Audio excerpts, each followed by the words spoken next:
The National Broadcasting Company presents The Adventures of Sam Spade, Detective. Sam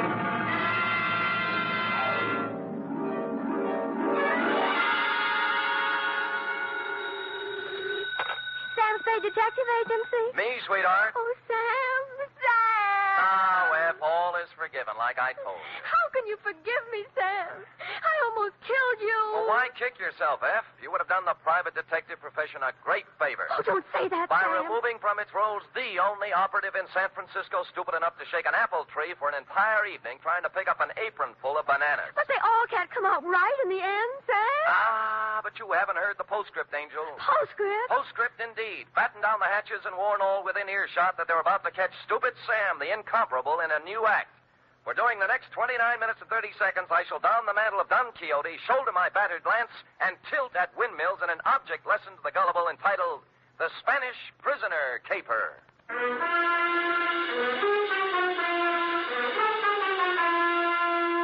Transcribed for NBC, William Spear, radio's outstanding producer-director of mystery and crime drama, brings you the greatest private detective of them all in The Adventures of Sam Spade.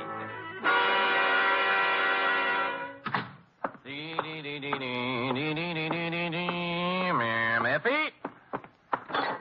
Yep. Sam, I don't know what... Oh, now, there, Angel. Don't cry, little girl. Don't cry. I'm so stupid. You might have been... Hush. Yes. We'll have no more of it here. But... Not a word, not a word. Book, pencil. Yes, sir. Go ahead. Date, fill it in to Miss Marjorie Loveland, Brockhaven Apartments, from Samuel Spade, still license number 1375596. Whoa. Down, F.A., down. Subject, the Spanish prisoner caper. Dear Marjorie.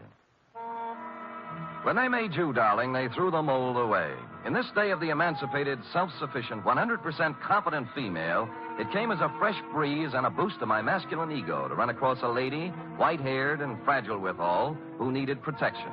After meeting you, I knew what the fellow had in mind when he wrote, "Heaven will protect the working girl." As a matter of fact, you could have been the very girl, since you and the song were about the same vintage. Do please sit down, Mr. Spade. May I fix you some tea? No, thanks. I planned to come to your office, but I decided I just couldn't risk going out at this time. Oh, why's that? Well, he might come, you see. And I'd never forgive myself if I was out. Oh, who's this? Senor Palmera. Oh. Oh, he's more than a week overdue now, and I'm on pins and needles. I gave him my address here at the Brockhaven. But there's the Brocklebank and the Brockhurst and the Brockmorton and the Brock. Yeah. It would be so easy for him to become confused, being a stranger in town. Well, I'm a native. I'm confused myself. Well, I thought perhaps you could locate him. He should be back from Mexico by now with Don Luis. Don Luis. Dear me. So many things could happen to them. Walking the streets with all that money. What money? The gold and the precious gems. How about starting all over again? Why? Haven't I made myself clear, Mr. Spade? Well, I have the end fairly straight, yes, but if you'll give me the beginning, we'll have everything. Well, I suppose the beginning was 3 weeks ago. Where? In the lobby of the Grand Hotel for Women. I see. I was staying there temporarily while I was waiting for this apartment, you see. So? So, the day I got word I could move here, I packed up and had them take my things out to the taxi. Then I went to the desk and got my money from the vault. Oh, how much? $840. Cash? Yes, in bills. My annuity money had just come from the East. Well, I just put the bills in my purse and was starting out the door when it happened. This voice came over my shoulder. A soft Latin voice saying, "Senorita, I come to you on a matter of terrible urgency." And lo and behold, it was Senor Palmera. How did you know? Oh, I have a feeling for those things. Go ahead. Well, his uncle, Don Luis Alvaro, was in terrible trouble, he said. In prison in Mexico City on some sort of trumped-up political charge. And the family, though noble, was financially impoverished. Yes, except... Except for a casket containing the family jewels and an assortment of priceless heirlooms, all hundreds of years old, hand-wrought of the finest virgin gold. Mr. Spade, however... Said caskets and its precious hoard being hidden away in a secret place known only to Don Luis. All he needs is a paltry $840. It was $1,000. I went to the bank. A paltry $1,000 to bribe a jail official, and presto, Don Louis goes free, unearths the casket, and rewards you with an ample share of the family treasure. Mr. Spade, you've talked to Senor Palmera. Nope. How badly do you need the dough? Need it? Why, good heavens, Mr. Spade. It's all I have until next June. There's a small pension from the school board in Keokuk, but dear me, I don't know just how... Mr. Spade, do you mean he isn't coming back with my money?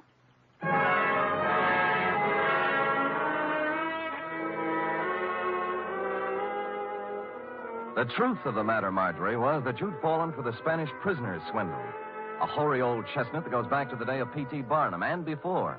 But you look like if I gave you an honest answer, you'd dissolve into tears. And as I said, I was in one of my heaven and spade will protect the working girl moods, so I made up a dishonest one. Mr. Spade, will I'll try and look him up. Maybe it's all a terrible misunderstanding. Oh, good.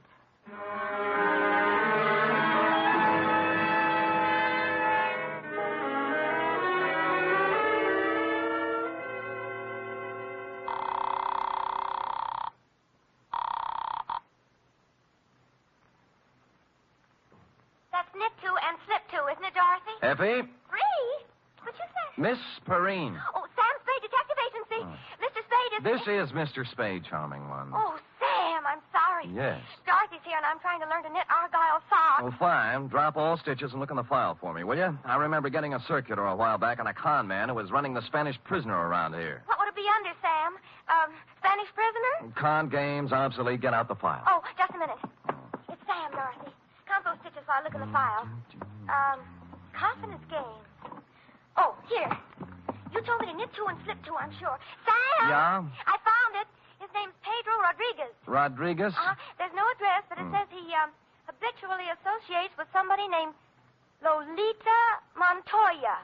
Sounds Spanish. Slightly. Any address for her? 615 Mason Street. Fine. And that's all there is, Sam. Oh, golly, I'm so mixed up with these darn argyles. Oh, what's so tough about that? Well, you ought to try it sometime. What row are you on? 27th. Knit three and slip one, she says, and I... She's wrong. Knit two, slip one, knit one, pass one, and knit one. You got it? Sam! How versatile. Nothing at all. I've been going out with a gray lady.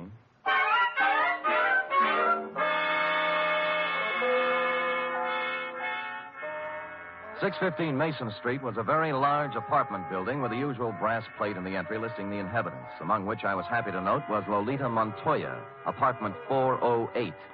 I picked up the house phone and pressed the button. Yeah? Telegram for Lolita Montoya. Lolita isn't here. Lolita? My Lolita? Who is calling? Just a telegram, Pop. Stick it in the box, eh? Money order. Somebody has to sign for it. But it may be important. I will take care of it, understand? Yes, I understand. Sonny? Yeah? Climb back into that cab I saw you get out of. Hustle over to Western Union and tell the president Lolita's on a vacation. Get it? Score for you now. Hello? Well.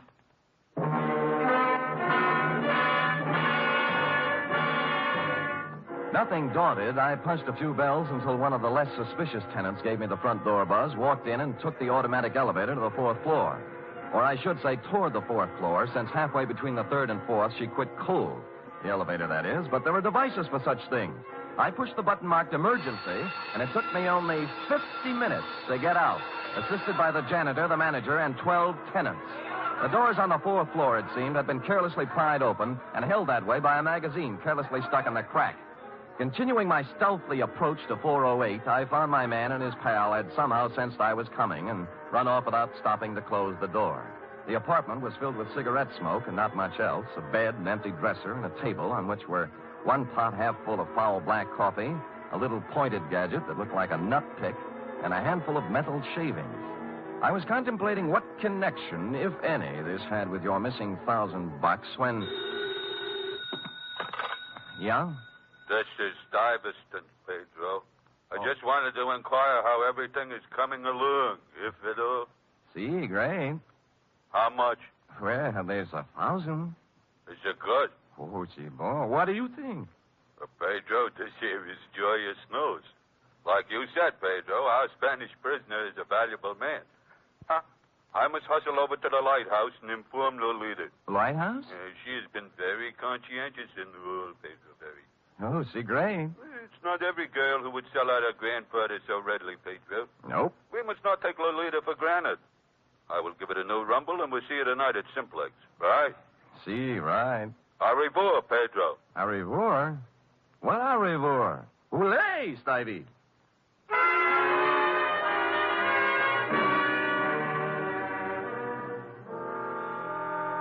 The only lighthouse I knew was a gin mill perched midway down the Embarcadero south of Market, surrounded by shoals strewn with human wrecks of all description.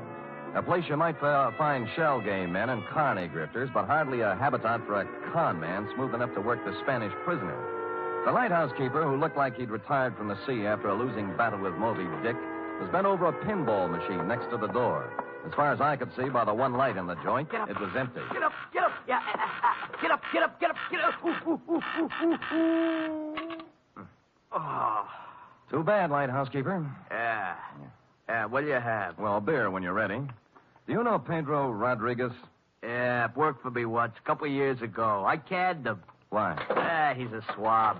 Only honest nickel he ever made was when he was here. All right, get up, get up, get up, get up.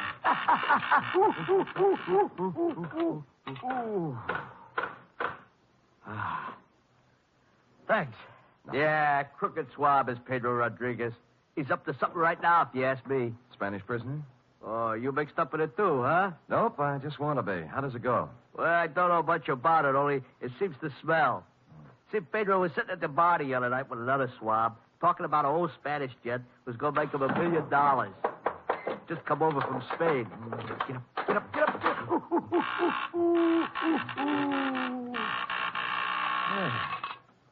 Nice shot. Body English, pure and simple. Yeah, so what about the Spanish gent? Well, I didn't hear no more about that. Hey, I'll tell you what you do. You ask Lolita about it. Anything Pedro is mixed up in, she generally knows about. Good. Where do I find Lolita? Let's see. I ain't sure whether it's the third or the fourth. Third or fourth what? The booth from the back there. Oh. She's been sitting there all night writing letters. You better be careful, though. She got an awful temper. Thanks, lighthouse keeper. How about the beer? Sure. Hey, Larry, draw one.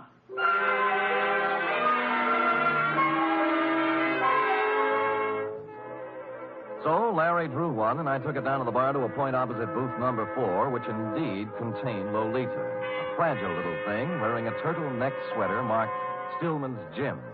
The table was covered with writing paper, and her alabaster brow was a mass of unsightly wrinkles as she chewed the end of her fountain pen. I'd no sooner settled down when the front door opened, and what appeared to be the reincarnation of Gargantua the gorilla, only with clothes, steamed down the aisle and slid in next to Lolita, who was not alarmed at all. Lolita, I bear tidings. Listen to this. I am making progress. Grandfather dear, you cannot know how dire is the peril into which I have been thrust. Okay? Possibilities. Or maybe, Grandfather beloved. As I take up my pen in hand, I am overcome with fear. Things look very black indeed. I have fallen into the clutches of a... Stuyvesant, what are you grinning at? I have just conversed with Pedro on the telephone. We are in. Really? Yeah. Hey, you mean no more letters? No more. Pedro is exultant. He says that... What's the matter? Are we interfering with your train of thought? What's this? No. Go right ahead. I'll just sit here and drink my beer. Wait a minute. Now, look, George, there is plenty of bar down near the front door. Leave him be, Lolita. He's just a schmuck. I'm not so sure. He's got an honest look about him I do not like. What is on your mind, George? Pedro. Pedro, huh? Yeah, he's getting careless. Shortchanged a friend of mine $1,000. How does this figure? This man is subtle, Stivey. Yeah. You are anxious to put the bite on Pedro for $1,000, right? Huh? That is, unless Pedro wants to take a 5-year rap, it's up to him. 5-year rap for what? Stupidity. They ought to know better than to try to get by with a Spanish prisoner, honey. Spanish prisoner? Nose. What did I tell you? It's a shakedown. Oh, you... Relax, Stuyvesant. Violence will get you nowhere. Out of my way, Stuyvesant. I'll show this tin horn. Lay off, Lolita, not the I gun. said get out of my way. You better let me have it, baby. Lolita, temper.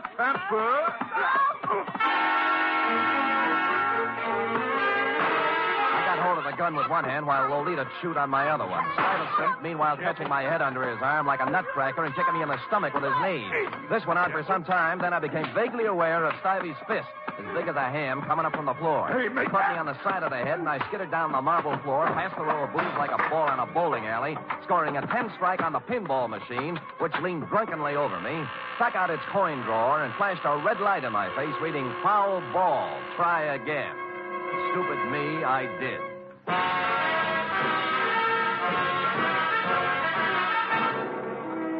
You are listening to the weekly adventure of radio's most famous detective, Sam Spade.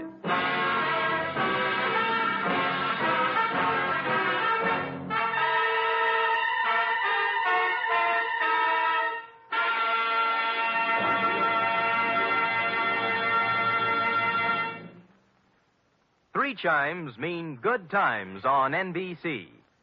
There's music and mystery tomorrow on NBC. For music, your hit parade brings you the top tunes in the land, as selected by you and presented by Raymond Scott's Orchestra, Eileen Wilson, and Snooky Lanson. For mystery, Herbert Marshall stars as the Man Called X, an intrepid adventurer in international intrigue who travels to all corners of the world. Wherever there is danger, romance, and mystery, there you will find the Man Called X.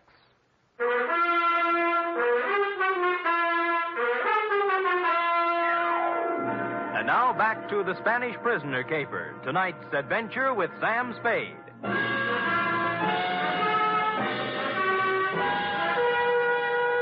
I came to with my head jammed between the brass rail and the bar next to what proved to be the lighthouse keeper's left shoe, parked as always in front of the pinball machine. Larry, that's up front. Oh. All right, get up. Get up.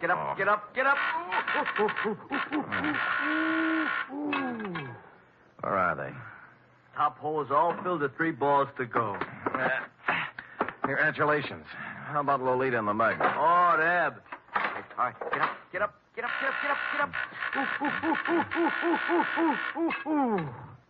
Oh, Deb? Took off, blast them. I had 780,000 points run up, and they had to go and throw you at the machine, cause a tilt. And Larry!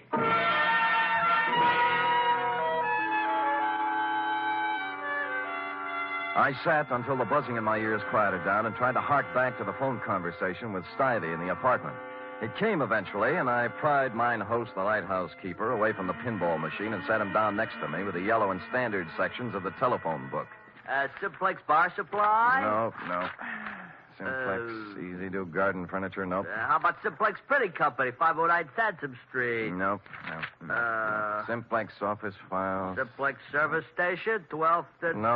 Nope. Well, how do you know, mate? There's 42 Simplexes in this book alone. You find one that sounds like the front for a con operation, I'll buy it. Let's see. Simplex Cleaners, nope. Simplex Associates, nope. What's that? Nothing suspicious. Simplex Associates. Business opportunities, investments, gold, oil, and mining securities, marked cards, loaded dice, and Las Vegas real estate. Nothing. Well, that just sounds like it might be a possibility, though. Yeah, real estate is... Midday. Homicide, Dundee. Sam Dundee, do me a favor, will you, pal? What? Run across the hall and check the bunco files. There's an outfit called Simplex Associates. Well, what's it about? Well, it started out as a con game. A grifter took my client for $1,000 on the Spanish prisoner. Spanish prisoner? Yeah. Well, what's that got to do with me? Call Bunko yourself, Sam. They're closed down at this time of night, Dundee. Be a sweetheart now, I'm will no you? sweetheart. I'm a homicide lieutenant, and I don't run a service agency for private detectives. Unless there's a corpse in it. You can take your business elsewhere. Dundee, look. Hold it, will you? I can't hold it. I got to get it. Lolita, where is she? Where is my... I got him. Put him down on the floor. The couch in the back. No, don't move. Easy. There. That's it. Lolita, I know she's here. They must free her. You must call the police and... Free her? Why was Pedro holding her? To make me do this thing, this terrible thing. And I have done it. But you must stop him now. He will let my Lolita go now. Then you must stop him. Millions of pesos in my honor. You must. Where is he? Simplex. He's in a bad way, mate. Not anymore. He was an aristocrat, thin face, silver hair, and the look of a Bourbon. It stopped me, Marjorie, because here it was, just like your Senor Palmera told you. The nobleman in the ragged clothes and dangling from one of his ankles the broken chain of a leg iron. In short, the complete Spanish prisoner. Here all day. Dundee, it's legitimate now. You've got your corpse.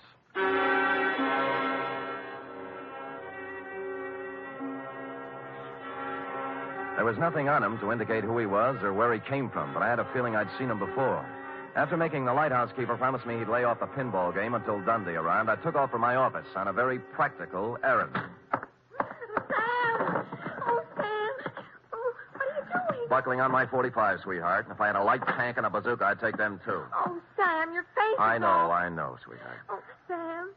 About the Spanish prison? Well, there's a real Spanish prisoner in this one, F. He's dead now, by the way, and from the cheap grift of $1,000 from a poor retired school teacher. We're now up in the $1 million bracket.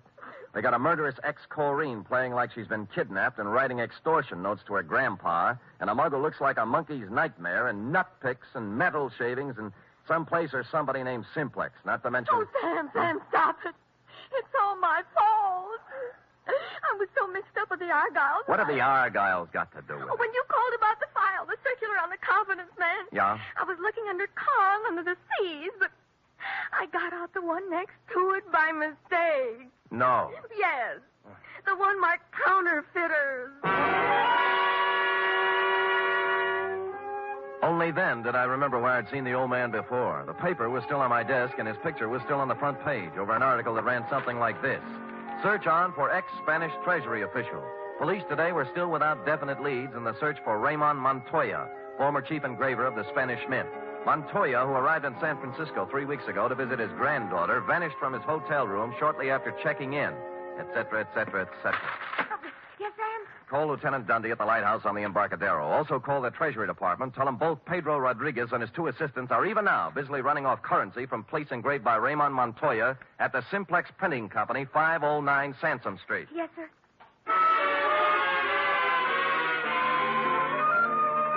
Mexican pesos it was, by the basketful. And the Treasury dicks agreed it was a happy thing for Mexico that Ramon had kept his engraver's tool on the right side of the law up to now.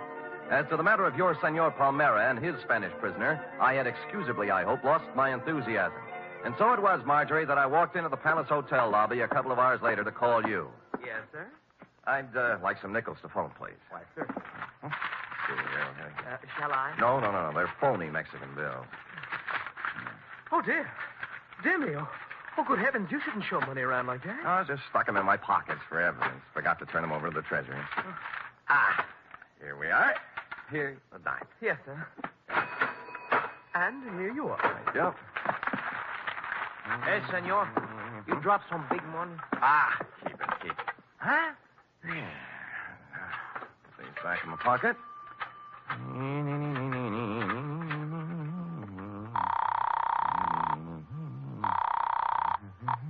Excuse me, please, senor. Hey, Chum, look, I want to talk on you. Hello? Marjorie, this is Sam Spade. Look, senor, I got to talk Oh, to you. Mr. Spade, did you find him? I'm sorry, Marjorie. I beg your pardon, senor. Just a minute, Marge. Look, buddy, you can have the phone in a minute. Now, will you relax? You mean my money is gone? I'm afraid so, Marge. It's an expensive lesson, but it's worth it if you remember, honey. From now on, never flash your money in public places. Senor, please. I'm almost through. Will you wait a minute? And never trust strangers, Marge. The world is full of sharks looking around for easy, middle-aged ladies with bankrolls. But he seemed so honest, Mr. Spade. That's the trouble. The way he came up to me and said, Senorita, I come to you on a matter of terrible urgency. I know. He saw your bankroll, Senor, and he I come figured... to you on a matter of terrible urgency. Figured you look like an easy mark, Marge, so... Senor? Just a minute, Marjorie. What did you say? I say I come to you on a matter of terrible urgency. My uncle, Don Luis Alvarado, he's in awful trouble. Oh? Oh, there's going to be great rewards, senor, if you help us. You know, we just might be able to work something out.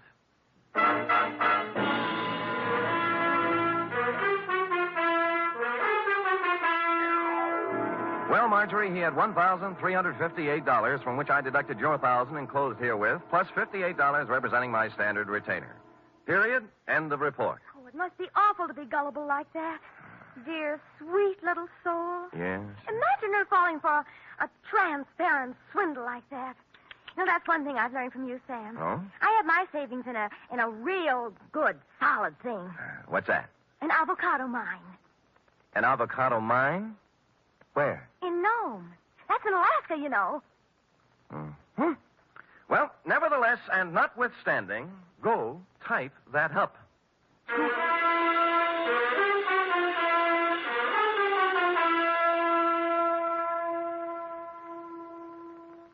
Three chimes mean good times on NBC. For something new about the Army, hear the Phil Regan Show every Sunday on NBC. Coming from a different service base every week, Phil Regan brings you songs and fun and brings prizes to talented GIs. It's an exciting newcomer in your Sunday chime lineup on NBC. And Sunday also means Cary Grant and Betsy Drake as Mr. and Mrs. Blandings.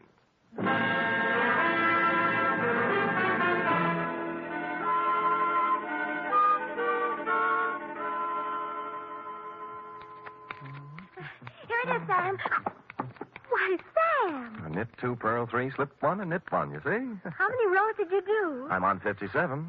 Are you sure you're right, Sam? Well, look at it. Have you ever seen such argyle? Well, that's what I mean, Sam. They sort of billow out, don't they? Well, who cares? That guy you're making them for probably won't appreciate them anyway. But they have to fit, Sam. Well, look at that. It'll make a perfect sleeping bag for a fat cat. Now, tell him your boss loused them up. But, Sam, oh, dear. What's the matter? Well, it was going to be a surprise. They're for, No. Yes? Well, I'll treasure 'em, sweetheart. They're beautiful. Just what I wanted. That's my boss. Good night, Sam. Good night, sweetheart.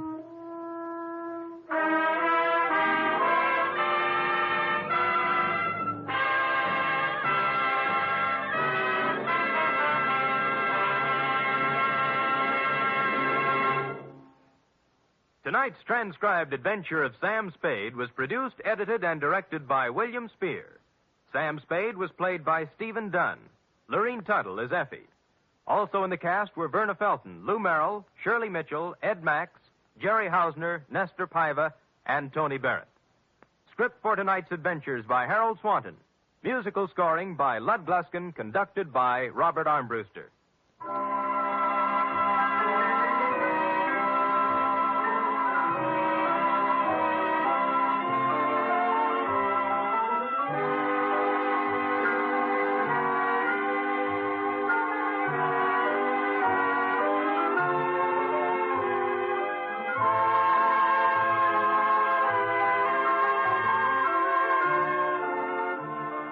Join us again next week, same time, for another adventure with Sam Spade. For more mystery excitement tomorrow, it's The Man Called X on NBC. The National Broadcasting Company presents The Adventures of Sam Spade, Detective.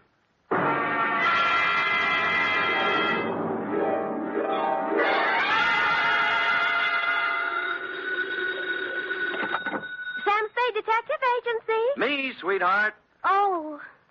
Well, that's a warm reception if I ever heard one. I'm here at my post, Sam, ready to do my duty. All right, let's have it. Have what? What have I done? Well... Come on. Sam, who was that lady I seen you with? What lady? What lady? Sam, for your information, there was a 5-column picture on page 1 of the Chronicle showing you with your arms around... The redhead? Yes. Ah. It means nothing to me as a person, Sam, although I am a redhead myself. But I feel there are certain standards of publicity and agency of our stature. Angel, if you'd bothered to read the caption under the picture, you would have learned that my arms were around this other redhead to keep her from braining me with a paperweight she picked off Dundee's desk. Oh. Yes. So take my picture back out of the drawer, and while you're at it, grab the book and pencil, because I'll be right down with a somewhat lengthier explanation entitled The Sinister Siren Caper.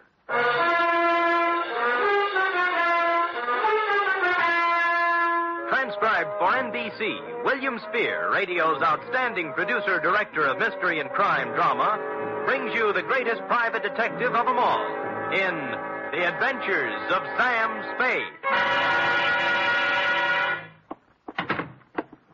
Oh, a red-headed woman made a fool out of me. Effie! Miss Perrine. Oh, yes, sir. I was just... Well. Why, Sam! What a pleasant surprise. Oh? No black eyes. What? Hair comb, suit pressed. Yes, frayed, but tidy. How do you explain this, Sam? Well. I'm so used to you coming in with... Battle scars? Uh-huh. Among other things. How do I explain this? That woman is a Q if I ever heard one. Are you, Ready, Sam. That's all. That's my girl. To Mr. Donald Stryker, Bellhaven Apartments from Samuel Spade, license number 1375596. Subject, the sinister siren caper. Dear Donald, business was terrible, and I blame the weather. Sitting in my office with my feet on the radiator and the paper on my lap, looking out on the 48th consecutive day of rain, I was seriously contemplating moving my place of business to a warmer clime where people could get out in the sunshine and into trouble. The only item of possible interest in the paper was the story of the escape of one Artie the actor, a convicted bank robber who apparently didn't much care whether or not it was raining when he busted out of the city jail.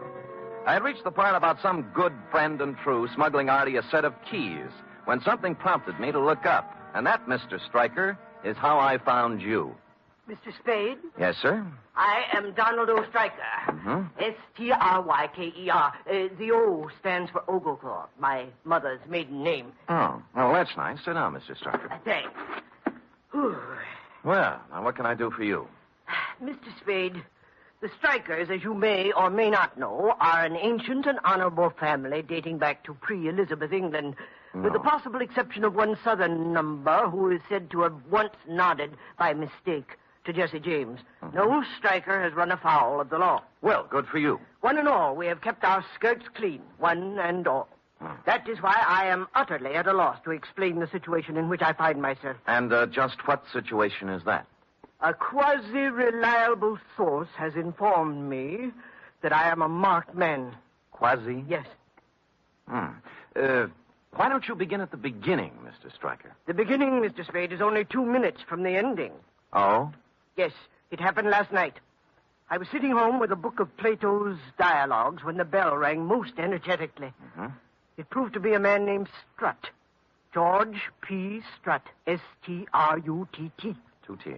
A wild-haired, wild-eyed individual he was, Mr. Spade. Yes. Stryker, he says. Donald O. Stryker. Hmm? Well, I'd hardly nodded when he grabbed me by the necktie. Ha, he said, just like that. Ha? Ha. Mr. Stryker, ha. I'm in time, then. You can still save yourself. And he shoved this at me. Oh, what's that?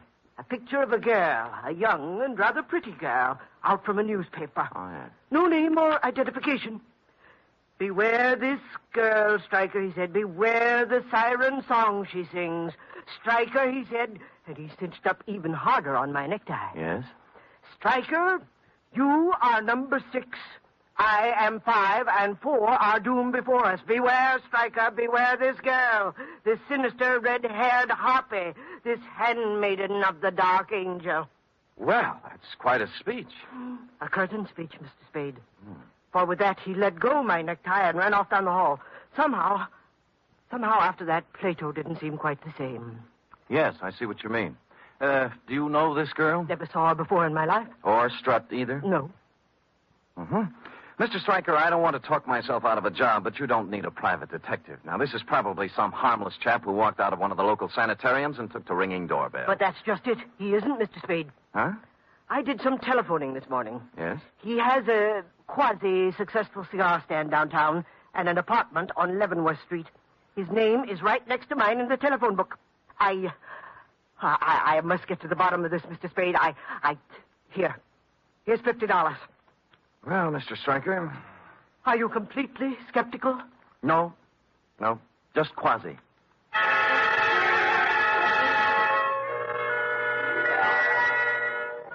And with that, we formalized our agreement on one of my quasi-legal contracts, and I promised to call you instantly if anything turned up, and you departed, still in a quasi-quandary. Sticking the newspaper clipping into my wallet, I hopped a cab and went to Strutt's apartment on Leavenworth. Let's see, 26, 24, 22. Mm-hmm. Hoo-hoo! Hey! Hey, lady! Yeah, open. It was a cleaning lady, cloth on head, mop and pail beside her, testing the guarantee on Strutt's grand piano. Wait unto me. That knothead. Who? Strutt. Oh. Ain't got no respect for $1,000 grand piano. Listen to that. Busted string. Yes. It's a crime, that's what it is. Mm-hmm. What do you want, Jack? I take it Mr. Strutt isn't in. Nope. Who are you? Sam Spade, private detective. Detective? Yeah. Seems Strutt thinks someone is going to kill him. Oh, no. When did he dream that one up? You got me. You know him very well? I've come here twice a week for 15 years. Oh. You want to talk, Sam, you'll have to follow me around. Okay. Gotta get a wiggle on. Come on now. I'll get a wiggle on. You think he was dreaming it up, huh? Now, let me tell you about George Strutt. Yes. Let me put that bucket down. Oh, please. Oh, there. sorry. He is 68 years old, to my knowledge, and in them 68 years, one important thing has happened to him. He was born. Oh. George just reads too many cheap books, that's all. Well, no girlfriends? No. Well, now, wait a minute. Let me see. There was a woman about 8 years ago in the bird-watching club he belongs to, but that laid an egg. Bird watching. Any enemies? How could a man like George have enemies? Nobody notices him. He matches the rug. Now, look. He goes to lodge meeting twice a month, to church every Sunday. He doesn't smoke, drink, gamble, spit on the floor, or chase women. Mm-hmm. Got no other bad habits. No car, no house, no money, no prospects. Yeah. Look out, I gotta get into that closet. Oh, yes, sir. So why would anyone want to kill George Strutt? He's been dead on his feet for 20 years. Why, when I see George, I'll give him a piece of my... George! Oh. I turned in time to see him lean out stiffly, pause like a falling tree, and then topple to the floor. Followed closely by the cleaning lady, who must have agreed before she fainted that George didn't match the rug anymore. While this struck a false note in my mind, it explained the false note in the piano. The missing string was wound around his neck.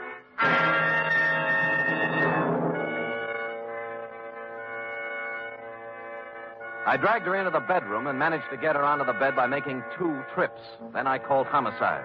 The next order of business, per our agreement, was to call you, Stryker. So I got Strutt's telephone book, found he'd marked the page with your number on it with a slip of paper, which turned out to be the receipt for rent paid on a safe deposit box at the Golden Gate Bank.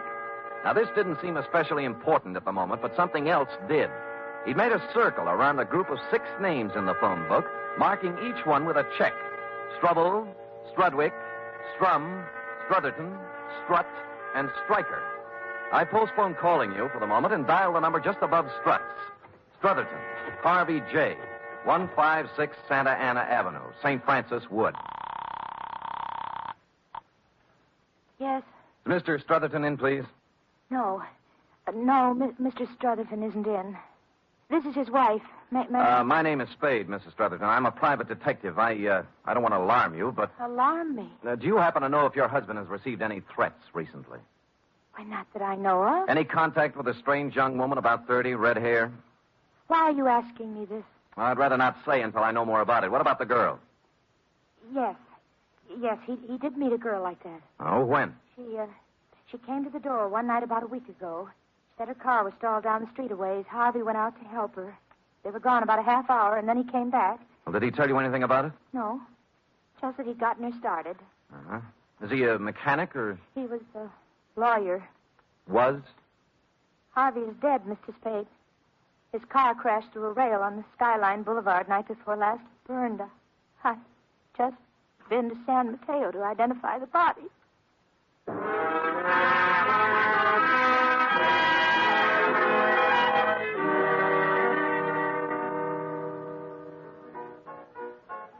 Strum Joseph P., 828 Howard Street. Yeah, that's Joe. There's your beer. Thanks. You know Joe pretty well?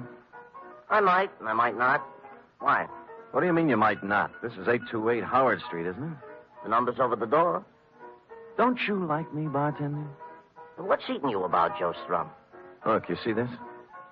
Private detective's lot. Huh? Oh. Yeah. Poor but honest, barkeep. Trying hard to get a little cooperation. I thought you was a cop. Now, what's with Joe? Well, I'll tell you. Mm-hmm. He uses the phone here. He makes a little book now and then in the back room. Nothing wrong, you understand, but still and all, there's nothing a guy likes to blat around about to strangers, you know. Yeah. Any idea where he is now? Well, that's a pretty hard thing to say where Joe is at any given time. Oh. Even when Joe's acting normal, which at present he isn't. Oh, why not? Well, like all bookies, Joe does not have a heart. But if he had one, I would not hesitate to say Joe was in love. With a red-headed dame about 30.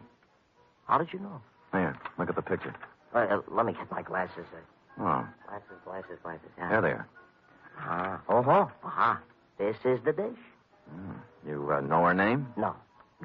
Joe has made no formal announcement as yet, but the word has gone around he is giving 8 to 5 he will marry her, which for Joe is a sure thing. Last Friday it was when I seen him last. They sat up to the bar here, and the two of them talking at some length about things I have never heard Joe discuss before. Like what? Well, as I said, bookies are different from people, so it should have not surprised me that Joe and his wren were not discussing rose-covered cottages, as do most boys and girls when they reach the loony stage. Yes. From what I could gather as I passed by now and again, serving the other customers, Joe and his girl were discussing a cozy little rose-covered safe deposit box. Mm-hmm. And you haven't seen either of them since last Friday, huh? No, you're right with you. Yeah. Cloverleaf buffet, Charlie talking. Huh? Mm-hmm. Yeah. What? You don't say. When? This morning, huh? Yeah, sure, I will. Thanks for calling. Goodbye. Hey, you wouldn't know a bookie who might be casting about for a phone, would you, pal? What happened to Joe? Body washed ashore on Baker's Beach this morning. That was the morgue.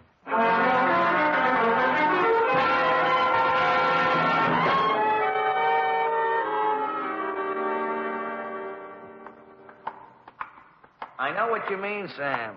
Marks, abrasions, contusions, indications of foul play. That's right, Maxie. Did you see the police surgeon's report? Yeah.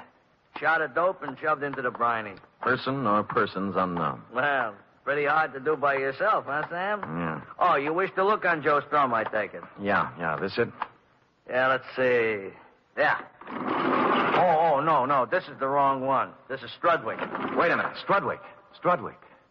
Anthony P. Are you know him, Sam? Yeah. 28 Genoa Place, Bayview 72118. Nice-looking boy, they said. Friend of yours, huh? No. Huh? Well, then how did you... Brand new league I'm in, Maxie. We call the shots ahead of time. Now, what about Strudwick? Old artist. Lived on Telegraph Hill. Got drunk 3 nights ago. Walked out his studio window on the 4th floor. All alone at the time. Well, if anyone offers you odds on that, grab it. See you later, Maxie. Yeah, but ain't you going to look on Joe Strum? No. Well, it's up to you, Sam. So long, Strudwick.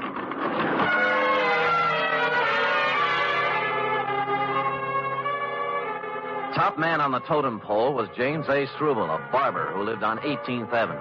I called, no one answered. So I made what by now had become the obvious deduction. I went to headquarters and checked the homicide reports, likewise the accident files and the traffic detail. Surprise! No James A. Struble. So I switched abruptly from the S's to the D's and called on dear, patient, understanding Lieutenant Dundee. Who's going off half-cocked? You! If you weren't such an idiot, you'd see what I'm talking about. No, listen, Sam, I'm no green pea. I've been kicking around homicide for 30 years. Long enough to know you gotta have a motive to build up a case. Yes. How can you stand there and tell me a red-headed dame opens a phone book, draws a ring around 6 names, and then runs out quick and knocks them off? I didn't say that. Ah? And why do you want me to put out a general pickup on James A. Struble? Because if he isn't dead right now, he will be. Oh, The dame? Dundee, no dame could strangle a 6-foot man like Strut with a piano wire. She's working with someone. Sam, I love you, believe me, but try to see my side, will you? So I put out a general on Struble, and we pick him up, and he screams. And the chief hauls me in to ask why. And I tell him we put the pinch on Struble because his name is ticked off in somebody's phone book. Why... Huh? Hey, who are you? Lieutenant. I want to see the lieutenant. Hey, is he drunk? Well, ask him. Oh, yeah. What's your name? Struble. James A. Struble. I want to report a murder. Or who? Me.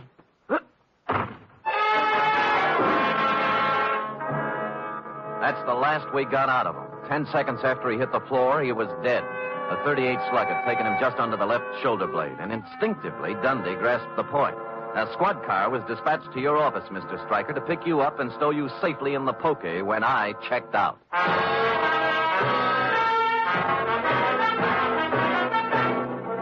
You are listening to the weekly adventure of radio's most famous detective, Sam Spade.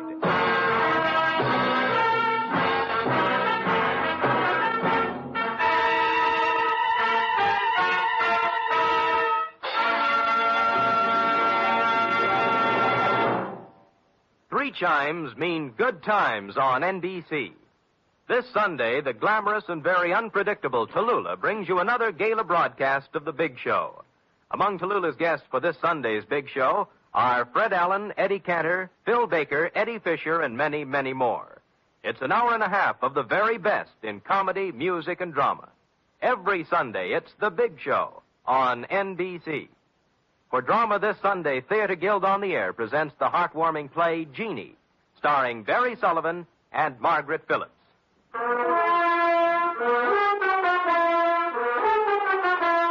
And now back to the sinister siren caper, tonight's adventure with Sam Spade.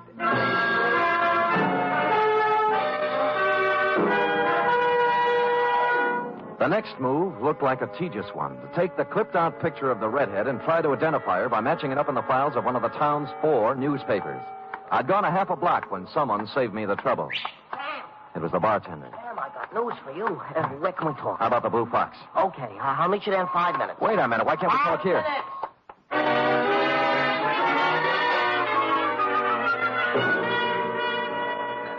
minutes. Cheers. Yeah. Sorry, Sam, sorry. Well, you're in sad shape, bartender. What happened? The redhead. Joe Strum's girl. She was in. When? An hour ago. She was loaded to begin with.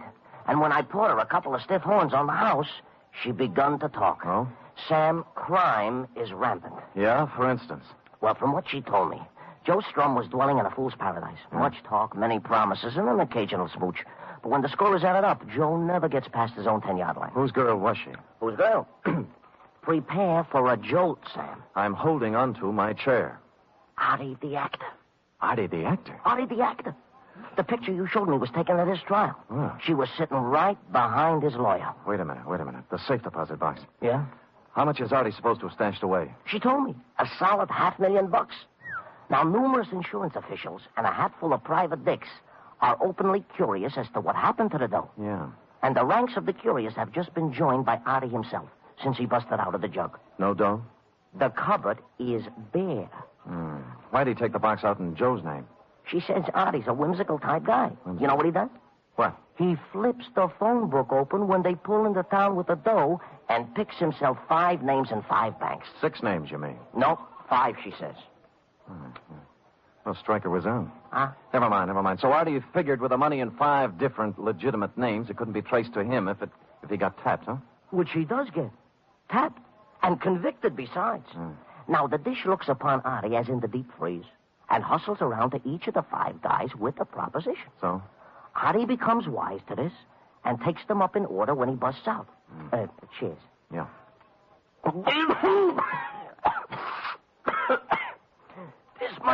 This much I learned before she staggers out of my joint. The rest I must leave for you to figure. You can't drink, bartender. Occasional. Sam, if there is any other reward, though, floating around when the smoke settles, I will be at the Cloverleaf. It's only beer, you know.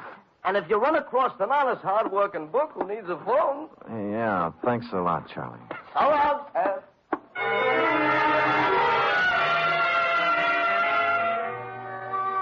Charlie wiped the froth off his chin with a napkin and took off. I let him have a healthy lead, then tailed him. It was quite a tour, too. Into the morgue, across the street, out the Kearney Street door, then onto the California Street cable car and up Nob Hill to the Fairmont Hotel, where he hustled into a yellow cab number 462 and drove off. And waiting for him in the cab was the red-headed dame. There were no other cabs around to follow him, so I waited a half hour until he got back, waved a bill under the driver's nose, and climbed back on the merry-go-round. He let Charlie out at his own place, the Cloverleaf, and then driven downtown to a flea bag called the Shoreside Hotel on the Embarcadero, where he left the redhead. I woke up the desk clerk and shoved the redhead's picture under his nose. Let me see. Seems like... You recognize him? Sure. Clara Bow, the movie queen, ain't it? Gonna win anything? Look, friend, she was just here. Clara? The girl here. Oh, and she ain't Clara Bow? Right. She ain't Clara. She just drove up in a taxi. And... don't see her as good as I used to. You see, the glasses hurt my nose. Look, she just drove up in a taxi. Did you see her come in? No. I must have been dozing away. Yeah. I seen her come out, though. Huh? Yeah. Her and Mr. Walker checked out 15 minutes back. He was in 26 upstairs. I didn't have to cross-examine the clerk to see Mr. Walker had lived in 26 for some time. The floor was ankle-deep in cigarette butts, liquor bottles, sandwich crusts, and other debris. The table in the corner was covered with travel folders, mostly on South America, and 7 days' newspapers, the top one of which was turned to the story on Artie the actor that I'd been reading in my office this morning when it all started. You know, it's too bad you came in when you did, Stryker, because if I'd read one more paragraph, I'd have learned something that could have saved me a lot of trouble. Whatever was the case with 4 of the names, the 5th one Artie hadn't picked at random. His lawyer was Harvey J. Strutherton. Hello? Mrs. Strutherton, this is Sam Spade. Oh, Mr. Spade. Yeah. Thank heaven you called. I'm terribly frightened. What's the matter? The girl. The redhead? Yes, she just called me. She says my husband was murdered. One of his clients, a man he defended, thinks Harvey betrayed him. Artie the actor. Artie Billings. Yes. There was a lot of money. She knows where it is. Why is she telling you all this? I don't know, Mr. Spade. She warned me against calling the police. I don't know what to do. Well, then don't do anything. Well, don't you see? She's coming here. She'll be here in 20 minutes.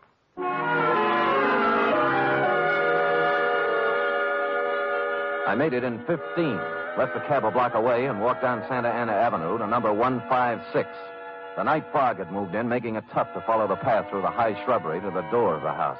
Mrs. Strutherton hadn't helped matters any by turning out every light in the joint. Mr. Spade? Yeah. She here yet? No, come in. Why'd you turn out the lights? I thought I was being watched. There's a fire in the living room. This way. The shades and draperies were all pulled. The windows shut tight. The house had the musty reek of a room that's been closed up for a long time. She guided me around the dining room furniture and through the doors into the living room, sat me down in front of the fire. Would you like some brandy, Mr. Spade? No, thanks. Cigarette? Yeah. Thanks. Tell me now. Tell me. I want to know everything. This man my husband defended. You know he's out of jail? I saw the papers. Why would he kill Harvey after my husband did everything in his power to get him acquitted? Money. A lot of money. How much? $500,000. How about a match? Oh, yes, of course. I held back, and without thinking, she leaned over into the firelight. I saw Mrs. Strutherton then for the first time. It was the redhead. All right, hold it. Now, don't move. What are you This is a .38, baby, at the back of your neck. Now, don't move. All right, where is he? I don't know what you mean. You heard what I said. Where's your husband? He's dead. He's The dead. body you identified in San Mateo is Artie the actor. You and Harvey engineered the escape so you'd have a fall guy for 5 murders and $500,000. Now, for the last time, where is he? Harvey? All right. Harvey? He'll kill me. Don't do it. Don't do it.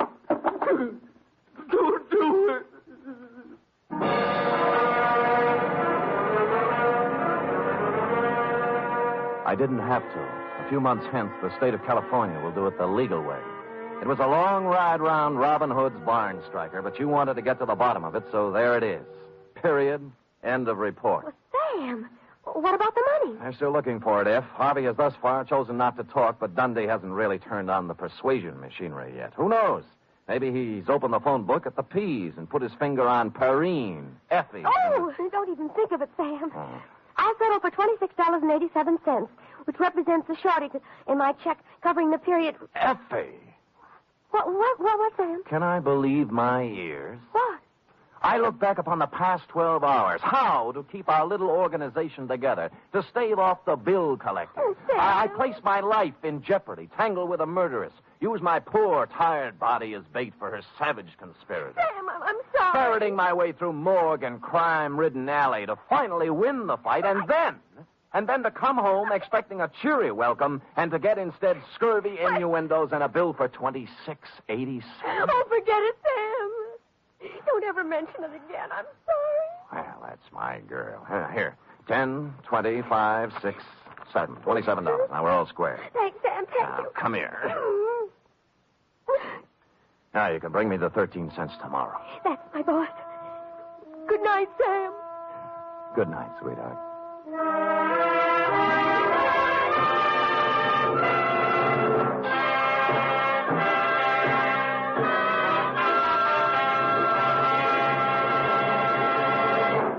Three chimes mean good times on NBC.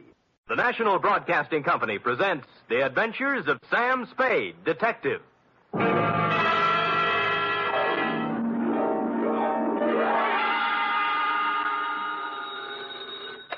Spade Detective Agency. This is Miss Bergamot. Oh, Miss Bergamot, I'm so sorry, beg but pardon? Mr. Spade isn't in. He ought to be back any moment, however. That is, if you wish to employ him. This is his secretary, Miss Perrine. Well, as a matter of fact, Miss Perrine... Oh, he'll be available, I know. The matter he's attending to is purely routine. What he calls a humdrum number. Humdrum? Well, it's a private detective version of babysitting. You see, all Mr. Spade had to do was sit on a chair for 24 hours. And that's why I say he'll be back any minute. His last words to me were, take anything. So if you desire his Miss services... Perrine, I do not desire Mr. Spade's services. As a matter of fact, he's using mine. What? I'm his nurse at the Harbor Emergency Hospital. Nurse, another shot. Please, this time, bourbon. You must lie quietly, Mr. Spade. He's coming along quite nicely. The bullet didn't enter the cranium at all. Bullet? Cranium? Both. Mr. Spade wants to... But I Now, Mr. refuse, Spade, nurse. I refuse. But, Miss Nightingale, I am. F. Wonder Girl. Sam. Ah. Oh, Sam. Dry those big brown eyes, Cherub. Fluff up the sofa and spread out some lamp for me to lay my poor bullet-ridden head on. In practically no time at all, I'll be staggering in to gasp out a humdrum report on the Kimberly Cross caper.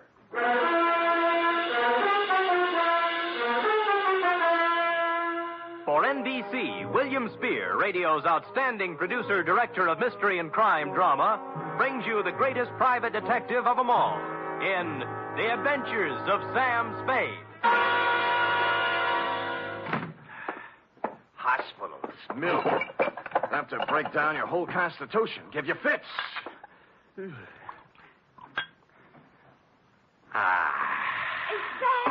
Who else? Oh, Sam. You look like the drummer man in the Spirit of 76. Nothing. As you know, Angel, no profession is without its hazards, least of all this tawdry one of ours. Now, sit down now. Oh, yes, Sam. Now, may I put my poor wounded head in your lap? Oh. Comfy? Mm-hmm. Oh, poor Sam. They're stupid, too, honey. Let's see now. Hey, new filling. High twos, huh? Date, fill it in to G.J. Runcible, Claims Manager, Sunset Indemnity Company, from Samuel Spade, license number 137596. Subject, the Kimberly Cross caper. Dear Mr. Runcible. It's just as well for private investigators that we have no way of knowing, by the way a job starts, how it's going to end. I remember once I went beating the bushes for a mad dog killer and ended up playing Monopoly with him in a hotel room for 6 hours. And I remember, too, the time I agreed to take a box of homemade candy to an old lady, wound up with a double murder and a case of arson. Yours, Mr. Runcible, belong to this species. Spade. G.J. Runcible, Sunset Indemnity. You available? Maybe. What'd you have? Are you or are you not available, Mr. Spade? Answer yes or no? Yes. Yes. How much? $50 a day. Expenses, right. Got a job for you next 24 hours. All you got to do is sit on a chair and keep your eyes on something beautiful. Sounds keen. Might call it a babysitting job. Oh, who is she? Kimberly Cross. Pretty? Like $250,000. Oh, rich, too, huh? She's on exhibit at the Bergendorf Galleries on Sutter Street. She's on exhibit? Get over there right away. Well, I'd better. Check with Mr. Bergendorf personally and then see Johnny Stroud, our company man. He'll give you instructions. Fine. Now, why don't you tell me what we're... Hello? Hello? Always happens on page 6.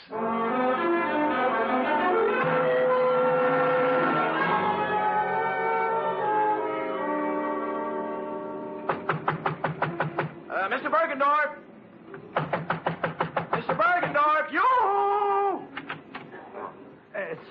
Sorry, sir. The exhibit officially does not until 9 a.m. begin. As you see... It's 8:45. I won't charge you, Mr. Bergendorf. I won't charge you. You can bring out the baby any time now. Mr. Runcible of the Sunset Indemnity sent me. Here's my credentials. Mr. Spade, you are? Mr. Spade, I am, yes. Now, what's with this Kimberly Cross? To a single-horse gallery such as mine comes such an honor only once. Yeah. Today only Bergendorf's is with Tiffany's in the same class. Mm-hmm. Here. Huh? Is picture of Kimberly Cross. Yeah? 14 stones, all blue-white. 8 down, 6 across. Total, $268,000 plus 20% tax. Oh, jewelry. To call this jewelry is to call Elizabeth Taylor a garden variety tomato. Yeah. Is a crown jewel from Thuringia, Mr. Spade. Really? Is part of estate of a dead duke. Is price tag $268,000 plus 20%. Yeah. Where is it? Involved. Time lock. Comes 9 o'clock on the nose, she opens. Then... Yeah, the exhibit begins. Yeah, there's a company man here from the insurance outfit, isn't there? Johnny Stroud. Oh, where is he? He's working concealed. Oh? This man Stroud undercover. Clever stuff, huh? You see, parked at curb across the street, one autobus. Oh, yeah. Department of Public Health, City and County of San Francisco. What, Anti-tuberculosis campaign. Pardon? Is giving to public for free gratis 1 X-ray per citizen for chest cavity. Oh, chest X-ray. Handily parking opposite the Bergendorf Gallery, so inside Mr. Stroud can take for himself a plant. Get it? Clever. The free gratis autobus for chest X-rays was a square-end job, complete with reception compartment, X-ray machine, and attendant. The latter a sincere type with horn-rimmed glasses and white-starched blouse. I use the word sincere advisedly, since he was at the moment doing a selling job on Johnny Stroud. You know what I always say, Stroud? What do you always say, George? You never can tell about a call. You never know. Yeah, you see right there. I got a cold. Maybe. 8 to 5, it's only a cold. But 5 to 8, oh, let me take the picture now. No charge, no pay. No dice. Go away. Oh, Spade? Yeah. Good. Come on in. The boss said he was sending you up. Plenty of room back here. You realize you're standing right in front of my X-ray machine? We'll move when you get a customer. Customers, yes. Where are they? Where are those chests? If people only knew that 8 to 5, it may be a cold. Then Did Runcible brief you on this, Spade? Yeah, it was brief, all right. How do you make it? 14 vulgar-sized diamonds looking for a buyer. Sunset Indemnity insuring Bergendorf against loss during the 24 hours they're on his hands. That's 2 for you. That's 2 against me, too. Oh? Like, why does Sunset Indemnity need outsider help when they have you? And why are you playing like a movie dick when the sensible thing to do is to sit down next to the exhibit with both eyes open and a rod under your arm? What are you doing, George? I'm testing my machine. Don't let me interfere with you, boy. George doesn't like me. I see that. Well, I guess the boss left out one item, Sam. A tip? Yeah. Last night, some schmo called him around midnight and got him out of bed. Oh? Runcible's a pessimist, you know. When Sunset Indemnity's on the line for $250,000, he tends to get jumpy. Who had the tip? Anonymous. They all are. Right from the oat bin, the guy says. Somebody's going to take a running jump at the Kimberly Cross while it's at Bergendorf's. Mm-hmm. Needless to say, for the balance of the night, Runcible does not sleep. So today we got reinforcements. Georgie? Yes? I'm going to leave you now, George, to take my post across the street while Mr. Spade... Hey, wait a minute, Johnny. Look, in front of Bergendorf's. The dame? The dame. To paraphrase Bergendorf, calling her a dame was like calling the Kimberly Cross a hunk of jewelry. But that's not what interested me, at least not right then. She was walking back and forth in front of Bergendorf's like a kid at the dentist door trying to get up the nerve to push the button. Quoting from my notes, it says 9:02 a.m., girl, 5 feet 2, blonde, early 20s, gray tweed suit, spent a few indecisive minutes in front of Bergendorf's, finally went in. She came out almost immediately, started west on Sutter, then evidently saw a patrol officer approaching on same side of street, hurriedly crossed toward our post in Public Health Department Mobile Unit number 2, and entered. Hello. Well, good morning, good morning. Am I too early for the... Oh, you're just in time. First customer of the day. Yeah, let's see now. Name? Martin. Martin. First name? Bernice. Address? 826... She wasn't a very good liar. While she was telling him her name was Bernice Martin, she filled with a leather handbag with the initials PC on it, big enough to read from across the street. George filled the form out, then moved her around to the machine. By now, the cop she was ducking had walked by and turned the corner. Shall I... No, it won't be necessary to take off your coat. Is this all right? That's good. Stand right there. Hold still now. Take a deep breath. Hold it. There. That's all there is to it. You're doing a wise thing, lady. You think so? Certainly. 8 to 5, it's only a cold, but 5 to 8, you never know. There. Here's your stub with your number on it. We'll notify you in a few days. Thank you. Thank you.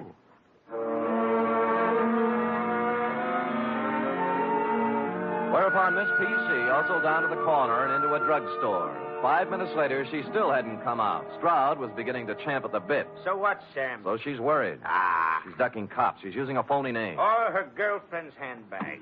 Look, I'm going. Hey, wait a minute. I'm sure I've seen her somewhere before. Where? I don't know, but I think it was around headquarters. Now who's playing movie, Dick? Look, it's 10 after 9. I'll go over and settle down next to the Vulgar Diamonds, and you make yourself comfy with Georgie. If I get busy, out you go, Keep pal. your eyes on the customers going in and out. There's a good loud burglar alarm over the door there. You can hear it a block away. You see what I mean? It's good and loud. Holy cow. Stroud took the gallery, and I set sail for the corner drugstore, pulling up in 20 seconds flat. She was gone, of course. The druggist was at the fountain, mixing a Coke, which he spilled when I reached across and grabbed him by the lapels. Blonde, you say? Yeah, young, gray suit. I told you, Jack, she just came in here. I know. What do you want to know about her? What'd she do, telephone? No, she was just like you. Asked me about a guy. What guy? Larry Galliano, his name is. Wanted to know if I'd seen him come by this morning. Who's he? I don't know. Did she describe him? Didn't have to. His picture's on page 1 of the morning paper. Here, take a look.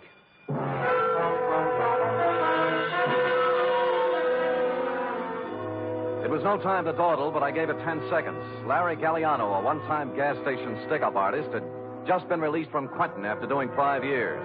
On the way across the street to Bergendorf's, it came back to me where I'd seen her, standing outside the courtroom, crying when they sentenced him 5 years ago. Over here, Sam. Yeah. Oh, no. Bergendorf, huh? Yeah, shot from behind. The stones, needless to say. Sure. Maybe you were right about that day. No, she didn't have time. Someone was hiding in here waiting for Bergendorf's to open up this morning. How'd you get out? Well, there must be a back door in this joint. I'll check it. The phone's on the desk. Wake up Lieutenant Dendy, huh? Right. How he'll love it, too. 2 of us holding hands across the street while... Stroud! Johnny Stroud! Look, it's me, Bergendorf, Sam Spade. Stroud! He's checking the back door. Who did it? Oh, double-crossed me. Wanted it all. Who? Who you talking about?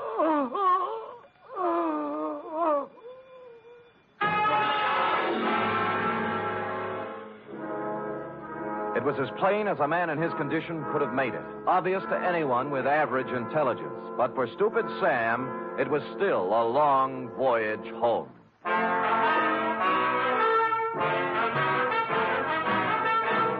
You are listening to the weekly adventure of radio's most famous detective, Sam Spade.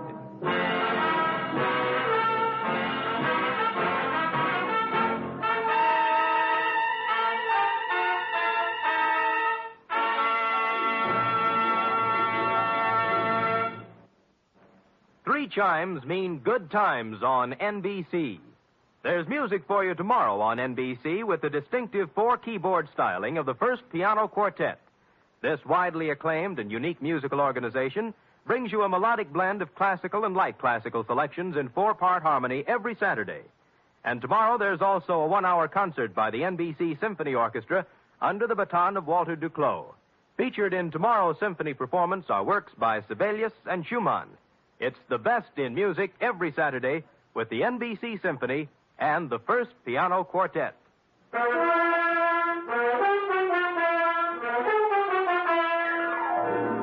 And now back to the Kimberly Cross caper, tonight's adventure with Sam Spade.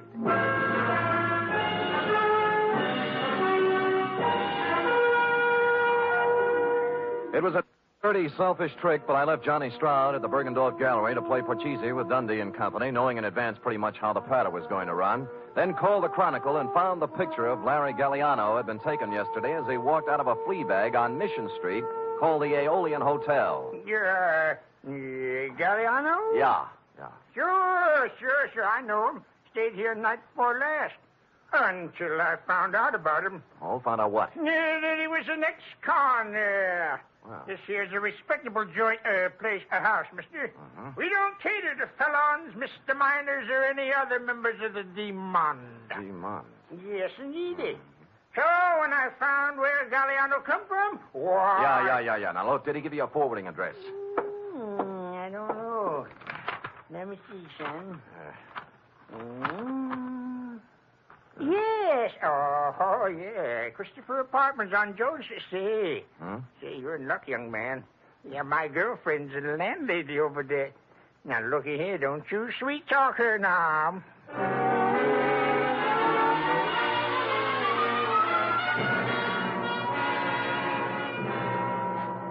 Out of the way, boy. Out of the way. Look, all I want, madam, is one moment of your time. I already told you, boy, I don't know no Galliano. Yeah. Never heard of him. Pull up, so I don't want to hear from him. Yeah, well, wait a minute now. Will you just take Up a look one side, boy, one side. Oh, I'm I got so four sorry. more right there. Sweet. I had no time for Well, anything. Mrs. Landlady, I'm afraid you've lost out. What? Yeah, you were in line to win a bagless vacuum cleaner, you know. Oh, but I'm afraid- wait a minute, Curly. Wait a minute. What you want to know, bud? Yes. Well, this Galliano just might be using another name. Now, this is his picture right here. Oh. Yes. Now, I will rephrase my question. Has he been around? Nope. I see, landlady. Well, do I win? Oh, I am sorry, but stand by for the giant jackpot. Is it electric?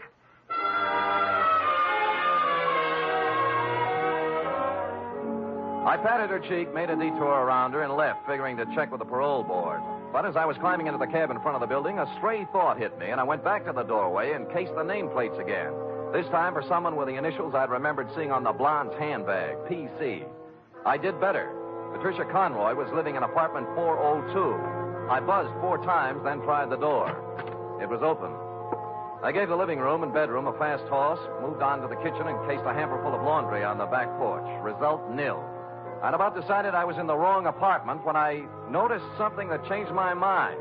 A crumpled up envelope in a wastepaper basket in the living room with today's date on it, marked Western Airlines, Flight 6 to Los Angeles, passenger L.P. Galliano.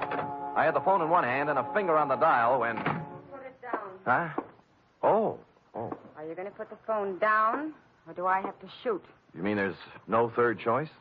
Put it down. Sure. Now what? Sit down. You'll be here for a while. Oh? His plane lands at Burbank in a half hour. If you have any dates between now and 4:30, forget them. Mm-hmm. Mind if I smoke? Go ahead. Oh. You know, this is pretty heavy-handed stuff for an you know. I've grown up a lot in the last 2 days. Not enough, honey. Or if you wouldn't be stooging for Galliano. He can't run away from this kind of a rep, you know. 48 hours. Hmm? That's how long Larry's been out of the pen. Well, he didn't waste any time getting back in stride. Look, what's your name? Spade. Spade, what if I told you Larry Galliano had nothing to do with it? I might give you quite an argument. And I don't feel like arguing, so I'll just tell you. Good. Someone offered him the job at Bergendorf's the day he got out. Larry thought it was legitimate until he heard a couple of things by accident. Like what? Like getting hired to play fall guy in a phony robbery. You mean Bergendorf was in? Sure, till this morning. Uh-huh. They figured Larry'd be a handy guy to have hanging around with his big, fat prison record when the diamonds disappeared. That's what he told me, and I believe him. I love him. Whether or not you believe or love me or him, I do not care. I also do not care what kind of a rap you pin on me when this is all over. All I want is time, enough to do a couple of errands. Now, hoist it out of that chair and put it down in the closet there. You hear what I said? Yes, ma'am.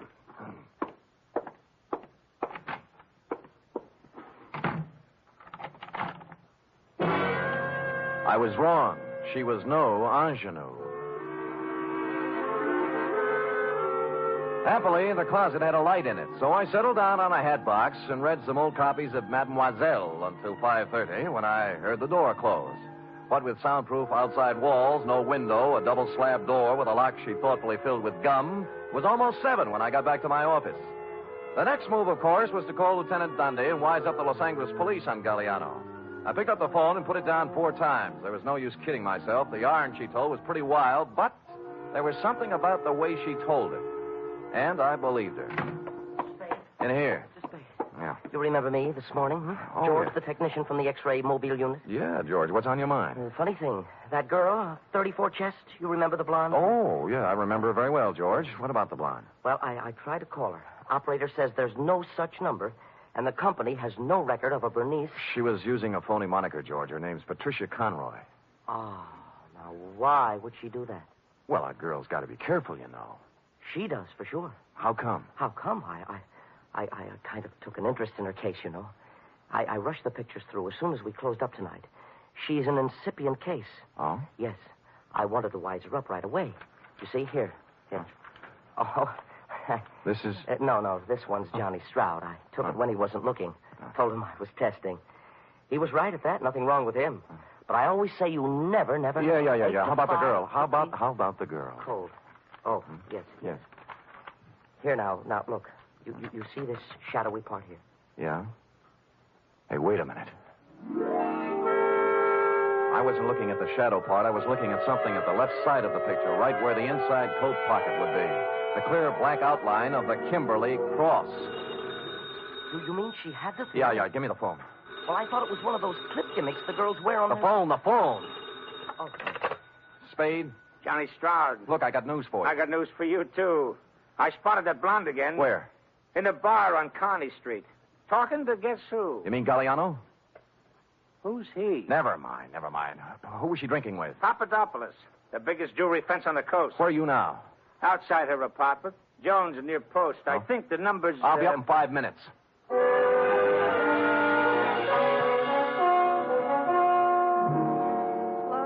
like I told you, Spade, I don't want to argue. She says she doesn't want to argue, Sam. Too bad. I don't mind telling you I'm a little burned up, baby. I fell for that line you handed me this afternoon. I didn't even mind sitting in your closet for 2 hours. What's that? Sure, she's got a 32 tucked away here somewhere. Had me looking up the barrel while she dished out a lot of... Who's got the cross, honey, you or Galliano? We don't know anything about it. Then what were you doing in that bar with Papadopoulos? Larry said whoever had it would try to move it through him. I thought I could get to him, but I was wrong. How did that sound? What do you think? Look, I walked into Bergendorf's this morning. Why'd you run out? The vault was open. Furniture was overturned, and Bergendorf didn't answer when I called. I figured it was a setup for Larry to check in, and he was on his way, so... It does sound phony, doesn't it? It sure does, honey. I had to lie, I guess. I could make up a better story than that. Oh, you're doing great. Why'd Larry blow Tom? You need a diagram? He was scared. What chance is the next convict when it's his story against someone else's? What did you do with the 32? In the drawer. Over there. Now, here's the big question, honey. I can't tell you anything else. Where are the diamonds? How do I know? How do I know? Look, you're a real modest girl, Patricia. As a liar, you're sensational. I'm not lying. Oh, believe me. You had the Kimberly cross in your inside coat pocket when you came into the wagon this morning. What are you talking about? I'll get it. The X-ray, baby. Take a look. You asked for a diagram. There it is. In your inside left pocket. Oh, wait a minute. Hello? Mr. Spade? Yeah? This is George, the technician again. This is all wrong. Hold it, George. Let me see that. I don't have any inside pockets. Look, I'm wearing the suit right now. Hold it. George, what is it? Well, I got to worrying about that print of Miss Conroy's, the incipient case, 34 chest. Yeah, what about it? I called the lab and they checked again. It's a mistake, Mr. Spade. A switch. It belongs to someone else. Who? Johnny Stroud. Oh. Oh, well, George, you won't have to worry about making more extra prints. What? The ones you have will do. Huh? Yeah, thanks. Thanks a lot, George. George is getting worried.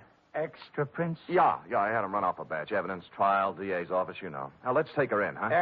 Just a minute. This is crazy. I have no inside pocket. How You wouldn't argue with a picture, would you, honey?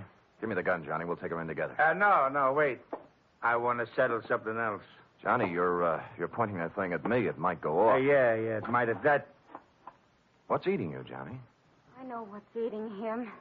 He's... Shut up. You aren't a very good liar either, are you, Sam? There aren't any extra prints. Well, there's always George. In a couple of hours, there won't be any. George! Now you don't...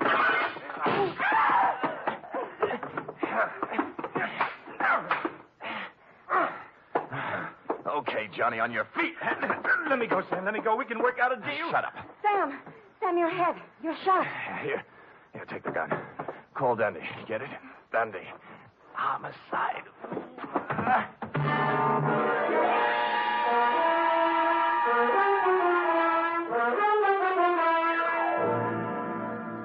And the next voice I heard belonged to cool, brisk Miss Bergamot of the Harbor Emergency Hospital. Period.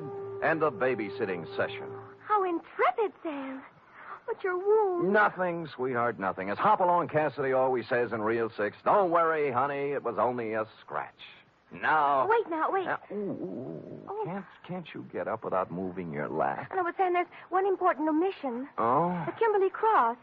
What did Stroud do with it? That cherub is an intramural affair between Stroud and Mr. Runcible. While, as you know, this report is an affair between you and the portable. Oh. Scoot.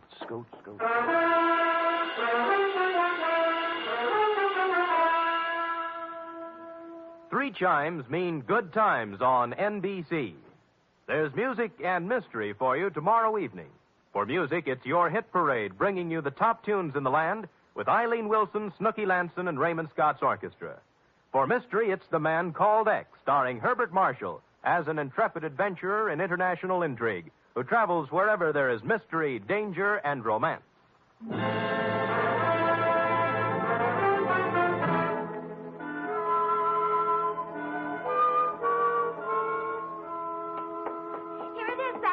Oh, brisk, efficient Miss Perrine. You may lay it on my desk and restore your lap to its original position. Oh, yes, sir. Ooh.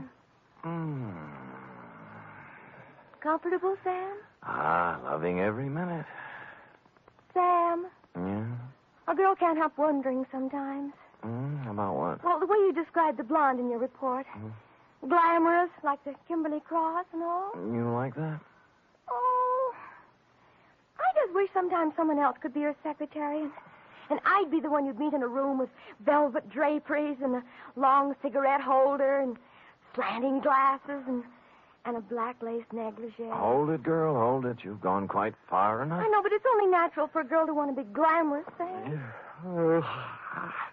Pardon me. You show up with any of those props and I'll turn you over my knee. You like me the way I am, Sam? Yep. Why is it always this way? Just when I think I'm getting somewhere, I find myself saying, good night, Sam. My sweetheart.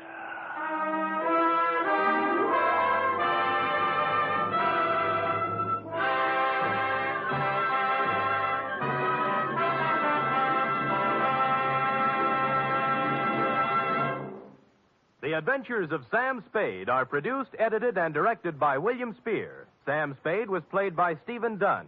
Lorene Tuttle is Effie.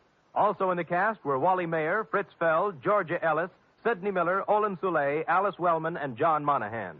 Script for tonight's adventure by Harold Swanton. Musical scoring by Lud Gluskin, conducted by Robert Armbruster.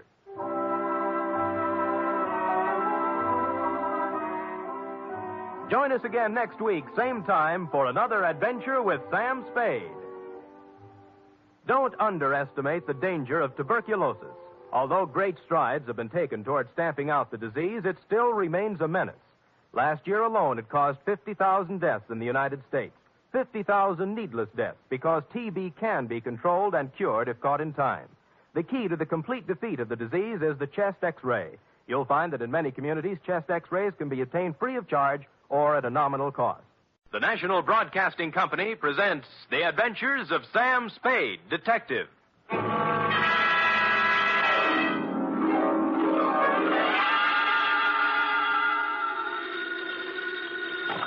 Sam Spade Detective Agency. Me, sweetheart. Sam! I heard you were hobnobbing with the wealthy set of our city. If what I was doing is their idea of hobnobbing, I'm glad I'm in the lower income brackets. What do you mean? What happened? I will only reveal that, Effie, in the intimate secrecy of our office. Was it that bad? Worse, F. Emotions ran amok. Passions were strewn from Fisherman's Wharf to the peninsula. Oh. Hatreds festooned the very air. And there was jealousy, too. My. It was positively lurid, as they say. Well, do you think it's all right for me to hear it? Well, I'll expurgate it a little, F. I'll water it down to your strength. I'll use monosyllabic instead of polysyllabic words, and so on. Now, Sam, I want you to tell me everything you think I should hear. And then just a little more. It's a deal, F. Prepare yourself for listening, and I will shortly make my entrance with a saga of society skullduggery, the lowdown on the uptown and all that. Now, if we need a name for it, why not call it the Vendetta Caper or the Revenge of Monte Cristo?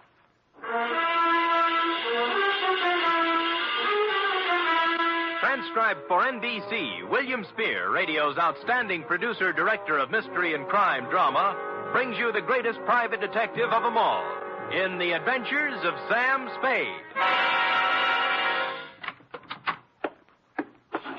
You don't have to call, Sam. I'm right here. Let me take your coat. Well, Effie, isn't this sufficient of you? Now, be quiet and give me your coat. All right. Thank you. Now, I've oiled your chair so it won't squeak. Sit down. Well, you make me feel like an emotional invalid, but it's wonderful. And here. Oh, well, miracles never cease. A double. Well. It's 8-year-old stuff. I had Friskin's drugstore send it up. Applejack, it's called. Applejack. Well, what brought it on, F? Why this particular polishing of the Applejack? Well, Come on, out with it. No, I just thought, well, you've been working with the rich people, and maybe you were handsomely compensated. Mm-hmm. And, my back salary? You're not mad, Sam? Well, as it happens, I did make a few dollars, and yours will be the first account settled. Oh, Sam! So, it wasn't me. It was the money all the time. No, Sam, no, I accept your apology. To Lieutenant J.F. Randall, San Francisco Police Department, from Samuel Spade, license number 1375596. Subject, The Revenge of Monte Cristo. Monte Cristo? Is this a historical drama? Christoph. Cristoff. Oh. Monty. Monty. And it's still a historical drama. Dear Lieutenant,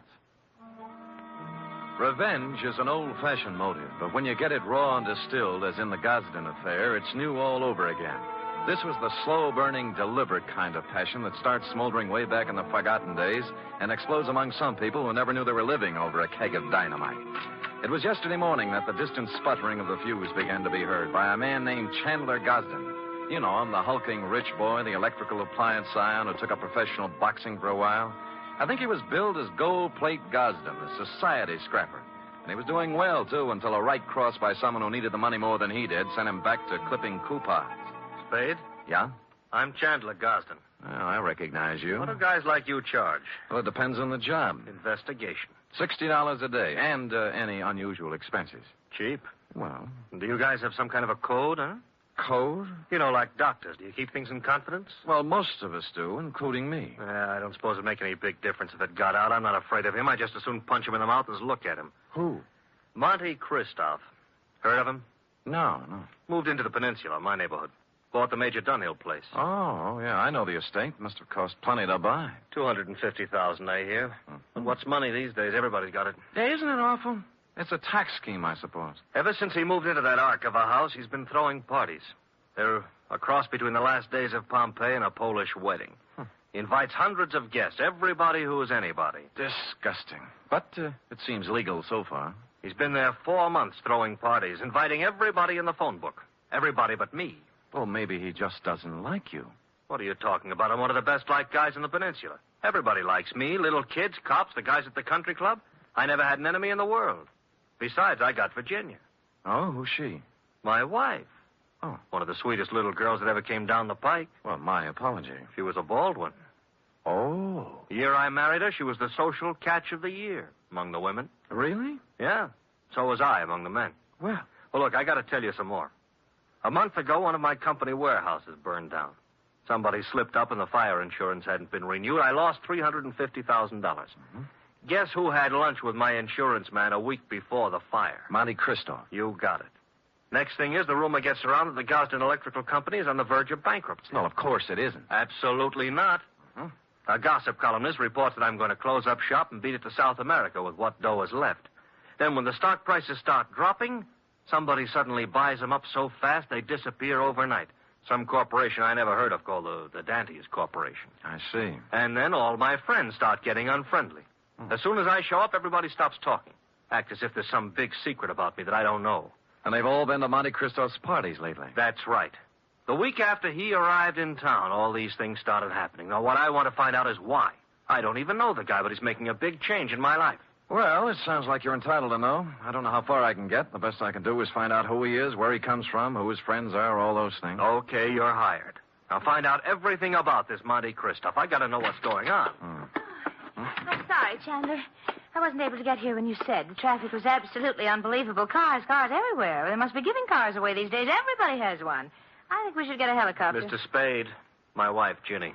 Well, how do you do, Mrs. Gosden? Chan, I hope you haven't lost your head and blabbed everything to him. I told you these sort of men weren't trustworthy. I beg your pardon, madam? Look, Ginny, I told him, and he's a good guy. Well, if you just want to go around giving your life secrets... Oh, shut up, will you? I'm the man of the house. Really? And I suppose I count for nothing? Oh, no, forget it. Spade, I'm depending on you. Don't let me down. You wouldn't think a millionaire would be hard to biograph, but I came up with very little information on Mr. Monte Cristo.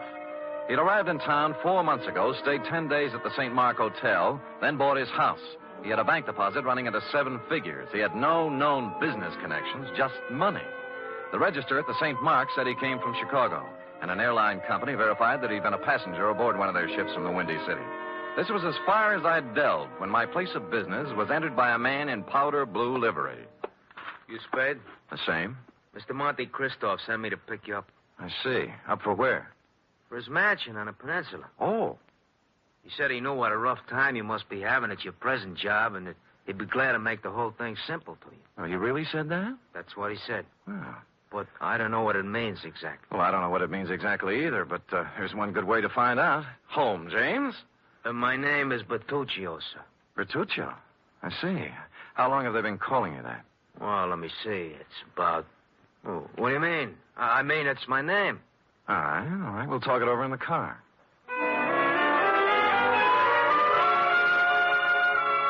The car was long and blue and smooth. I'm as democratic as the next guy, and I would just as soon have ridden up front with Bertuccio, but no, he wouldn't hear of it. I had to ride in a back seat with a window of bulletproof glass separating us. And thus we rode down to the peninsula. We glided down elm-shaded streets and finally through the gate of Monte Cristo's estate. The driveway was lined with spring green poplars. The mansion door was opened by a rear admiral, and I was ushered in. I wouldn't want to say that the living room was large, but I coughed once, and it was a full minute before the echo came back. A door opened somewhere, and a tan, hard-bodied man walked in across the marble floor with an outstretched hand. It was tougher than whalebone. I appreciate your coming, Mr. Spade. Mr. Christoph. Did you have a drink? Champagne, scotch, Irish, what? Oh, anything, whatever you like. Good. I figured you for rye. It's already ordered. Rye it is. Cigar? No, thanks.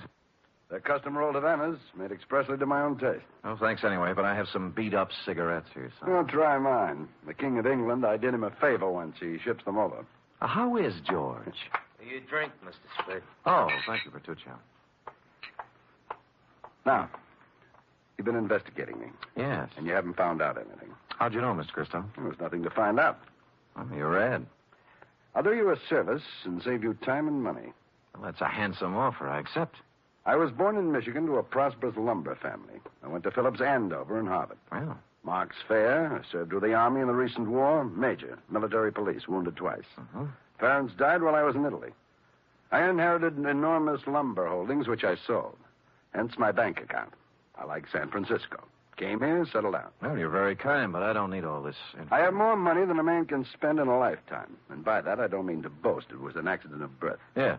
Now, Mr. Christoph, I'm only trying to find out. I know what you're trying to find out. Chandler Gosden put you on my trail.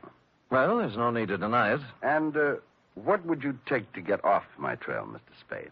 Well? New car, a selection of fine liquor, a better job, cash? All rather enticing, but I'm afraid you've misjudged me, sir. I only work for one client at a time. Is there anything wrong with switching your allegiance? Well, I'm afraid it wouldn't be cricket. Is that the way they say it at Andover? Very well. Huh. Then I'm afraid I've given you all the information I can about myself. Well, you've been very generous. But just one other thing. How long did you live in Chicago? Chicago? Yes.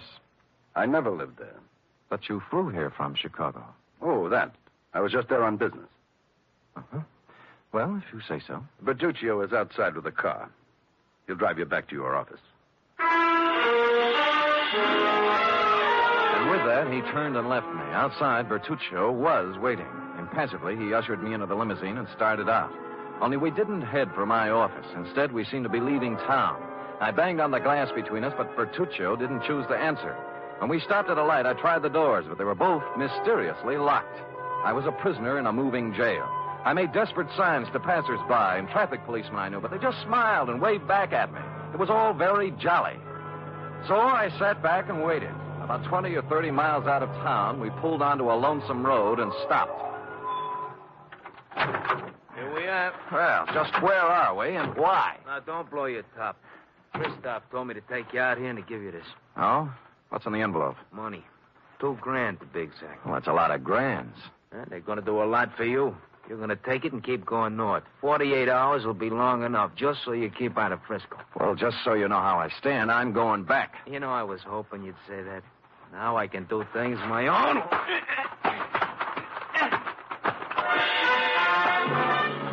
He pulled out a long black sap and started wielding it. The first cut just grazed my head and smashed into my shoulder. I blocked his second blow and moved in for some close work. The third time he swung at me, his arm caught an overhead tree branch, and that was his undoing. He took 4 or 5 and then went down and out. I searched him, and his billfold revealed that he was Joseph Kowalski, late of Chicago, Illinois. The cards and addresses it contained left little doubt that Kowalski was in the rackets. I threw him in the car and drove back to town and police headquarters. He was awake by then, and I had to drag him into the hall. You want him locked up, Sam? What for? Assault and battery, assault with a deadly weapon, assault with intent to murder, mayhem, anything. You can't lock me up. I didn't do any of those things. Anyway, if I did do them, it was in San Martin County, not Frisco. Oh, Sam, I don't know what I can do. He's got to do something in our jurisdiction. Sure, see? All right, he picked my pocket on the way into town. Here, Kowalski. What? See, look, he's got my wallet in his hand right now. Why, of all the brazen lawbreakers, you going to let him get away with this, walking right into headquarters with the evidence in his hand? Oh, wait a minute. Come on, Kowalski. We go pretty hard on pickpockets in this town. I'm being claimed. I want a lawyer. Get me a telephone.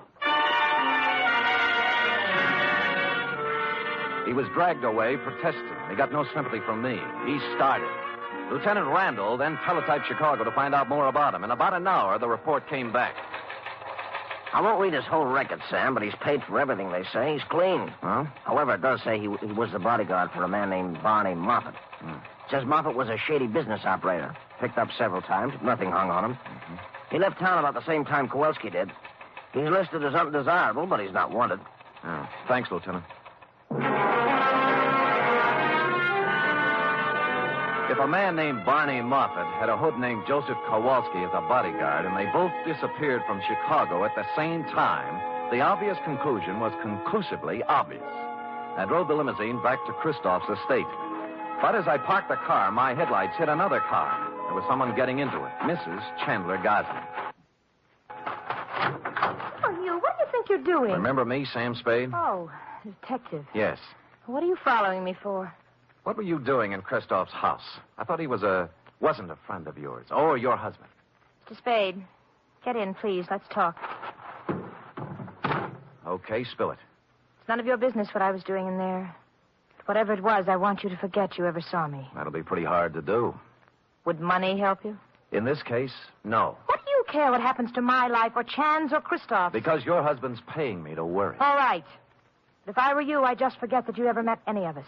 Because this mess we're in is so bad that nothing you or anybody else can do is going to get us out of trouble. With that, she burst out crying, and I couldn't get anything else out of her. So I let her go, and she drove off. I walked up to Christoph's house, knocked on the door, and a servant opened it. Took a couple of steps inside when 6 pairs of arms grabbed me. Some of them had fists on them. The struggle was just getting lively when Christoph appeared. All right, let him go, let him go. Well, I don't appreciate this kind of treatment, Christoph. You earned it, Spade. All right, men, take a walk. Now, what's it all about? It was my orders if you ever showed up here again. Why'd you soften? I just heard about Kowalski. You managed that very well. I admire resourcefulness. How would you like to work for me? No, thanks, Moffat. Moffat? Barney Moffat, late of Chicago and the rackets. So you know, huh? Well, I wasn't sure until just now, but you cleared up the doubt. How much do you know? Very little. Just that you were a shady operator, but nobody's looking for you or anything. Spade, I did a lot of things. Several years at tightrope walking with the law. But I never did anything they could jail me for. I have an idea you're considering doing something in the near future. What makes you say that? Well, it's a vendetta, isn't it? Monte Christoph and Bertuccio the Steward and the Dentist Corporation. You couldn't resist the drama, could you? All from Dumas' novel. But why? Why do you want to play the Count of Monte Cristo? What did Gosden do to you to merit all this revenge? Tomorrow. It'll be over tomorrow.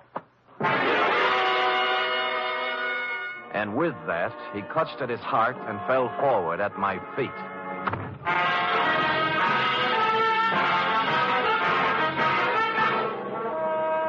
You are listening to the weekly adventure of radio's most famous detective, Sam Spade.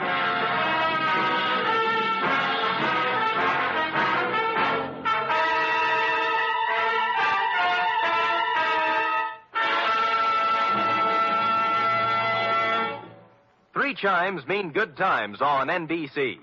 If you've been searching for mystery on Saturday night, put away your magnifying glass and follow these clues. Dial this NBC station tomorrow evening and listen for the chimes, and then you'll be off on a perilous trip with The Man Called X, starring Herbert Marshall.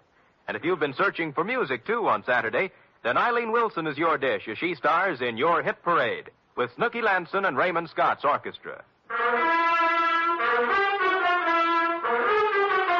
And now back to the Vendetta Caper, or the Revenge of Monte Christoph, tonight's adventure with Sam Spade.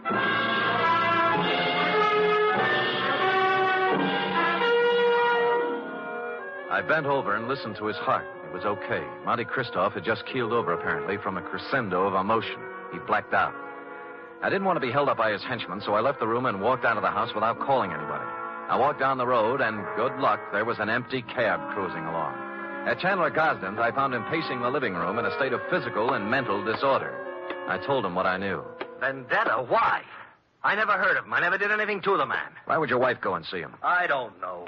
Why don't you ask her? Because she hasn't been home all day, and here it is 1 o'clock in the morning. She's still listening. Tell me, is there something special happening tomorrow? Christoph seemed to think that everything would be settled tomorrow. It's our annual corporation election, just a matter of form. I'm elected president. A few other people voted into office, always the same people. Well, then he must plan to swing the election his way. Maybe put you in office. Huh, got a fat chance of that.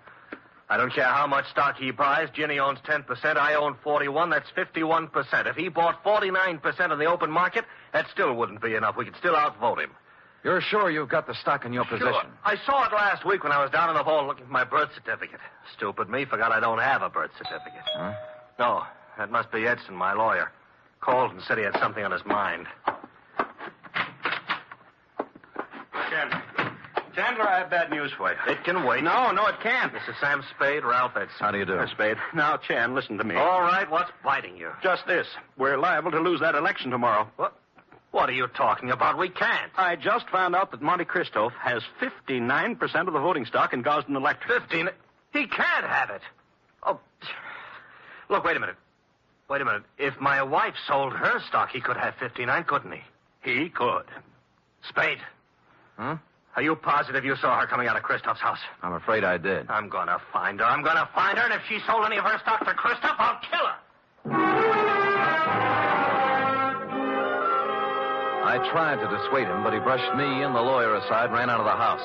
I called the police and told them to try and find Virginia Gosden before her husband did. Then I went looking myself. The first place I tried was Monte Christoph's mansion. There were lights on, so I entered, gun in hand. I didn't have any time to dicker with servants and bodyguards. And Christoph appeared in a matter of seconds. All right, Spade, what is it you want now? Virginia Gosden. She hasn't been here since the last time you saw her. You know where she is? I haven't any idea.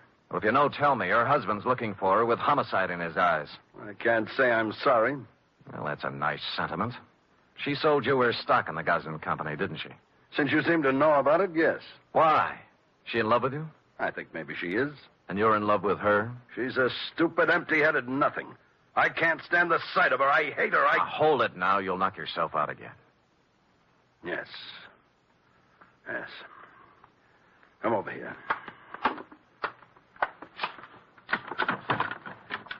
Take a good look at that. No, it's a pillow. An ordinary pillow. So? You notice how dirty it is? Yeah. Notice that it isn't even stuffed with feathers. They were too good. It's stuffed with dirty cotton rags. Well? My father's head was lying on that pillow when he died. I've kept it ever since as a reminder of who killed him. Who did? A man named Elwood Gosden. A man who cheated and lied and stole everything he had in his life. Chandler's father, huh? Yes.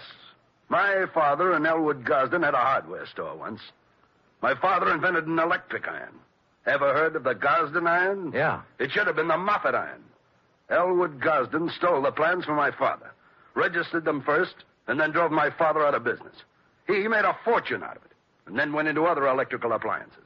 Well, things are beginning to gel now. My father became a peddler and died poor and broke and ill. My mother died 20 years before she should have from overwork, while the Gosdens grew fat and respected on the Moffat brains. So you started your vendetta, huh? I started it the day my father died. I set out to make one thing in this world, money. And I made it in handfuls. You can look me up. Barney Moffat, Chicago. Gambling, black markets, gun running, slave trading, anything and everything that had a big profit in it. And then I set out for San Francisco to break that Creighton son of Elwood's and his whole family. And on the way, you lost a guy named Barney Moffat. What difference? Huh. Look, you've got money now and everything you need. Why go on with it? I don't care anything about money. I only want to use it against them. Do you know why I had all those parties? To buy stock from people. Yes. Stock in the Gosden Company. I've paid twice, 3 times what the shares were worth. But right now, I own 59% of the Gosden Enterprises. And tomorrow morning, when the two of us meet at the stockholders' meeting, I'm going to vote him out of office and take over the company. And then, I'm going to drive it right into bankruptcy. And you got Mrs. Gosden's stock by making her fall in love with you. I had to. Now, let's talk about it anymore. About Chandler Gosden. He's a man with a very short and violent temper. He might come gunning for you. That's just what I hope he does. Ask the man at the door to show you out.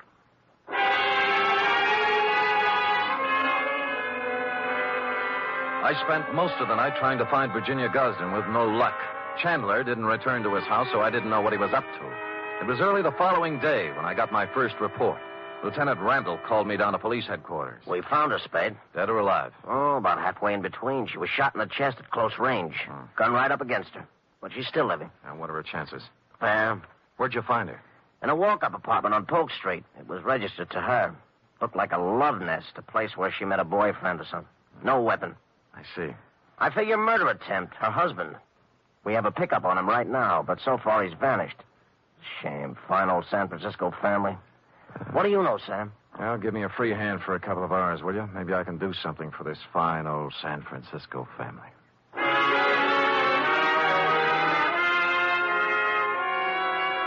I had no more idea than the police where Chandler Gosden was at the moment, but I had a good idea where he might be later in the morning. I put a call into Ralph Edson, his lawyer.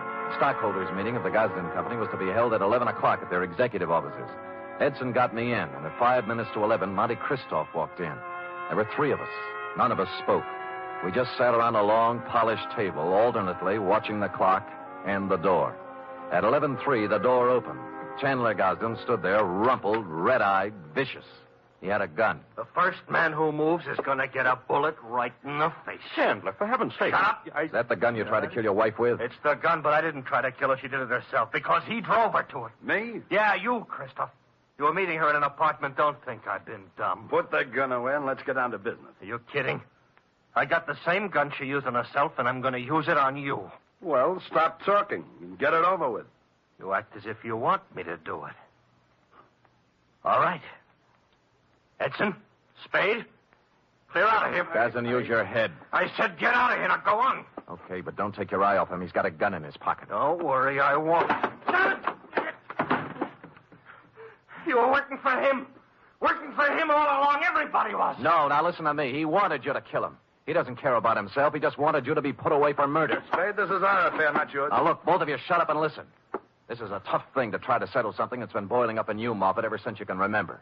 You spent all of your grown-up life trying to get back at the wrong man. It appealed to some ironical sense of yours to carry out the Monte Cristo revenge story. Now, let me ask you this. You remember all about Monte Cristo and how he ruined the people who had ruined his life and how his father died heartbroken. But do you remember the end of that book? Go on. He found that he couldn't bring himself to revenge the wrongdoings of families on their innocent children. That reads good in a book, but I don't feel that way. Well, maybe you will when you hear this. What? This man right here that you've spent 20 years getting ready to ruin is not even a Gosden. Huh? What? He's an adopted son. Mr. Elwood Spade, Gosden adopted him from an Oakland orphanage on October 11th, 1907. I got the records to prove it this morning. I don't believe it. I would have known. Mr. Edson, you've always been the family lawyer. Isn't this true? It was a long chance that Edson would play along with it. But to bring it off, it needed the final clincher. Lawyer Edson looked at me, then looked at Chandler Gosden. He gulped and licked his lips. It's true. It's true, Chandler. Adopted? Your father never wanted you to know. Chandler didn't move. He just stood there stunned. But Barney Moffat sank down into a chair and buried his head in his hands. Edson and I looked at each other and waited. And finally, Christoph looked up and spoke. Start the meeting. Mr. Edson? I hereby declare the annual stockholders' meeting of the Gosden Company open. Mr. Gosden? I don't care what happens now. I bow to the majority stockholder. Oh. Mr. Christopher... I beg your pardon, Mr. Moffat? As the majority stockholder, I vote that the chairmanship of the Gosden Electrical Corporation remain as it has for the past 20 years with Chandler Gosden.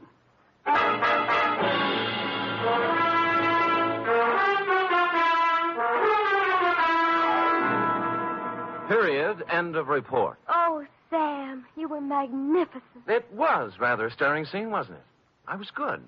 But it was superb. It really was. Mm-hmm. Did he sign over the stock and everything? Oh, he did indeed. Oh. Sam, do you think the world will ever get to a time when everybody has all he wants? And instead of trying to get more, everybody spends his time just trying to enjoy life? Well, you know best, Effie. Do you really believe that, Sam? Well, you've got to believe something. It's better than nothing. I guess. I have a theory, too, Sam. Well, spout it out. Well, if everybody in the world picks somebody else to be nice to, there'll never be any more trouble anywhere. How do you figure that? Well, before you can be nice to somebody, you have to think nice thoughts, see? And once you start thinking nice thoughts, well, you can see how silly the bad ones are. Effie, come here. You know, I might just put you up as a candidate for a chair of philosophy at Columbia. Oh, Sam. I know who you picked out to be nice to. Me. True. And I picked you. Good night, Sam. Good night, sweetheart.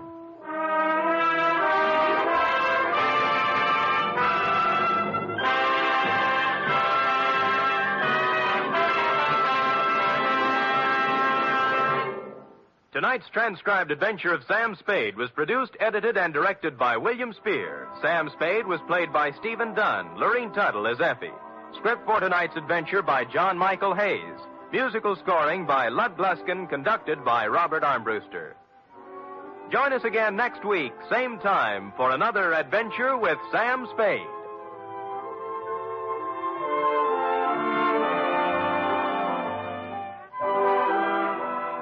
Tomorrow, Dennis Day and Judy Canova entertain you on NBC. The National Broadcasting Company presents The Adventures of Sam Spade, Detective.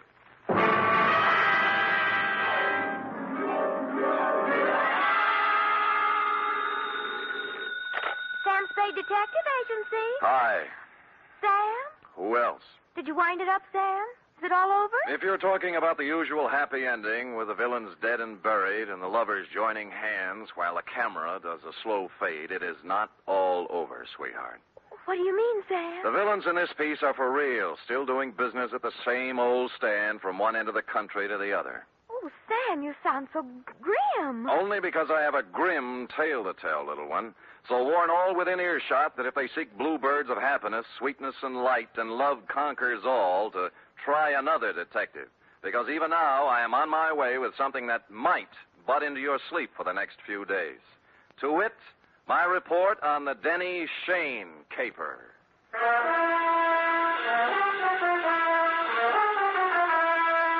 For NBC, William Spear, radio's outstanding producer, director of mystery and crime drama, brings you the greatest private detective of them all, starring Stephen Dunn in The Adventures of Sam Spade.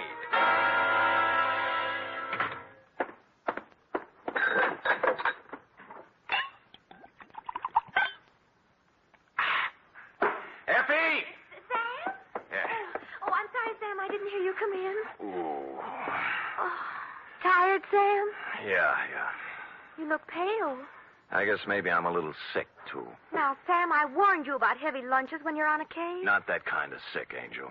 This kind starts at your shoe tops, runs up your backbone, and kicks around in your head till you're... Where's the book? Right here, Sam. Okay. The date, fill it in. 2 John Q. Public. From Samuel Spade, license number 137596. Subject, the Denny Shane caper. Dear John Q.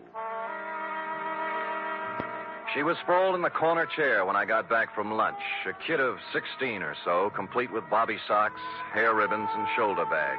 The kind you see every afternoon in the drugstore near the high school, making jive talk over a soda. But she looked up as I walked in, and the eyes didn't look like jive talk at all. There was trouble in them. You're Mr. Spade? Yep. The detective? Well, according to some people. Fine. I need a detective. You're sure now? Mm-hmm. Positive. What would you be doing with a detective? Your ad in the classified section said you find people.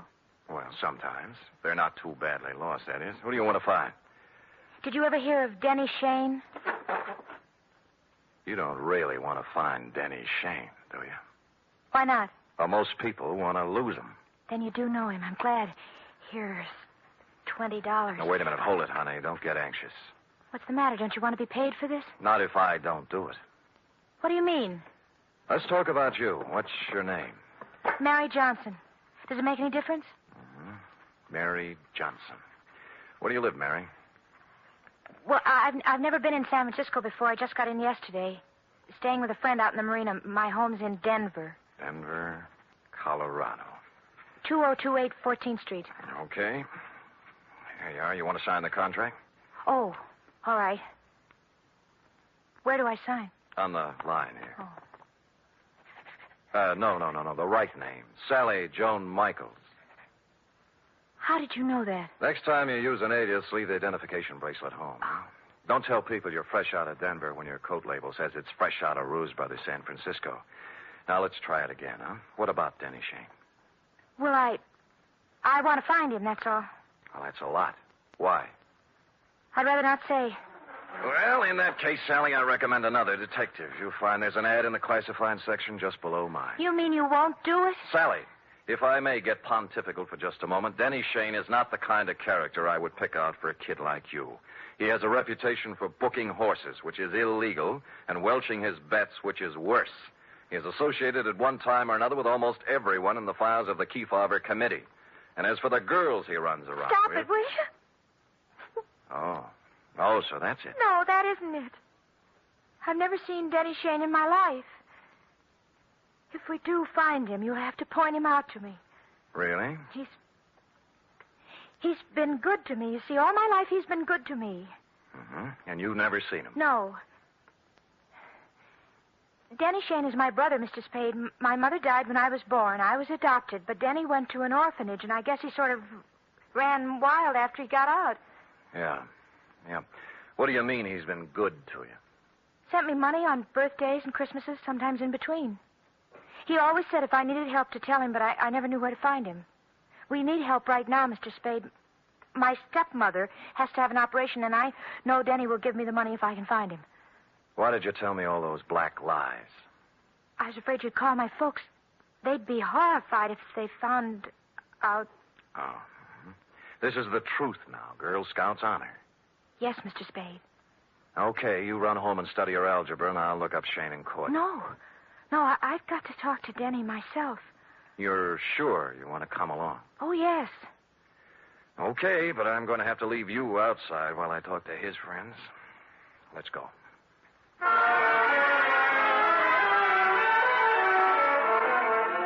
I hadn't seen Shane since 3 years ago when he conned a client of mine out of $3,000 on a phony mining stock deal. I knew it was waste motion, but I checked the hotel where he was living then and found he was long gone.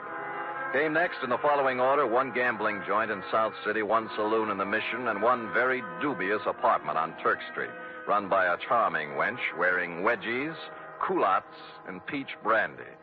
She gave me a peachy smile. Oh, Denny Shane? Don't step on your laughs. You seen him lately? Funny you asking about Denny. I saw him yesterday. First time in 2 years coming out of Augie Dano's. Oh, who's Augie Dano? Runs his gym exercise studio, reducing setup on Sutter Street. You know, work a little, lose the middle. Give it? Yeah, I got it. But anyway, thanks.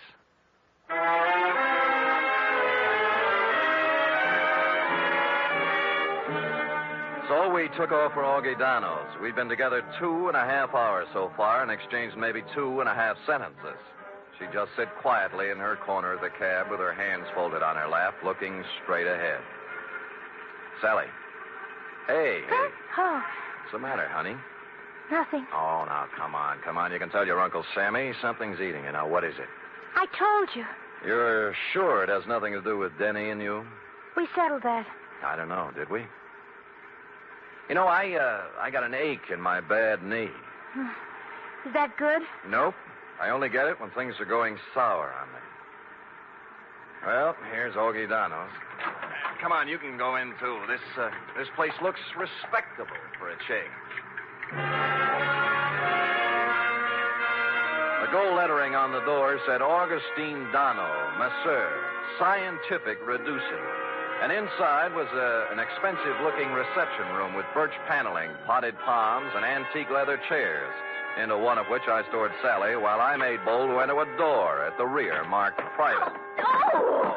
Oh, now, there. Look what you made me do. I am sorry. Oh, dear me, you should be. My best perfume all over the... I'm sorry. I didn't mean to slam the door, lady. The draft. This is a private office, sir. There is a button outside clearly marked ring and wait. That I did not see, and once again, I am so sorry about spilling the perfume. Oh, my. Toujours, my regret. TV. $12 an ounce. Oh, I regret TV, too. Now, look, how about announcing me to the professor? But now, if you mean Mr. Dano, he's quite busy with another... Miss Rudnick, if the envelopes are ready, Oh, who's this? You've got me. My name's Spade. Spade? Spade. The detective? Yeah. Detective? Oh, what... Just a minute, Miss Rudnick. Would you have your nerve barging in like that? I thought you were a client. All right, Miss Rudnick. All right, here. Well, 4 bits. Now, buy yourself another quart. well, I never. This I can believe.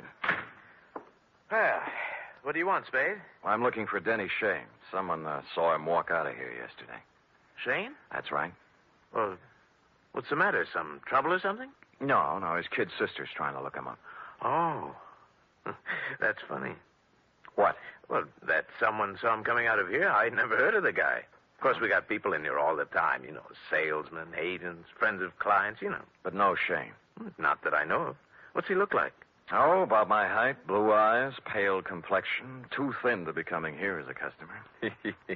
Well, I wish I could help you, pal, but like I say, so many people come in and out of here, Sure. Thanks anyway. Bye. Bye. Any luck? No, never heard of him. Come on. Too bad. Where to now? Oh, there are a couple of more places. After you.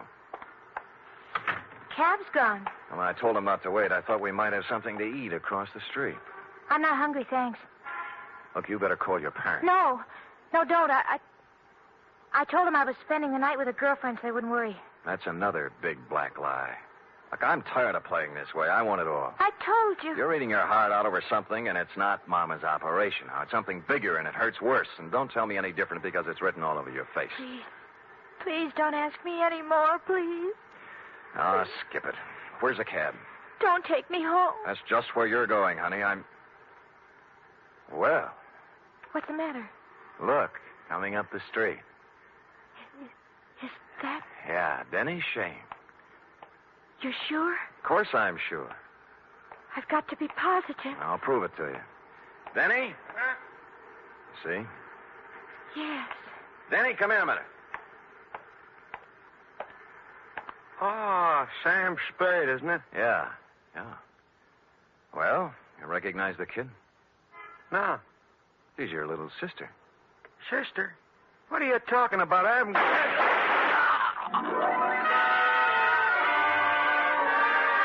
It all happened in less than a second. So hard, so fast, so horrible, it froze me in my tracks. The shoulder bag flew open, there was an automatic in her hand, and then Denny Shane was dead on the pavement, and she was turning toward me, her face a sick gray color, handing me the gun, handle first. There. It's done now. You can take me to the police.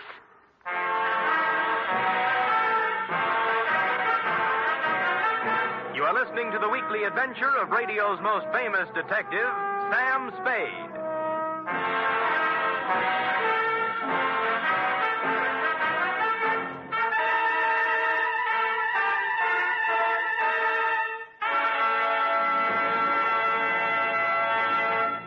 Three chimes mean good times on NBC.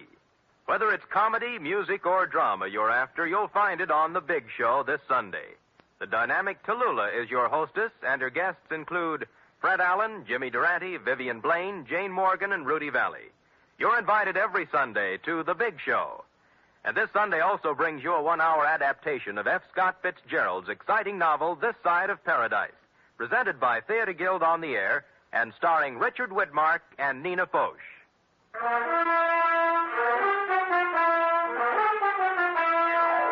And now back to the Denny Shane caper, tonight's adventure with Sam Spade.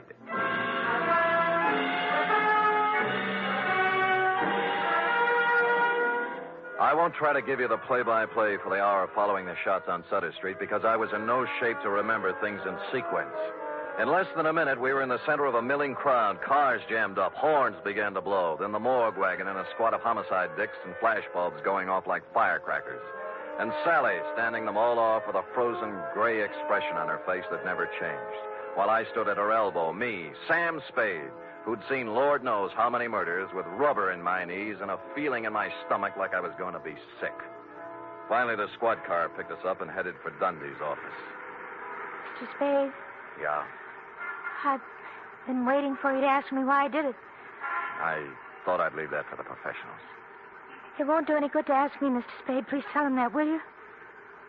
It'll save all of us a lot of trouble. Everything I told you was a lie. I had to make a take to me to in some way because I didn't know what he looked like. I hope you know what kind of a stew you jumped into, Sally, because from here on it's going to be pretty tough. I don't care what they do to me. I've had nothing to live for a long time now. What do you mean? Sounds stupid, doesn't it? 16 years old and nothing to live for. Ah, Sally. Tell them not to ask me any questions. Tell them I'm guilty. Sentence me or do whatever they do. I'll never tell them why. I'll never tell them why.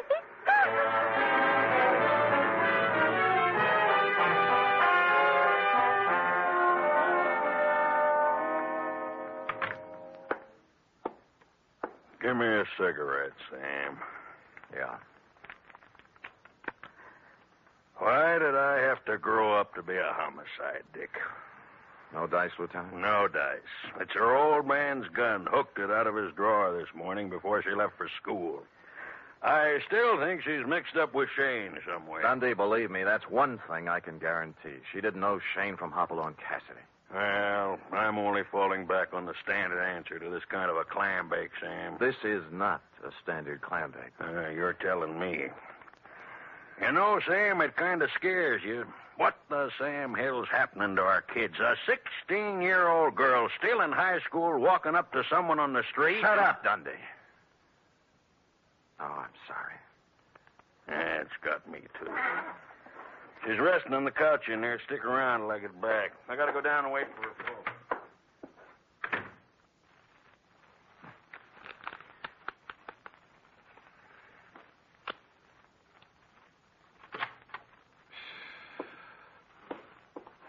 Oh, excuse me. I saw the lieutenant go out, and Come on in, sit down.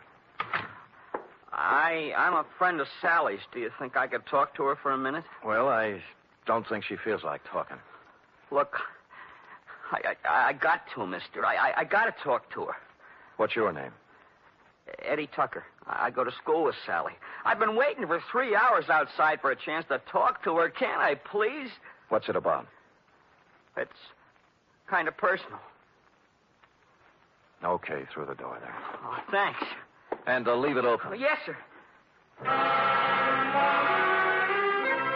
The minute he went in, I slid along the wall into a corner between the door jamb and a file case. And through the doorway, I could see them both in a mirror on the far wall of the inner office. Sally. What are you doing here? I had to see you, Sally. I heard about it, and I had to see you, that's all. You're wasting your time, Eddie. It's all over and you know it. You shouldn't have done it, Sally. You know what I promised you. I know what you promised me all the other times, too. This was for keeps, honest. So are the other times. All right, look.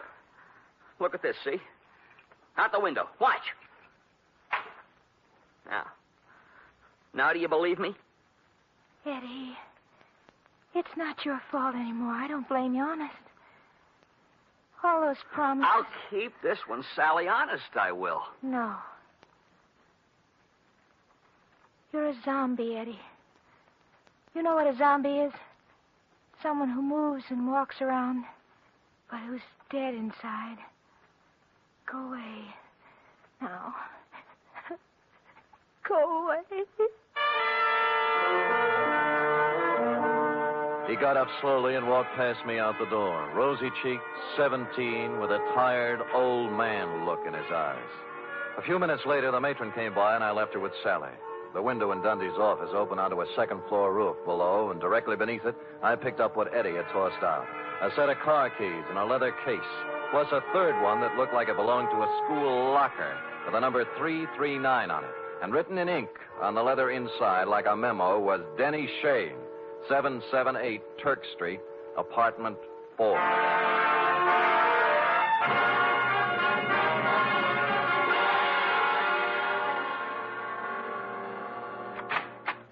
Hello, kids. Oh, well, it's you again. Yeah. Well, hold it, Jack. Aren't you going to wait for an invitation? You done me wrong this morning, honey. About Denny? Yeah. Said you hadn't seen him in 2 years. I told you about Augie Dano, didn't I? Anyone told you about Denny Shane? No great loss. Pax for biscuit. Oh, would you like a drink?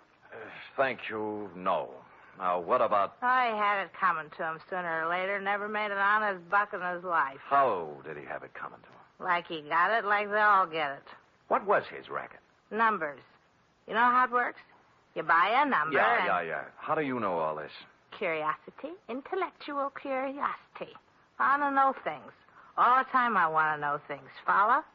So one day, when Denny leaves his suit to be cleaned and I find a book in his pocket, I ask the questions in What book? His numbers book, stupid. What's that? Oh, you know, with the names and numbers of all his customers. You wouldn't know where it is, would you? Oh, perhaps. Oh, yes. How does $5 look? Bourbon is awful high. Yeah, you probably drink it straight. 10. Better. Come on. I think it's in his top drawer. Let me see now.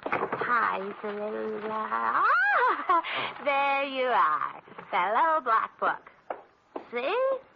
All the names, all the numbers.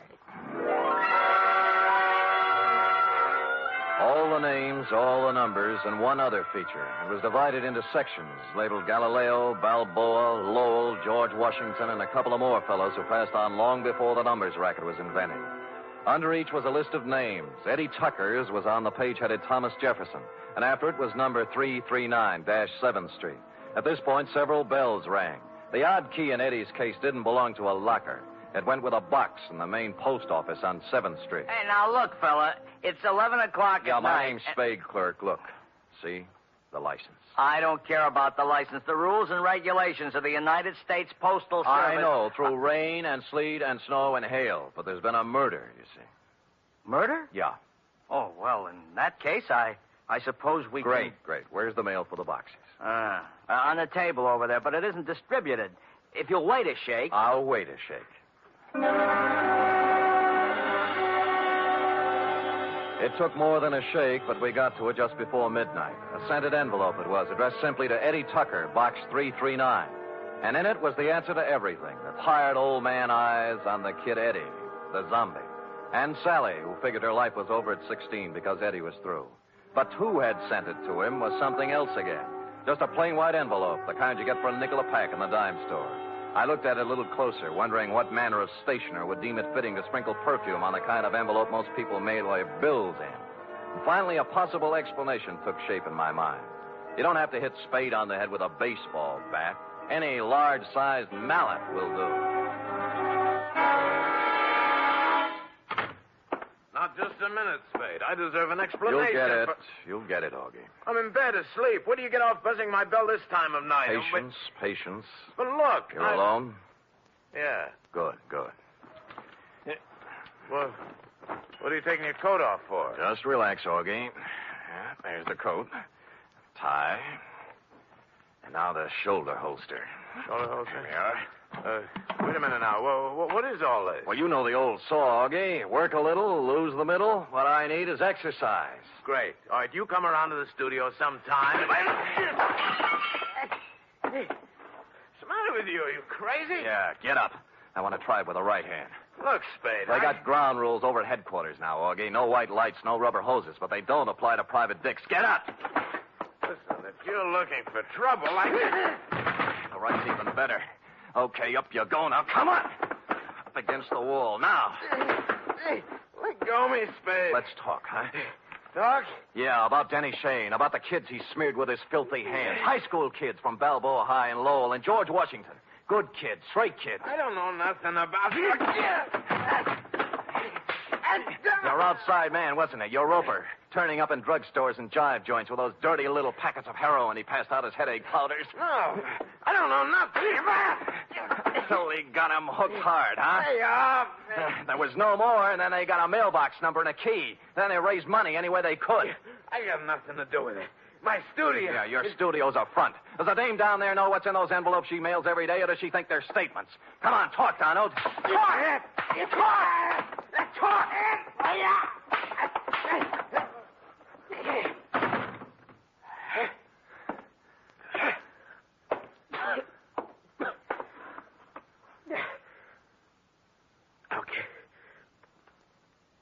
Okay. I'll talk. Which he did, a full hour's worth in Dundee's office, and a harrowing tale it was. I felt like printing up 1 million copies and mailing it out to every father and mother in the country. They'd taken him downstairs when I happened to glance out of Dundee's window. Down on the second floor roof, a point of light was moving back and forth slowly from one end to the other.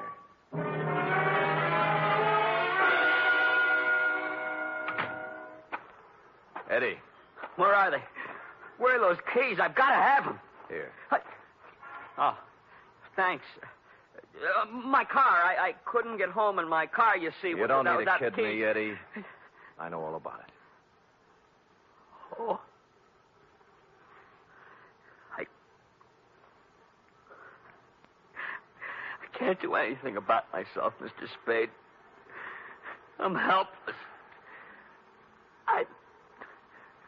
What she said. Zombie. You're not helpless. You can't handle a little love, maybe, but you're not helpless. Other guys have licked it, and you can, too, if you want it bad enough. I I want you. Good, that's all you need. We'll take care of the rest. Let's go, huh?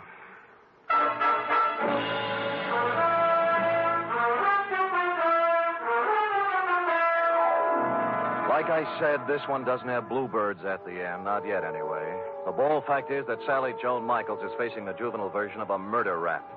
However, the best criminal lawyer in town has volunteered to defend her, and the state will be represented by the most half-hearted prosecution that ever set foot in the courtroom. Eddie Tucker is entering a sanitarium tomorrow, making him luckier than some of the other kids in that little black book. What about yours, John Q? Period. End of report. Well? Oh, I don't know what to say, Sam. I feel so awful. I guess I'd better not make any comments at all. Me too, sweetheart.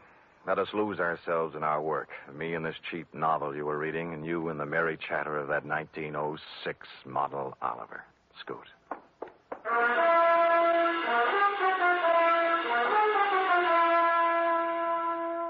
3 chimes mean good times on NBC. This Sunday, there's fun for you with 2 delightful families, the Blandings and the Harrises.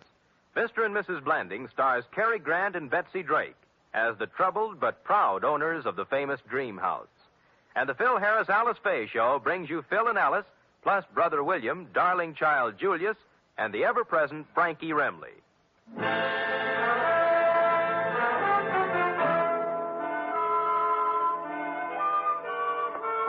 is, Sam. Amazing. Oh, not really, Sam. There's nothing amazing. Don't sell yourself short now. I'm just a plain garden variety secretary, Sam. Look at that. Immaculate. Not a mistake. Oh, Sam. And in 26 seconds flat, in just the time it took that man to read a short announcement, you type out 5 copies of a 28-page report. In my book, that is amazing. All right, I admit it, Sam. I'm amazing. Good, good. And another thing. What's that? I'm hungry. Oh. And tonight is sauerbraten night at Schroeder's, and Max Nishi's letting girls in now. Cherub, as you may have gathered, I didn't collect a fee off this one. Oh, but Sam, I still have $10 you gave me last week to cover my back salary from 6 weeks before that, so we really... Schroeder's it is, yes. Let me go home and put on my other shirt. And I'll get my sauerbraten hat. Good night, Sam. Good night, sweetheart. She is amazing.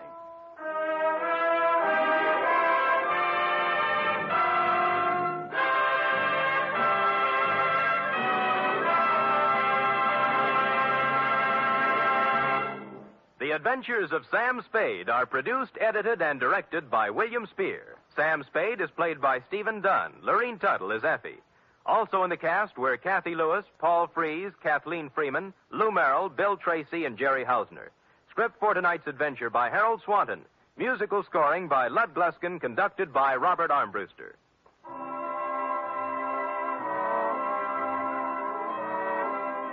Join us again next week, same time, for another adventure with Sam Spade. You can help in the fight to conquer cancer. Strike back at cancer by joining the 1951 Cancer Crusade of the American Cancer Society. Help science help you. Give generously to your local unit by mailing your contribution to Cancer, care of your local post office. Cancer is a major problem, and the fight against it deserves major support. Laugh with the magnificent Montague and Duffy's Tavern each Friday on NBC. The National Broadcasting Company presents The Adventures of Sam Spade, Detective.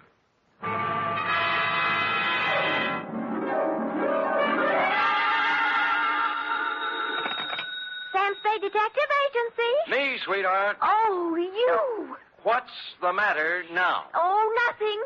You just up and leave and don't say where you're going, and I'm only your secretary, and I'm the last one to know about it, and everybody else in town knows more than I do, and I wasn't even Enough. Wait a minute. How did everybody in town know about it? Well, it was in the newspapers, that's all. In the society column, no less. Really? Well, imagine that. Florabelle Frolics column. Florabelle. Mr. Spade, the notorious private detective, is vacationing at Westover as a guest of a promising young architect, Garrett Welch. Notorious yet. Well, at least they spell my name right. I suppose you had a great time. Well, it was exciting. What did you do? Just talked over old times, Ep. Did a little hunting, little shooting. Did you bag anything? F, watch your language. Sam. I see you're shocked. Well, so was I. However, if you have nothing to do, hang around the office, and I will be down with several pages from my diary telling about the whole affair. I've titled them The Civic Pride Caper.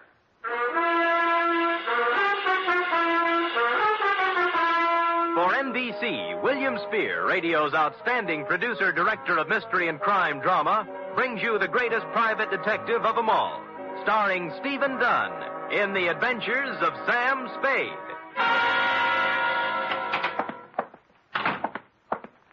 Oh, here I am, Sam. Well, I thought you'd gone chicken and run out on me. You're part of this organization. You're going to bear the bitter with the sweet, along with the rest of us. I know, but I always seem to get the bitter. Friday's when the sweet should be given out. Don't quibble. Don't quibble. This is a nasty job we have here, and we might just as well sit down and get it over with. You care for a drink? You might need it. No, thanks. I don't need false bravery. Lucky you. Well, are you ready? No, but we might as well start. Well, you know best.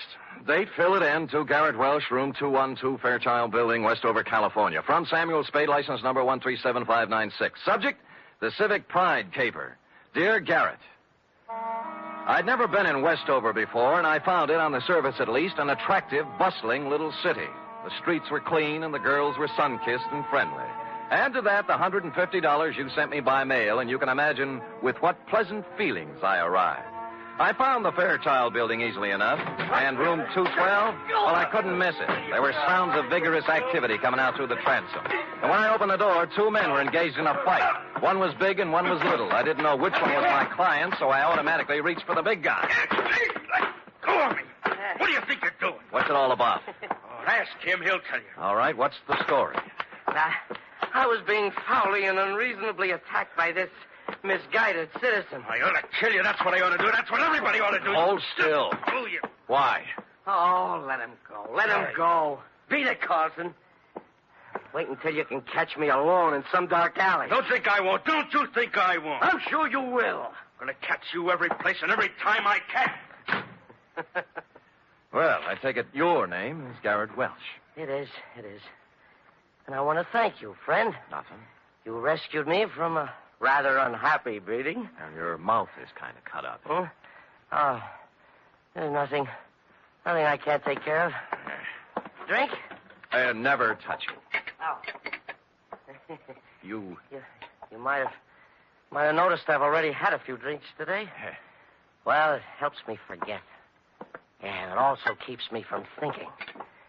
There you are. No, thanks. My name is Spade. Why did you send for me? Bodyguard? No. Let them have their fun. I don't mind. Maybe I even deserve it. Look, you're paying for my time. Why don't we get with it, huh? Oh, sure. Why not? Good. Come over here to the window. There. Look out there. Where? The far corner. Oh, you mean that building? Pile of rubbish is a better description. Well, what happened? Fire? No. It just collapsed one night. Last week. Oh. There were more than 3,000 people in it at the time. 5 of them were killed. I don't know how many injured. Well, that's too bad. How did it happen? It just collapsed. Another drink? No, thanks. Pardon me? It was a municipal auditorium built to honor the war dead. It cost over $1 million.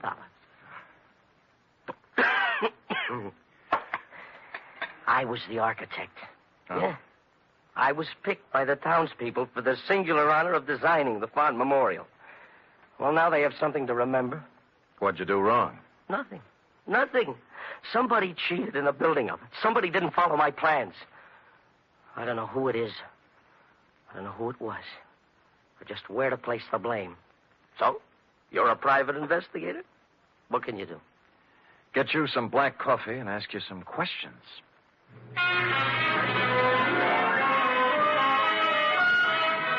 He gave me a list of everybody in town who had something to do with the building. First off, I called on a man named Howard Kessley, whose construction company had the contract for erecting the auditorium. Kessley lived in an elegant house on a well-guarded estate. And after they took my gun away from me, they let me in. I waited in a room tastefully decorated with original oil paintings and oriental rugs. And eventually, a football hero-type man walked in. You from the insurance company? No, I'm a private detective, Sam Spade. Who are you working for? Garrett Welsh. Huh. That's a laugh. Funny. Well, what do you want? Look, you built that auditorium. Have you any idea why it fell down? Maybe it just got tired. I don't know. Aren't you interested? We're looking into it now. Who's we? My company engineers. That Garrett Welch. An architect. We should have had somebody who knew what he was doing. Do you have any copies of the building specifications that I might look at? Sure. I got nothing to hide. You can go back and tell Garrett Welch that the best thing he can do is get out of town. Or somebody tries to knock him off and succeed. Here. There's a copy of the plans. Look at it all you want. You'll find I did what I was supposed to do. I got my gun back from the guards and left with the building specifications tucked under my arm. They didn't mean a thing to me, of course. I'd only asked for them to see whether he'd refuse to show them. But out of curiosity, I unrolled them just for a look before dumping them into the ash can. And I noticed something. The last page was signed and approved by the city building inspector, a man named Albert Mitchell.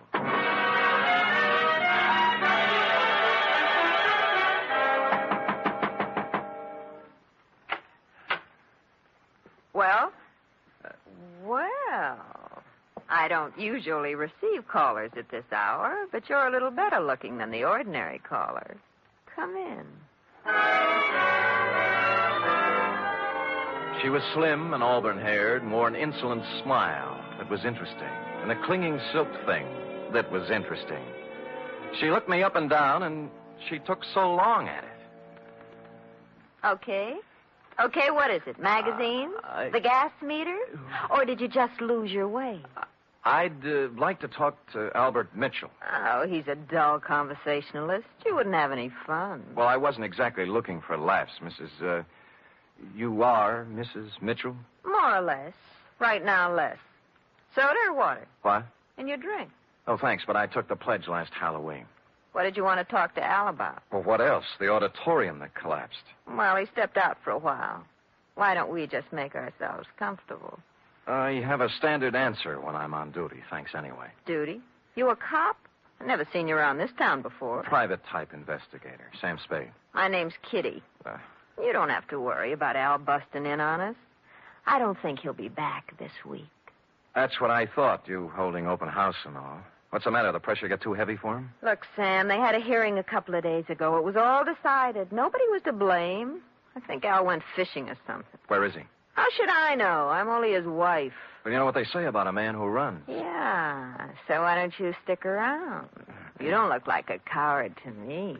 Well, when it comes to redheads, I really am. So long, Kitty. But... Oh, by the way, if Al does ever show up, tell him I took a room at the Embassy Hotel. I'd like him to call me. I won't tell him a thing. Come back here, you coward. Hey, Sam!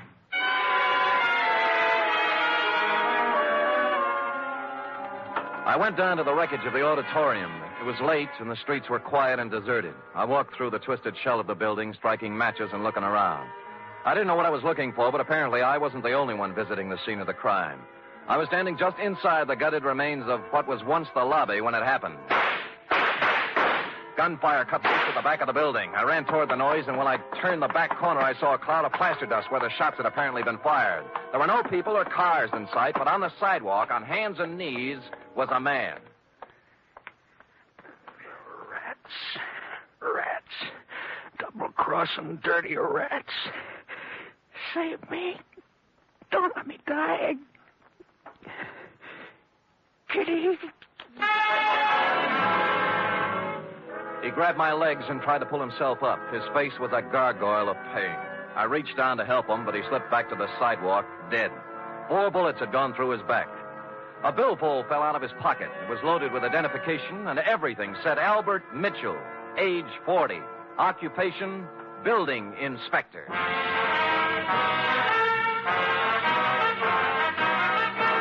You are listening to the weekly adventure of radio's most famous detective, Sam Spade.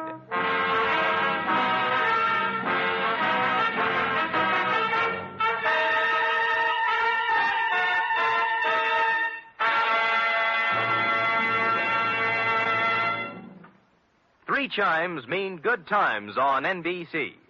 This Sunday, Theater Guild on the Air presents an exciting 1-hour adaptation of the Broadway stage comedy Light Up the Sky, Starring in this Theater Guild production are Joan Bennett, Sam Levine, and Thelma Ritter. And on Sunday, you're invited to another hour-and-a-half broadcast of The Big Show, starring Eddie Arnold, Jack Carson, Eddie Cantor, Olivia de Havilland, Martha Ray, Meredith Wilson, and many more. Your MC, of course, is the glamorous and unpredictable Tallulah.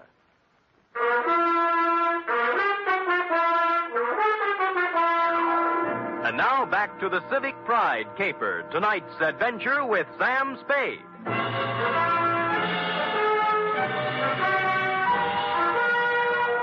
A good many other people had heard the sound of Albert Mitchell's assassination, and before long a crowd had gathered. Among them were several minions of the law. They took two people in tow, the dead Mitchell and the live Spade. The Westover Police Department had themselves a fine time over me. It seems I was hired out-of-town killer and therefore eligible to be questioned all night. They worked hard at it, but in the morning they had to admit defeat and release me. I think they only did it because they didn't want to pay for my breakfast.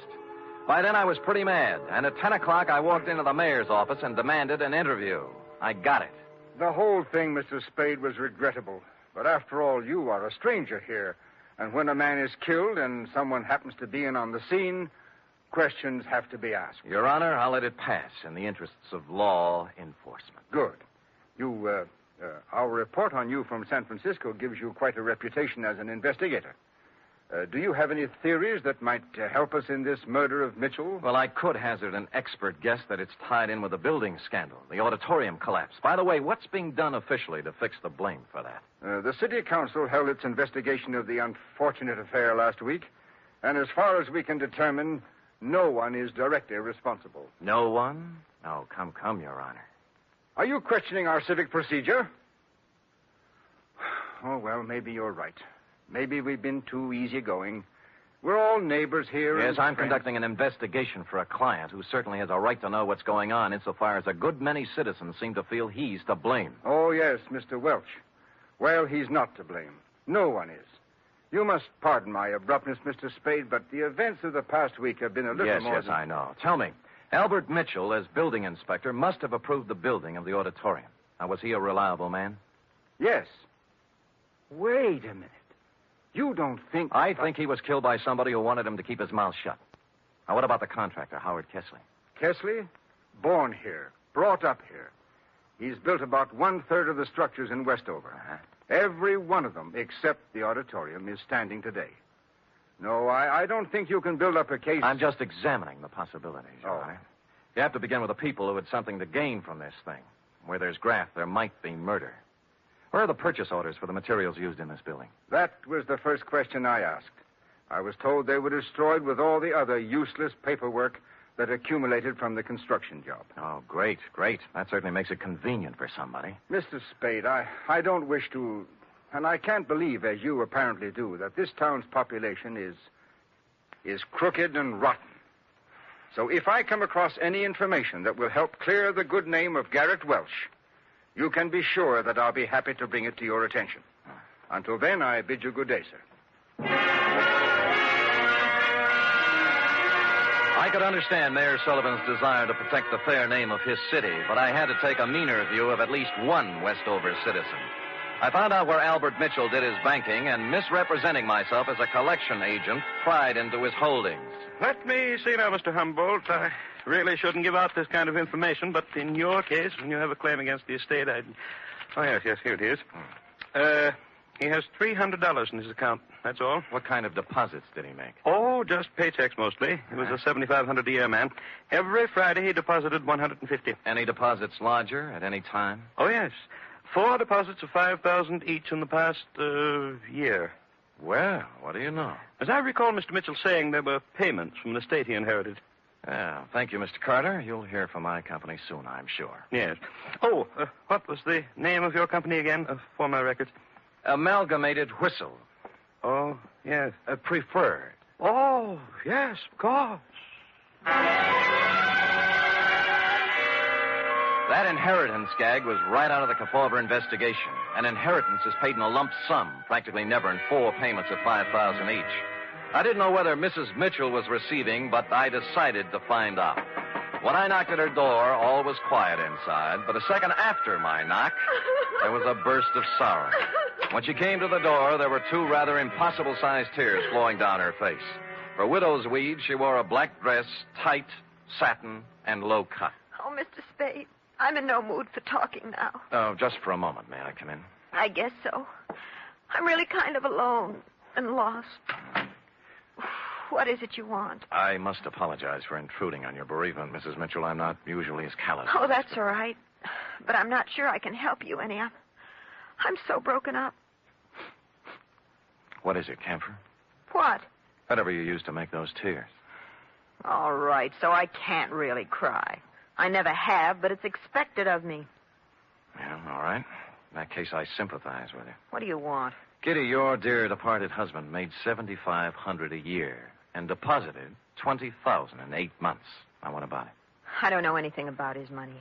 All I know is that the bank told me he had only $300 left. What'd he do with it? He spent it on other women. Oh, I see. So the artificial tears do make sense, I guess. No, you don't understand. It's not that simple. It's funny, Sam, because I really mean it. Oh, I know how stupid I look in these clothes. And I did use camphor on my eyes because I wanted to cry. I wanted to cry for all the good days and the good years Al and I had. But the bad years kept getting in between, and I couldn't do it. I like you better all the time, Kitty. I knew you were real pretty. Now it turns out you're pretty real. I really loved him, and he loved me. But we kicked it away because we both wanted more excitement than this town or his salary could give us. There was no place to go. We just didn't get along. He was out spending his money on other women, being a big shot. I can't blame him, though. I helped make him do it. What about the money? He got it for falsifying the auditorium inspection papers, didn't he? Well, he didn't get it for inventing television. Who paid him? Sam, don't ask me anymore. Well, you do know where the $20,000 came from, don't you, Kitty? Don't, Sam. I'm scared. You know what you ought to do? You ought to come back to San Francisco with me. Let me help you get a job there. You can make a fresh start. You're not kidding. I give you my word. I ought to have my head examined for trusting you, but I'm going to do it. Al got that money from the Central Cement Company for, quote, an advisory capacity, unquote. Mm-hmm. You know who owns the Central Cement Company? Howard Kessler? Warm, but not quite. His brother. Last night when Al showed up in town, he was gunning for trouble. Why? He said they were going to make a fall guy out of him, and that he wasn't going to take the blame for anybody. That's what he said. Mm-hmm. But I think he ran out of money and wanted to make a touch in exchange for disappearing again, for good. And you think Kessler shot him or his brother? I can't think, and I don't know anything else. Now, do I get to San Francisco? I'll be back for you. All right, but make it fast. And don't leave me here, because if anything happens to me, Sam, it'll be on your conscience. She walked to the door with me and kissed me on the cheek, and it was nice. No more than that. It was nice. Next stop, the Central Cement Company offices. Statement of Howard Kessler's brother, Ralph. I'll explain it to you in simple terms. We supplied cement for a lot of buildings in this part of the country. When you want to build something, you submit a bid. When you want to know what kind of a bid to submit, you ask an expert. Mitchell was our expert. And we didn't expect him to work for nothing. You mean Mitchell tipped you off as to what other firms were bidding? Well, call it anything you want. It's done all the time. I found Garrett Welch, my architect client, slumped over his desk, much the worse for drink, and it took a good half hour with coffee and wet cloths to bring him around to something resembling normal. I was proud of that building, Mr. Spade. As proud once as I am ashamed of it now. I spent 4 years at a prominent American college and 2 years apprenticeship with a great architect to prepare myself to come back here and make this the most beautiful city in the West. Well, you must have watched them build it. What went wrong? That's the point. I wasn't here. They sent me to Chicago to study.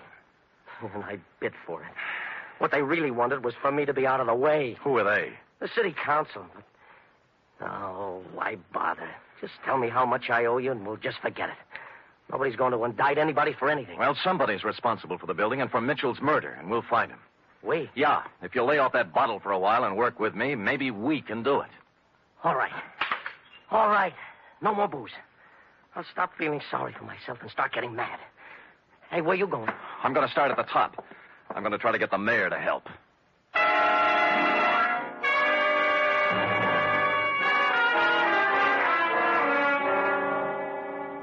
You You say you've turned up something, Mr. Spade? A lot of something, Your Honor. I ferreted out copies of the purchase orders for the materials used in that building. They were generally inferior and below the quality required by sound engineering and the law. Oh, you can't mean it. I do. You can inform your district attorney that in a matter of 2 or 3 days, I will move for an indictment of several people in this community for gross criminal negligence. Now, I want to know whether or not I'll have your full cooperation. There's no question of that. I'll cooperate with you fully to prosecute Thank you, Your Honor, and good day. Just a minute. Yeah? About Howard Kesley. What about him?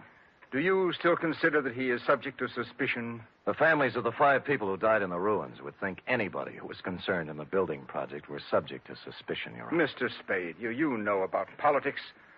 Certain people contributed campaign funds and got me votes. Kesley? I've been in a difficult position. I've been weak, perhaps. Maybe I haven't wanted to look too closely at certain possibilities in this horrible affair, but I promise you I won't stop now.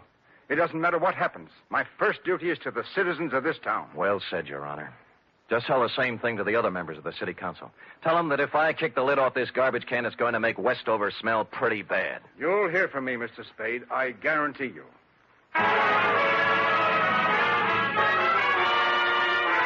In the course of the next 2 hours, I told the same story to the newspaper, the police, a couple of soda jerks, a waitress, and almost anybody else who would listen.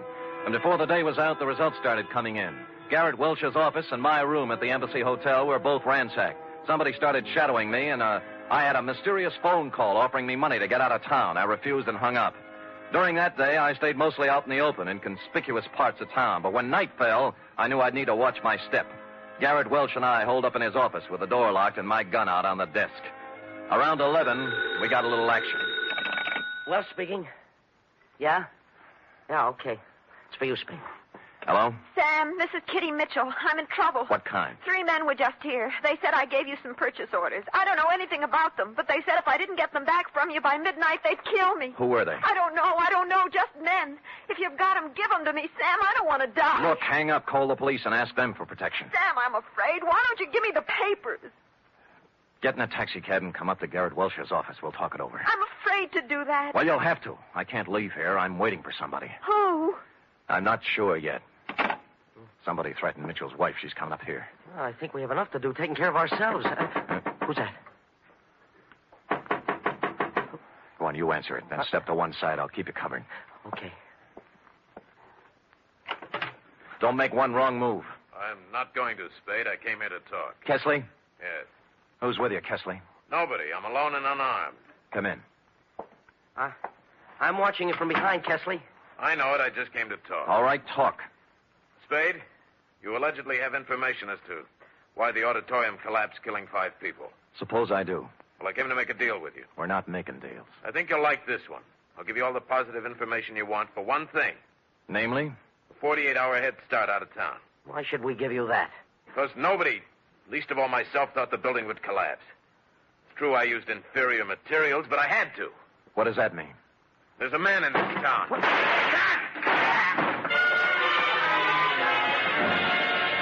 The door was suddenly kicked wide, and a blaze of bullets flew across the room. Kesley's mouth opened in shock, his knees buckled, and he pitched forward, bouncing off the desk to the floor. A tall, silver-haired gentleman was behind the gun. I caught him shoulder high, spun him around. The gun fell out of his hand, and Welch and I were on him in a second. All right. I've done all I'm going to do. I'm hurt. I'm wounded.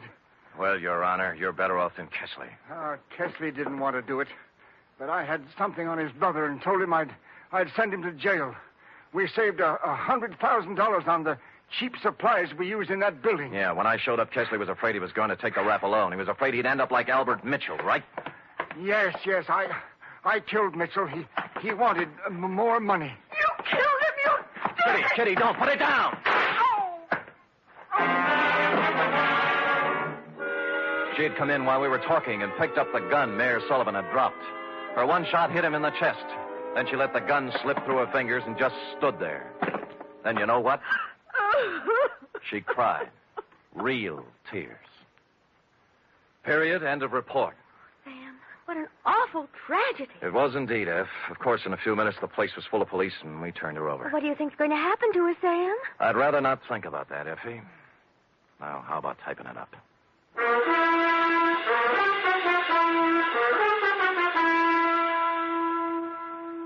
3 chimes mean good times on NBC. There's fun this Sunday with 2 of your favorite families, the Blandings and the Harrises. Mr. and Mrs. Blanding stars Cary Grant and Betsy Drake in the title roles as the owners of the famous Dream House. And the Phil Harris-Alice Faye Show brings you Phil and Alice with more of their merry antics, plus Frankie Remley, Brother William, and the entire cast. You're invited this Sunday.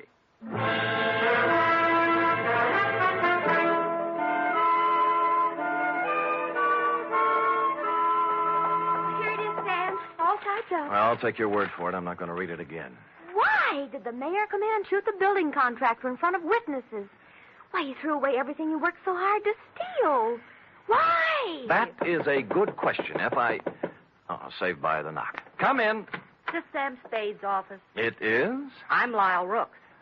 You expect me to believe that? I'm Western editor of Radio Television Mirror magazine. Well, you know best. I just wanted to tell you that in our annual awards poll, nationwide, the American listeners have chosen Steve Dunn as their favorite detective. Steve Dunn, not me? Be quiet, Sam. Oh. So here, sir, is your citation. You may want to frame it. Put it up in your office. Why? Thank you. Goodbye.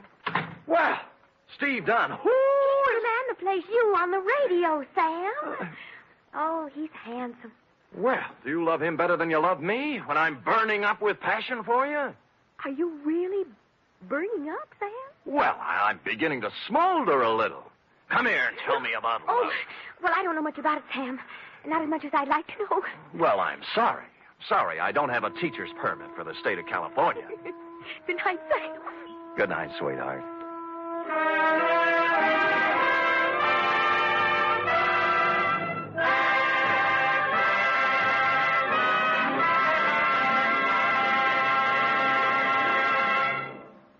The Adventures of Sam Spade are produced, edited, and directed by William Spear. Sam Spade is played by Stephen Dunn.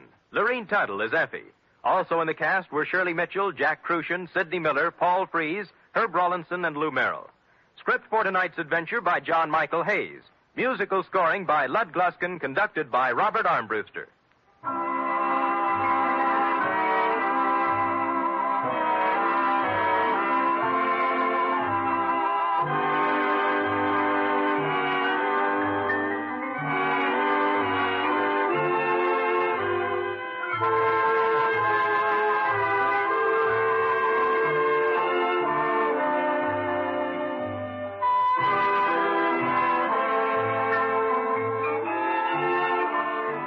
Join us again next week, same time, for another adventure with Sam Spade. Tomorrow, enjoy the exciting Man Called X on NBC.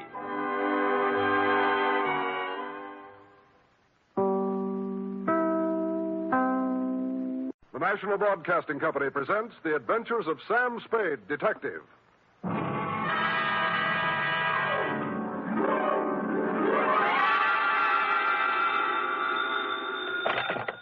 Detective Agency. Hello. Sam? At this hour on this network, you were expecting maybe Mary Margaret McBride? I've been expecting anything, Sam. Well, after all, to have you drop out of sight like that, leaving not a ripple on the surface for 4 whole days. Mr. Livingstone is frantic. Who? Mr. Livingstone, the man you rented the car from. He's ready to send out a search party. Aha! Sammy and Livingstone with a reverse twist. It's no joke, Sam. Nothing, huh? You have no right to worry me like this. It's not fair. Where are you? To the only spot on Earth as yet unvisited by the National Geographic Society, sweetheart, the Vale of Takaloma. And don't try to find it on a map because it isn't. Set yourself for my saga of a crook's tour of the hinterlands with just a touch of mysticism, which is why I call it the Rowdy Dowser Caper. All right, Murgatroyd, these will do. Sam, where are you calling from? A tailor shop. I had to leave without my pants.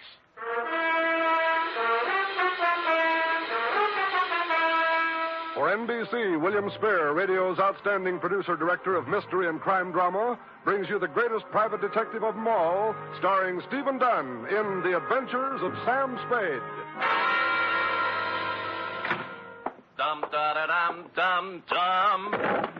When you and I were young. Effie. Sam? Who else? Are you decent? Decent? Well, you said you'd lost your pants, so... Oh! How do they look? Well? Isn't it a little early for Halloween? Ooh, you made a joke. You ready, woman? As always, Sam. Date, fill it in. 2 Constable Ollie Shuttle, North Tacaloma, California. From Samuel Spade, license number 137596. Subject, the Rowdy Dowser Caper. Dear Ollie, on Wednesday it was when I returned to my office of a fine spring morning to find a note lying on my desk like a big, juicy piece of cheese in a mousetrap. Quote, Mr. Spade, call North Tacaloma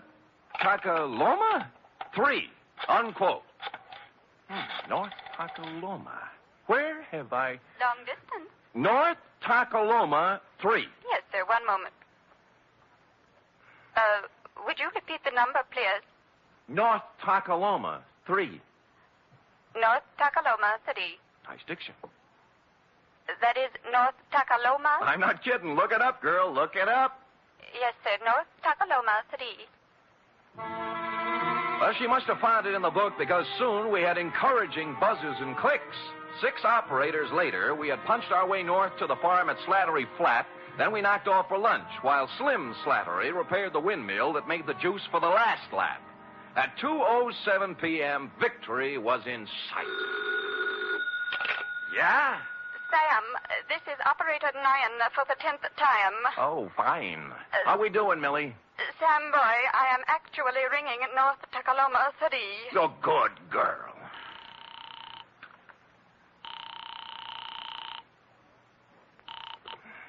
Hello? Hello, this is Sam Spade. I have a note here to Oh, call yes, North... yes, Mr. Spade. You were out of town when I came. Perhaps you remember me. Wendell Wisby of Oak Tree Lane, North Tacaloma, California. Wendell? I employed you a year ago to find a girl who vanished. The magician. You made the girl disappear and couldn't bring her back. Correct. Yeah. You may well ask, Mr. Spade, how anything could be worse than that. Well, this is... Oh, there, Wendell. There, boy. Take it easy. I can't talk. I just can't talk about it. Fine. Then write me a nice, long letter. Well, you know, I'd this rather... is a long-distance call, and I... No. I am sorry, Mr. Spade, but this has affected me very deeply. Look, you promised you'd lay off the magic, Wendell. Well, How'd you do? Misplace half a woman this time? No, I have given up magic, Mr. Spade. I am currently employed as third vice president of the Second National Bank of North Tacaloma. All that? Yes, sir. Oh, my star was rising. My future seemed assured, but now a shadow has fallen over my good name. Boot it along, will you, Wendell? This is costing me money. I cannot tell you more on the phone, Mr. Spade. You must come at once. It is extremely urgent. I see. Well, frankly, Wendell, I have a feeling I'll be tied up. But I left There's your a collection retainer I under have your to make, desk, and, well, the Father. chances are I'll... What was that? I just said there's $100 under your desk blotter for a retainer. I left it when I came with the note. But if you have a collection to make, suppose Wendell, that is the collection. And so it befell that shortly before lunch on the following day, I guided my rented hack across the ford at Clobber Creek, up the high road through Possum Notch, and down into the Vale of Tacaloma, where I muscled my way through a flock of geese in the main street and tied up before the imposing stone facade of the Second National Bank. Inside, sitting in front of the door marked Urban Root President, sat a secretary whose facade looked colder and even more imposing than the bank's. She was shriveling one of the customers, a meek little milk toast in a salt and pepper soup. But as I informed you, my good man, President Root is extremely tied up at the moment. Oh, I'm quite aware of that, miss. I wouldn't bother him for the world, but you see, No, I don't see. And since you refused to state the nature of your business... Did I refuse? You most certainly did. Oh, dear me, I didn't mean to refuse anything. It's just that, well, it's sort of personal, and may I go in? You may sit down until I tell you to go in. Is that clear? Yes, ma'am. Yes, I understand. I don't mind waiting. Don't mind at all. And now you, sir. What do you want? I have an appointment with Wendell Wisby. Mr. Wisby is in conference with the President Root. Thanks. If you'll sit down, I'll... just a minute, sir. Just a minute. And you must understand, President Root, this is a matter of family honor. Yeah. I shall... Oh. Hi, Wendell. Oh, Mr. Spade. Now, sorry I couldn't get here sooner, but it's a long haul. Well, Mr. Spade is a friend of mine, President Root, from my salad days as a magician. A very competent detective, I might add. Well, thank you, Wendell. Yeah, I see. We are indeed fortunate to have him with us in this matter. Good, good. Please sit down, Mr. Spade. Thanks. You are aware, Mr. Spade, this matter is to be held in strictest confidence. Word must be kept from the depositors at all cost until... But remember, President Root, remember the code of the Wisbys. Should worst come to worst, I shall make good. I shall make good if it takes me... I understand, Wisby. I understand. Well, mind if I admit I don't? What is it, Wendell? Snatcher. Snatch whom? Uncle Purse. Our former cashier, Mr. Spade. Purse Snatcher. Wisby's uncle. Purse Snatcher. What about him? Everything. He has disappeared. Absconded. That is a harsh word, President Root. I would prefer to say he disappeared until we have further proof. The money's gone, isn't it? How much money? $53,000. From Uncle Purse's accounts. Yeah. It may be he has absconded, President Root, but we must remember that despite the Snatcher surname, Uncle Purse is a Wisby. And a Wisby never lived who got away with $53,000. All right, Wisby. He disappeared. Yes, may I ask when he disappeared? Last Friday night, about 9 o'clock. Anyone see him go? Almost everyone. His car stalled at Main and Persimmon. Several people saw him trying to start it. He was acting very strangely. Oh, how was that, Wendell? Well, Clem Clobber and Charity Fidd and several others spoke to him from the curb, but he wouldn't answer them. He didn't say a word to anyone, which is not at all like Uncle Purse Snatcher. Wisby, man to man.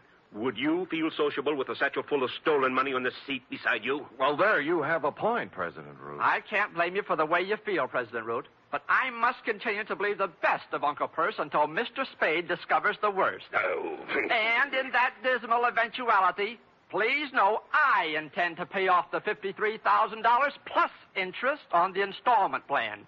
$5.37 per week for 48 years. Oh. You have my word on it, sir. The word of a Wisby. With which solemn pronouncement, Wendell marched out, closely followed by me. Salt and Pepper Suit Milquetoast was still fingering his hat brim, looking hopefully at Miss Icewater for the sign. At Wendell's suggestion, I hustled out to the Snatcher homestead for a word with Percy's wife, a timid little woman with her heart in her eyes, known from one end of the valley to the other as Aunt Wistful. I can hardly think straight these days, Mr. Spade. So full of puzzlement this thing has left me. Well, of course, Aunt Wistful. Have another dipper of cider, Mr. Spade. Oh, get down, not you. No thanks, Aunt Wistful. Purse wasn't himself since the well run dry. We had a passel of dry winters here in the valley, you know, but never for this as the well run dry. Purse didn't know which way to turn. The pipe end's 2 miles down the road. Couldn't afford to bring it in here. I see. He took to muttering to himself, saying strange things. Coming home from his work at the bank with a frown on his face. Stayed there all evening. What do you mean, strange things? Oh, I don't recollect very well. He brought a law book home one night, though, and out of a clear sky he says to me, "Wistful, honey, do you know the punishment for embezzlement is 5 to 10 years in prison?" I asked what he meant by that, and he said he thought it might be a good thing for a banker to know. Well, he had something there. It was the night after that. He come home all cheerful. Said he thought he'd figured a way out. Found a fellow to help him. Get down. I had no idea what Purse was thinking. What fella? Urban Root, I suppose. Oh. It's Urban's bank he was fixing to steal from. But then I got word from my sister ailing over to Fogarty Grove, so Thursday I left, and when I got back Saturday, he'd gone. Did he take his things? Mostly. Funny. He did one strange thing for this time of year. He left his corn teeth behind. Corn teeth, huh? A spare pair of store teeth for corn on the cob. Oh. Purse will miss him now with summer coming on. Yes. Bless him. You know, ever since spring, I've been after Purse to spade up my flower bed by the window. He did it before he left, now that there's no water to grow things with. I loved him so much, Mr. Spade. In this awful way for marriage to him. Get down!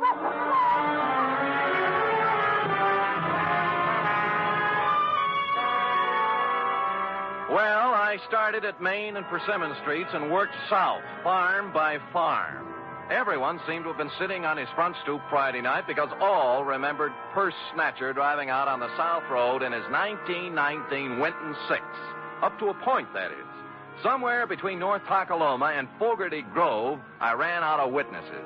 And in Piney Crotch, of all places, the town beyond, they could guarantee Purse didn't pass through because the main drag was roped off all Friday night for a square dance. And thus matters stood on the third day when I limped back to the bank. For some reason, a crowd had gathered in the alleyway next door. Writing it off as a floating crap game, I walked inside, bowed formally to Miss Icewater, then plunked myself down at Wendell's desk. Oh, Shaw. I just found I miscalculated on the interest. At $5.37 per week, I won't have this paid off until I'm 134. And who knows, by then you may even have a wife and children to support. Look, don't you think you were a little impetuous with that retainer? What retainer? Mine, the $100. $100? Wendell, the $100 you stuck under my desk blotter when you hired me. I hired you? You came to my office when I was out of town, Wendell. You left a note for me to call you. I talked to you on the telephone. Well, didn't I? Mr. Spade, something is very wrong. I did not talk to you on the telephone at all. What? I thought you were employed by President Root. Well, where is President Root? I don't know. He stepped out some time ago, and there's someone waiting for him in his office. Oh? Do-do-do-do-do-do. Hi, Miss Icewater. Oh, tell me, pretty mean, are there any more at home like you? Milk toast. But with a difference. The salt and pepper suit had gone. Beret, bow tie, plaid sport jacket with a racing form sticking out of the pocket. Maroon plus fours and wool socks with tassels. He took one of President Root's cigars out of his pocket, bit off the end, and lit it. Then smiled, or rather leered, at Miss Icewater. Well, honey? I'm sorry, Oh, sir. 23 skidoo, sweet stuff. President Root will be back shortly if you... Oh, don't be a back number, beautiful. But, sir, I don't... Papa, little mama? Well, I don't know what to say. You'll learn. Tell Cookie I'll be back, huh? Yes, sir. Anything you say. Live a little, baby. Live a little. Toodaloo. Golly. Golly, indeed. Miss Icewater. Hey. Oh. What was that? I don't know his name. A friend of President Root's. He's rather attractive, don't you think?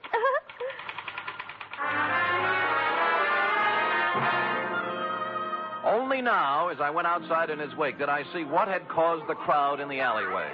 The first sport model convertible in Colocoma Valley since Wally Reed came through on location. And the first pink one I'd ever seen.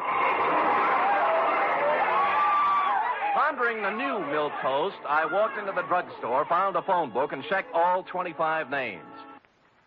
North Takaloma 3 belonged to the Atomic Auto Courts and Restaurant. Charity Fidd, proprietress. She was riding herd on a griddle full of lamb chops when I pulled up at the counter. How's that again, Sonny? Short, you say? Short. And scalped on top with a fringe of hair like so? Yeah, and a wicked leer in his eye. That's my man. Well, he wasn't wearing no barrack hat nor plaid coat when I seen him. Salt and pepper suit it was. Yeah, I know. Who is he? Well, he didn't register, but they say he's Dowser. Dowser. Don't know his first name, do you? Nope. Now, where he come from? Stayed in room 6 till 2 days ago. Ain't seen him around since. When did he come here? Let me see now. Codfish ball. Beg pardon? Oh, that'd be Friday night, late. And the funny thing now, think of it, he come afoot. Not by the road from Fogarty Grove, mind you, but by the trail over the ridge. Oh, where does it go to, Aunt Charity? Winds up the old clobber place, abandoned now. Oh, thanks. I'll be back. You'll be nothing. You just sit right down where you are and you wrap yourself around this. Ain't no growing boy going hiking over the ridge without supper. Clean it up now, every scrap. Yes, Ma.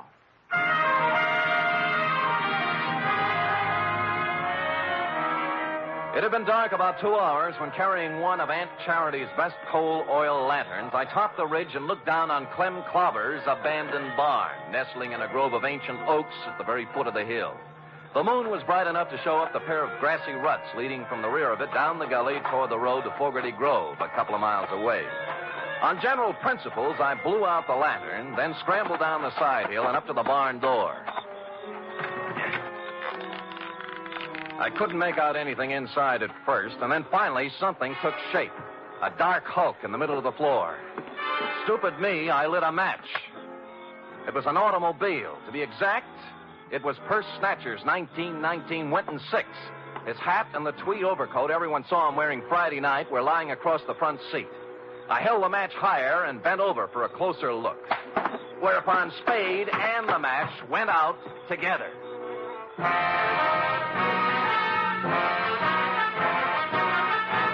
You are listening to the weekly adventure of radio's most famous detective, Sam Spade.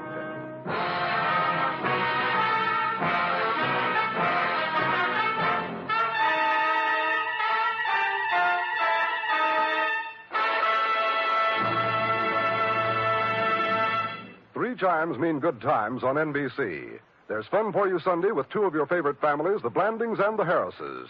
Mr. and Mrs. Blanding stars Cary Grant and Betsy Drake in the title roles as the proud but somewhat bewildered owners of the famous Dream House. The Phil Harris-Alice Faye Show stars Phil and Alice, of course, plus ever-helpful Frankie Remley, Brother William, and delivery boy Julius. Yes, there are laughs this Sunday and every Sunday with the Phil Harris-Alice Faye Show and Mr. and Mrs. Blandings.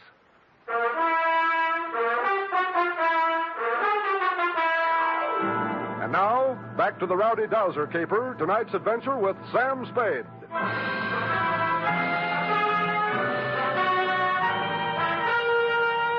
I must apologize, Constable, for succumbing once again to the traditional nemesis of the private eye. But the bald facts are simply that I bent over for a closer look at the Winton 6 and was struck a dastardly blow on the rear of the head. How long I remained incommunicado, I know not, but I awoke presently, and with good reason. My pants were on fire. As a matter of fact, the entire barn was on fire, and I was lying in the tonneau of the Winton 6 wearing Purse Snatcher's overcoat. The door I'd come in was a wall of flame, likewise the stalls on both sides. But at the rear were a few square feet of rotten siding that hadn't caught yet. Now, ordinarily, I'd have thought twice, but when your pants are afire, you only think once. So I ran right through it and took a flying header into the creek behind the barn. It was just as well I only thought once, since at this moment the flames reached the Winton's gas tank.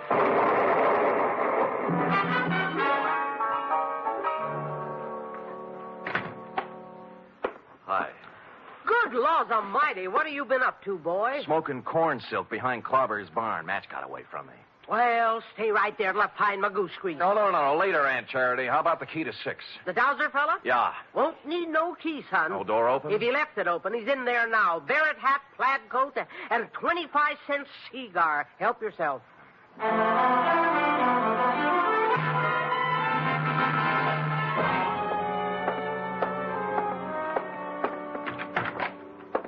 Well. Well, hey, Mr. Spade, isn't it? Right, and you're Dowser. Dowser? Isn't it? Yes. Yeah, that's right, Dowser. Hey, you can call me Alonzo. Sit down. No, I'll stand. Oh? You're lucky you caught me. I was just... Just leaving, so I see. I was detained, as you probably know, over at Clobber's barn. Detained? Okay, Dowser. We'll let that do for the preliminaries. Now, why'd you just try to kill me? Kill you?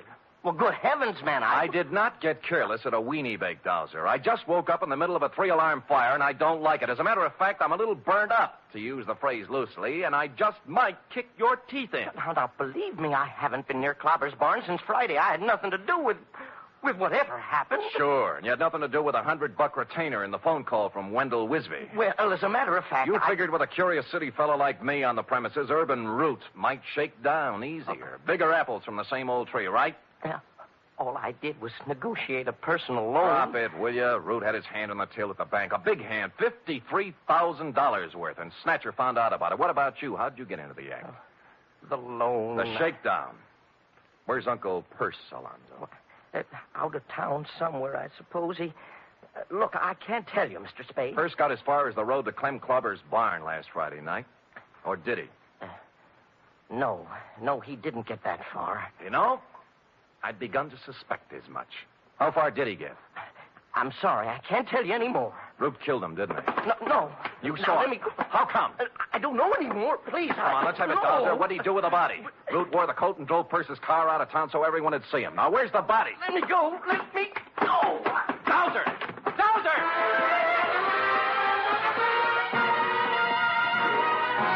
He squirted out of my hands like a watermelon seed, leaving me with a plaid coat, and took off down the line of atomic cabins toward the atomic restaurant. A nice high-knee action for a little guy. And what with my burns and contusions, I'm forced to admit he was widening the gap between us when he rounded the corner of the atomic restaurant, making possibly the gravest error of his career. Aunt Charity was rounding the same corner, coming the other way with an armload of wood.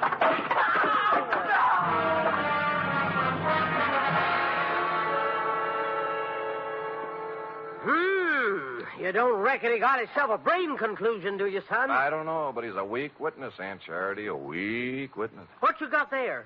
Oh, shoebox for $1,500. A few odds and ends. And this. Well. Yeah, looks like an oversized slingshot fork. Slingshot? What do you mean, slingshot? Well, who cares? So he whittles. Where'd you get the idea his name was Dowser? Huh? Driver's license in his wallet. Alonzo P. Scoggins. Who said his name was Dowser? You did. I never said his name was Dowser. I said he was a dowser. Oh. And what's a dowser, Aunt Charity? A guy who finds water for people, that's what. Well, that's nice. If you could... Finds water? Yeah. How? Well, I'm no expert, Sonny, but as near as I can recollect, you take this here slingshot fork so, and then...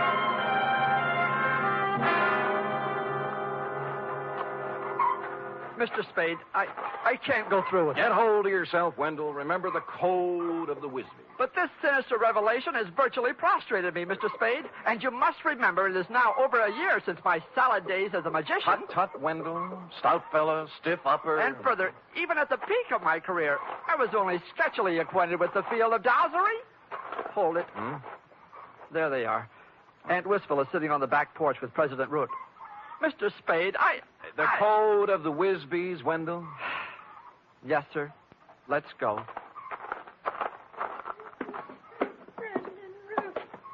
I just can't tell you how full up with gratefulness I am. Now, Aunt Wistful, don't take on so. It's nothing at all. It's, You remember Mr. Spade, President Root? Wait, of course. Of course. Hardly seems any time at all since we met President Root. Oh, Mr. Spade, President Root's going to buy the farm. Isn't that wonderful? Touching. And he's allowing me $10,000 on it against the money Perce stole. Well, that's a generous offer. I thought so. Considering there's no water on the farm. Oh, Perce said many times it wouldn't be worth $40 an acre for that water. Well? Did you say something, Wendell? Yes. Aunt Wistful, I have great news for you. It may not be necessary to sell the farm. What do you mean, Wendell? We've made a deal here. Maybe the signals are off for now, President Root. You recall Uncle Perce said he'd found a man to solve his problem, Aunt Wistful? I am now ready to step forward and bring it into the open. I am that man. You? What do you mean, Wendell? Since entering the banking field, I divorced myself from magic and the allied dark arts, Aunt Wistful. So I wish to keep my other talents sub rosa. What are you talking about, Wisby? President Root, I am a part-time dowser. And he just happens to have his dowsing rod along, right, Wendell? Right. I have reason to believe there is water here, if I can just douse it out. Wendell, you're out of your... Shut up. Douse away, Wendell, douse away. Very well. Now, I hold the dowsing fork before me, thus. Then I turn, thus... Where does it point, Wendell? Let me see. Toward Aunt Wistful's flower bed. This is ridiculous. Shut up. Proceed, Wendell. Proceed with the dowsery. 1 step, 2, 3, 4... Well, the rod's pointing down. Well, I never. Right in the middle of my flower bed. Listen, Aunt Wistful. I'll make that $20,000. $20,000 for the farm. Cash, see? Not credit. Cash. 20? Hold out. 25. 30. Right here is where we dig. 35. 35,000. Well, it's already been dug up. Looks as if Uncle Perce had dug a hole and then filled it back up. Last Friday night, just before 9 o'clock, right, President Root? No. You came down for a showdown on those shortages he turned up. Found him digging the well here and got a better idea. Please, no. I've talked to the guy who saw you do it, Root. All right. I killed him. He's right here. Yes, he's right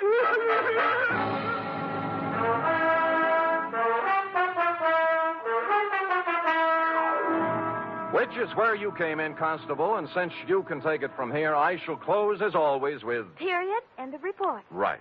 Another triumph, Sam. Another new sphere of effort. No field is safe from my talent, sweetheart. You will please preserve it for posterity during the following 15-second announcement. Scoot. Scoot.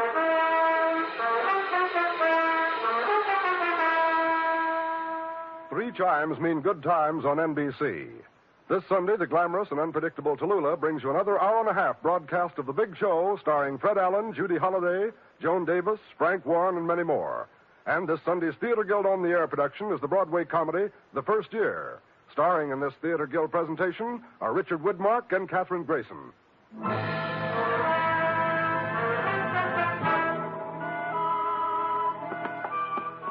Here it is, Sam. Ah, efficient girl. Yeah?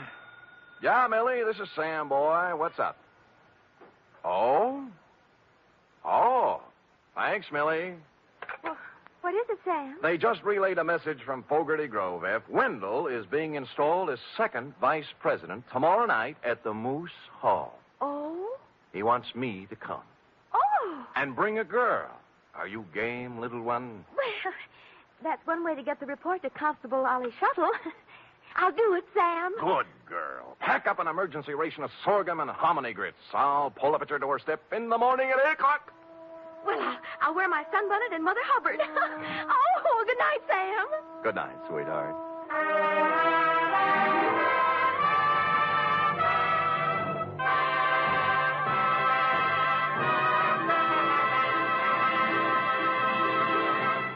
The Adventures of Sam Spade are produced, edited, and directed by William Spear. Sam Spade was played by Stephen Dunn, Lorene Tuttle as Effie. Also in the cast were Peggy Weber, Verna Felton, Sidney Miller, Alice Wellman, Charles Smith, and Nestor Paiva.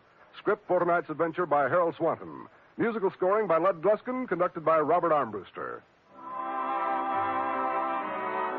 Join us again next week, same time, for another Adventure with Sam Spade. Tomorrow, your hit parade plays the hit tunes on NBC.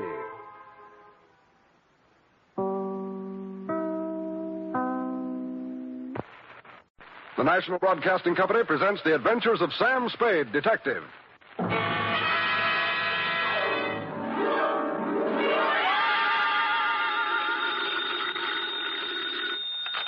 Spade Detective Agency. Me, sweetheart.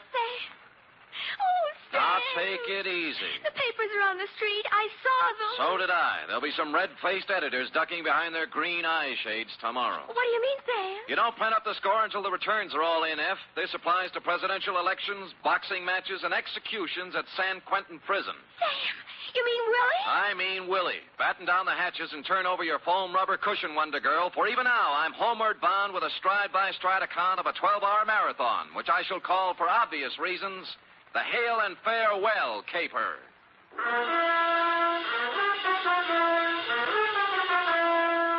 Transcribed for NBC, William Spear, radio's outstanding producer-director of mystery and crime drama, brings you the greatest private detective of them all, starring Stephen Dunn in The Adventures of Sam Spade.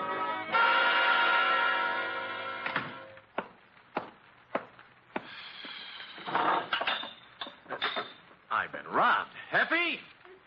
Brought in here this minute. Oh, yes, sir. Have I done something? That's what I was about to ask. Have you been sticking your delightful, freckle-covered, upturned little nose into my schnapps bottle? Well, answer me, girl. Sam, you know I don't do... All right, then, who? Well, the nervous little man who was here did open the drawer to find a pencil and paper and leave a note. Okay, you're clear. Oh, Sam, what about the little man? A good and leading question, F. Shall we attempt an answer? Oh, I'm at the ready, Sam. Shoot. Date, fill it in. To Justice Edward Benjamin, State Supreme Court, from Samuel Spade, license number 137596. Subject, the Hail and Farewell Caper. Dear Justice Benjamin, my relationship with the spindly little man goes clear back to a week ago, Thursday, possibly even before that. But that was the day I first noticed him. I remember it was Thursday because I was having corned beef and cabbage at Schroeder's. With him, it was a glass of water at the next table. He was paying little mind to the menu, having decided to spend the lunch hour staring at me. A couple of times, he put down his glass of water and pushed back his chair as if he were going to come over and talk. But he changed his mind. I put away the corned beef and cabbage and was halfway past the pie when he finally did it. Excuse me, sir. Hello? You, sir, are Mr. Spade? I am. The detective, Sam Spade Detective Agency? At your service, sir. Now, what can I...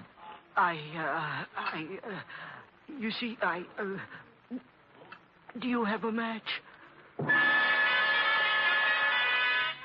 I gave him a match, and he thanked me and went out. On Friday, I saw him in Ben's grotto over a plate of wrecked sole. We got just about as far, then he returned the match he owed me. The following week, I saw him 4 times, once as I was going into a show, once at the post office, and twice as I was going into my office building. Each was the same. We'd get up to the point where he was about to tell me something, then he'd back down and ask me what time it was, or did I have a horse in the fifth at Golden Gate, or would I lend him a cigarette. Then he'd bustle off as fast as his spindly little legs could carry. And thus matters stood yesterday. Place, my office, time, 1:37 p.m. Sam Spade. Mr. Spade, this is a gentleman who... Yeah, don't tell me I know the voice. Now, what is it this time? I'd like to see you, Mr. Spade. I must see you. I know. I'll save us both a trip. The date is April 26th. The time is 1:38 p.m. All trains, planes, and streetcars are leaving on schedule. And for the favorite at Golden Gate tomorrow, consult your nearest bookie. Please, sir, please, Mr. Spade, please, do not jest. This is a matter of life and death. I see. Fine, then I'll see you tomorrow for lunch, huh? I won't be here, Mr. Spade. Oh, where'll you be? Dead. Look, I'm tired of this, Mr. Spindley. Give it to me straight or sign off. Now, what is it? Gotta listen to me, Mr. Spade. It's most important. It's a life or death. It's a life... Hello? Mr. Spindley? Hello?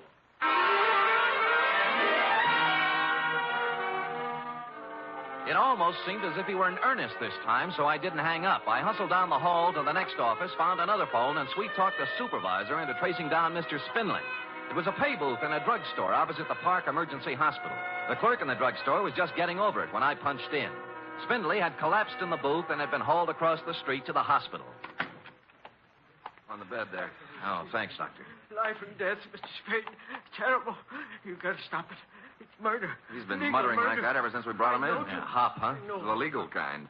You see before you an overdose of sleeping tablets. You mean he tried to kill himself? I can't think of an easy way anyone could feed him 2 full bottles, can you?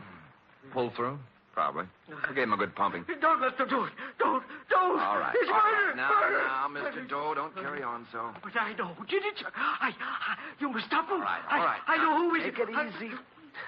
He's got a lot of strength for a little guy. Mr. Doe, huh? No name. Yeah, nothing to identify him. Funny thing, that. What do you mean? I'd almost guarantee the man's undernourished, hasn't eaten for days, shabby clothes and so on. Yet look at the roll I found in his pockets. Hmm? How much? Almost $800. Oh, did you find anything else? Yeah, this. Huh? What do you make of it? Well, front page of the Star Times. It's a galley proof, isn't it? Kind they run off in the linotype room before they start the presses. Yeah.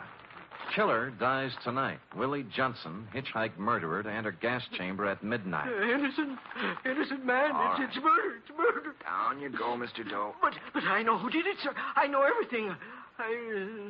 Everything. I know.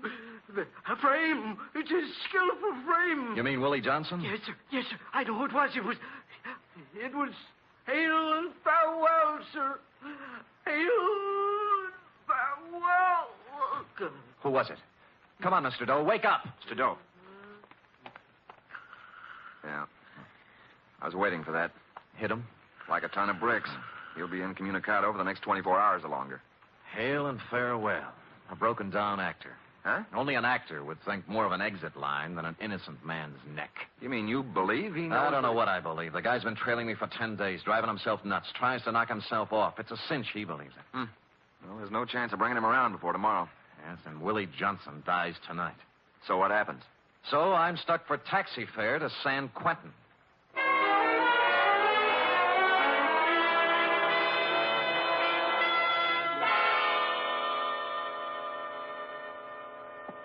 believe in him? Believe in Willie Johnson? Yeah, I know you're his lawyer, Mr. Grayson. but I'm his lawyer because I volunteered to serve you, Mr. Spade.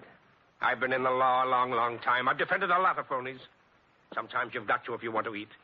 They all sing the same song. I was framed. Oh, I know all 89 verses. But Willie... Yeah? Willie's song is different. Because Willie Johnson's an innocent man. Willie was framed. 4 appeals. 4 appeals, 4 stays. And we've had our last one. It's folded up now, Spade. I'm going to take the walk with him at midnight. So do something for me, will you? Sure. When you walk into a cell, remember you're talking to a man who's going to die in less than 8 hours. We're trying to build his spirit up so he can go out with the colors flying, you know? Yeah. Don't give him a lot of false hope, Spade. Because there isn't any.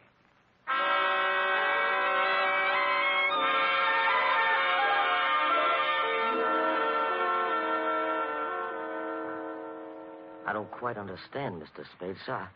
I told my story so many times. I'd like to write something about you for the papers, Willie. Oh. Yes, sir. But all the newspaper gentlemen been here and gone. Yeah, I know. Could you tell it just once more, Willie? Well, all right, sir. It's more than a year ago, I guess you know that. Yeah. I was broke, you know. Things hadn't been going so well, sir. I was down to my last 2 bits that night. I walked into Sherry Dugan's. That's the bar on the waterfront, huh? Yes, sir. I got to talking with a fella sitting at the bar there. He bought me beer.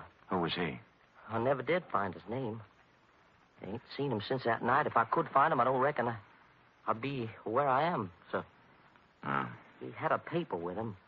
Was reading the classified ad section. You know the part about autos, transportation, and so on? Yeah. Well, there was an ad there. I'd say, we'll pay $500 plus expenses to drive car to Mexico City with a phone number. And the fella said if he were in my shoes, he'd call up and inquire, so I did. I inquired, and I got the job. Well, sir, about an hour later, I met a man with a car at Southern Mason by the gas station there. And he gave me the $500, and I start out for Mexico City. Who was he, Willie? Never found his name either. We tried too, Mr. Grayson and me. Never could find him. I see. Well, it was raining that night, sir. I remember. It was raining. And I hadn't gotten more than 50 miles south of town, somewhere around Morgan Hill it was, when a siren blew off behind me, and the first thing I knew, well, they was asking me questions about a girl. A girl named Georgia Lyon. It was her car, it seems, and the officer claimed I stole it. They made me raise my arms, and they searched me. And there was a knife in my pocket, you see, with blood on it. There, and I don't know how it got there. And the $500, that had blood on it, too. And there was blood on the seat. And when they opened the turtle back, there she was. This Georgia Lyon I told you. All doubled up there and dead. And they said I'd done it for the money in the car. And I guess I just went crazy, Mr. Spade, with this all coming at me at once that way. You see, I tried to make a break for it, and I got away. And I knew it was a terrible wrong thing to do. I know that. Yeah. What about the trial, Willie? Well, sir, Mr. Grayson done everything in his power, sir. And so did I. I told the truth as close as I could recollect it, but it didn't make no sense. We never found the man in the bar or the man who drove up in the car. What about the phone number in the ad? Oh, that turned out to be a fancy dress. That turned out to be a fancy dress shop on Powell Street called Mason Francine. And the classified ad, sir, that was the queerest thing of all. Well, what do you mean? Well, Mr. Grayson went through every newspaper in the country for 2 weeks either side of the night, and there wasn't any such ad in any of them. So they said I was lying. They said I was lying. I made it all up in my head. And now they're going to kill me for it. Yeah. I don't know, Mr. Spade. I've heard it so long now. Maybe I did kill her. Maybe they're right. Maybe they're right. But there was something in the way he said maybe they're right. I told you they were wrong. I thanked him and told him I had what I wanted for my story and said goodbye. There was no hope in his face, but no despair either. He knew what was coming and he was ready. And that's all. I hit the homeward-bound commuters on the wrong side of the Golden Gate Bridge, so it was almost 7 when I checked in at Sherry Dugan's bar on the waterfront. A girl was sitting 3 stools down from me, a class-type dame in a black file suit from Magnum's, and a hat that must have set some good-time Charlie back $50. That's the kind of a dame you'd expect to be sitting in Sherry Dugan's, least of all as drunk as she was. Well, here you are, Jack. 60 cents. Thank you. Wait a minute. Huh? This is a one-man operation, isn't it? Yes, why? Well, then you'd be Sherry Dugan, huh? No, I bought the joint from Sherry a few months back. Why? Well, I'm doing a story for the papers on Willie Johnson. Tell me, was Sherry here on the big night? Oh, yes. Only Willie Johnson wasn't. You could look it up, what Sherry testified. Where is he now? Oh, South America. And there he'll stay. You know why? Why? Sherry has brains. For a man in his shoes, there's no better place right now than South America. Oh? Well, tell me more. He needed a rest the worst way, Sherry did, after all he'd been through. Tending bar can be difficult at times, right, Tim? Yes, indeed. Show me a good bartender, and I'll show you a barn diplomat. And more besides. Yes. Well, here's to Sherry, wherever he is. Keep running, Sherry. Keep running. You know, Sherry's like a dog running away from a can tied to his tail. We all are. Who's we? All of us, the world. Give me another drink, Tim. Oh, now, listen, lady. I don't think I'd Don't better, give me any lip. This is a first-class wake, isn't it? A send-off for Willie, isn't it? Poor. Marilyn, what are you doing here? Oh, just in time, Georgie. Sit down. Come on, we're going home. Take your time, George.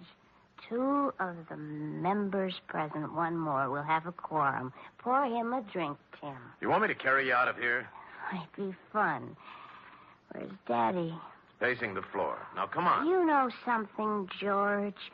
You've got a can tied to your tail, too. No use running, George. Oh, you're out of your head. Whatever made you come here?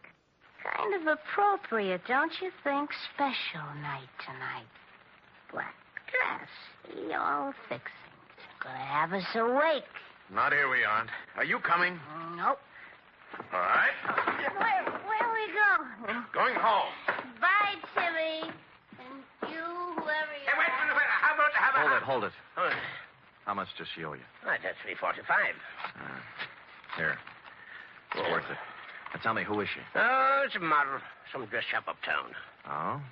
Like the Maison Francine, for instance? Yeah. How'd you know? Just a hunch. What's her name? Oh, Marilyn Hale. Her old man runs the Star Times, you know, the publisher. Yeah. The guy is his partner, George Farewell. You must have heard of the firm, Hale and Farewell. I had, but it was a slightly different reading from the one Mr. Spindley gave me at the hospital. I looked at my watch. Willie was 4.5 hours from the end of the line when I took off for the press room at the Star Times.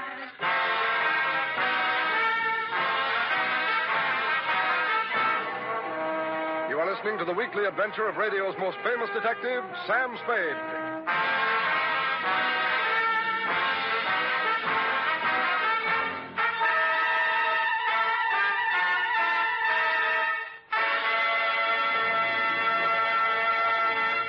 Three chimes mean good times on NBC. There's fun and music for you tomorrow evening with the Dennis Day Show. There'll be songs by Dennis and another typical tangled comedy situation, the kind of hilarious mix-up that could happen only to Dennis Day.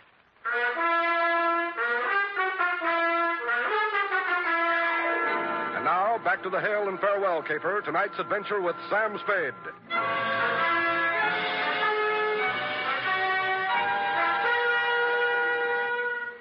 Time 8:11. I got out of the elevator in the basement of the Star Times building on Mission Street and started looking for the press room foreman, somebody named Joe Fortescue. I finally found his feet sticking out from under a sick linotype, hauled him out, and tried to make him understand what I wanted. Yeah, I know who you mean. I know, a little bandy-legged guy. Can't hear you. I say, he's a little bandy-legged guy. Yeah, that's the guy. Hello, what about him? Come on.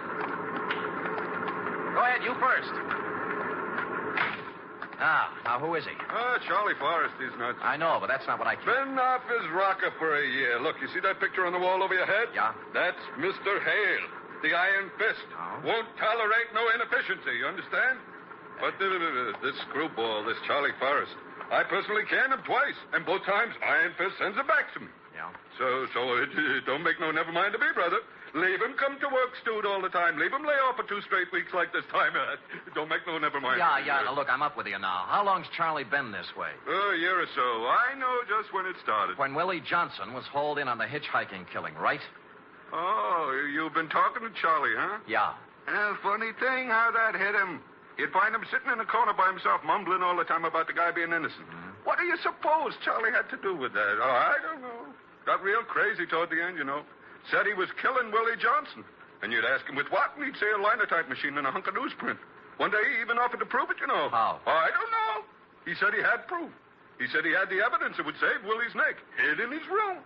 Boy, was the office trolley. Look, I've got to find out where he lives. They don't know upstairs. I don't know. We don't know downstairs neither. He moved out of his apartment 3 weeks back, and don't nobody know where he went. Look, he was in this morning. Picked up a galley proof of page 1. Hey, that's right. Yeah. I'll tell you who might know where to find him. Oh, come on. Yeah, about 10 o'clock he leave here. Said he was going to look him up. Somebody named Spade. Thanks. Sam Spade. He's a detective. That remains to be seen.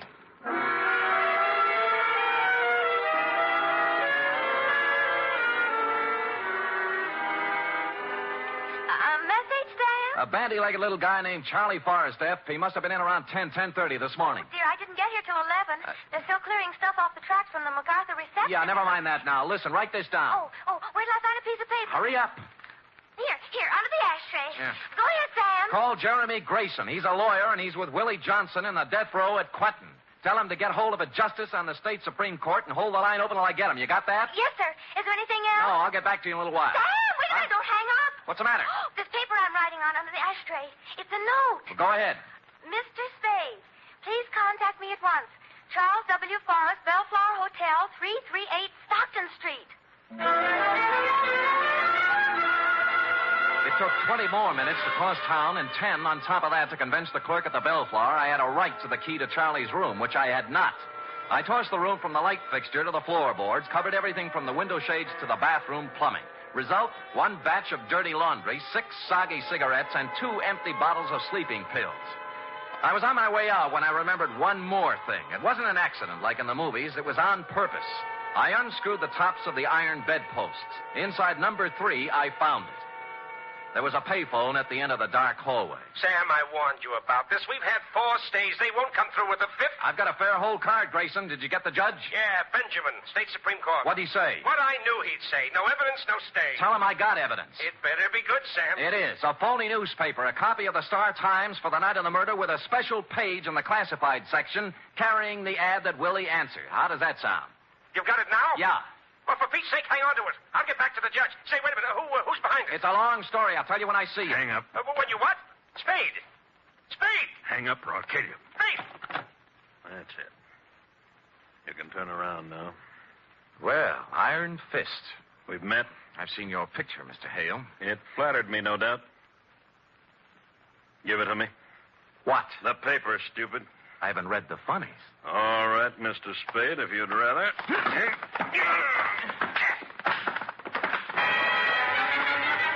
Iron Fist knew other games besides publishing. He moved up, I went for the gun, which suddenly wasn't there, and he was giving me a fast demonstration of judo for beginners. First thing you know, I was sprawled on the floor, and he was looking down at me along the barrel of his .38. I could kill you, I suppose, but why? Why? He backed off toward the window, spread out the paper, and crumbled it up. Now. You know what you're doing with that match, Hale? Shut up. You're burning Willie Johnson at the stake. I said shut up.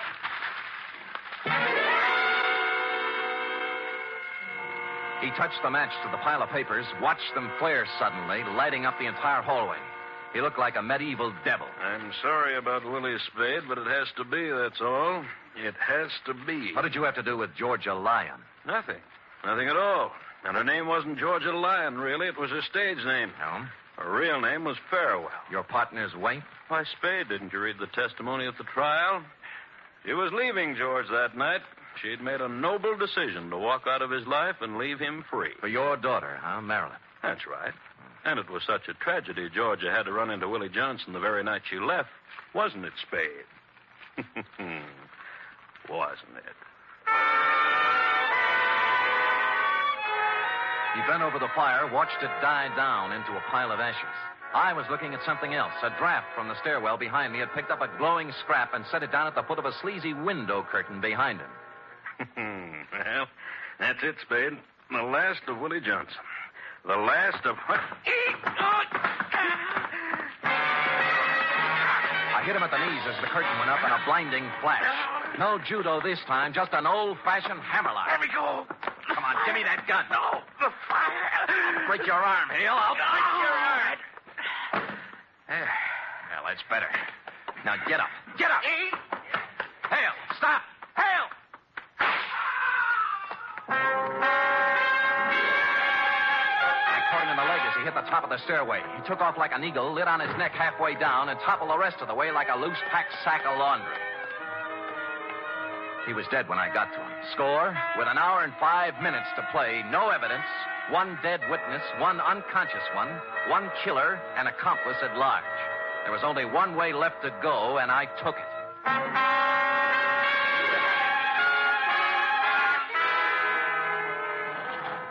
Floor, please. George Farewell's apartment. That's the penthouse. Yeah, is he home? Oh, I don't know what's the matter up there, sir. I think something's wrong, awfully wrong. He went up there early this evening with a young lady, and the door to the roof is locked at the 8th floor. That's never happened before. Any other way up? Well, you might try the fire escape if it's urgent. It is. So I climbed the fire escape at the 8th floor and went up onto the roof. Or rather, into George Farewell's patio. I worked my way through a maze of potted shrubbery around a fish pond with a fountain in the middle. Piano music was coming through a pair of French doors. But before I saw where the music was coming from, I knew it was the radio and not the piano.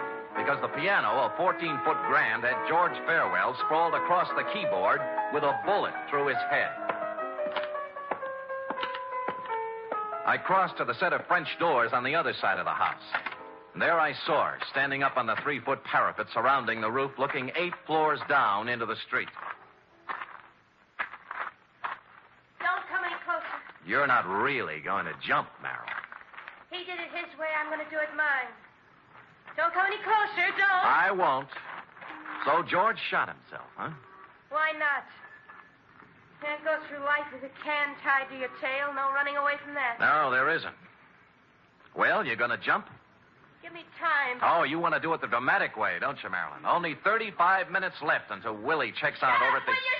And to make it really ironic, you'll want to take off before he does, right? The one person left who can save him. I talked to Willie, Marilyn. He must hate the world. He doesn't hate anybody. Poor jerk. I think he'd feel even sorrier for you, throwing your own life away while you can still save his. You can't run away from this tin can, but you can untie it. You can climb down off that wall and ride over to Quentin with me. You can tell him George Farewell killed his wife, that the 3 of you and the little linotyper made a pigeon out of Willie. I held my breath. She swayed, looked down into the street, poising herself. Then she turned round and stepped onto the roof again.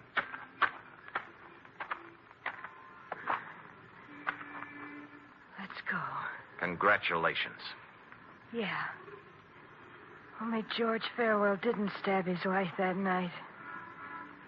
I did.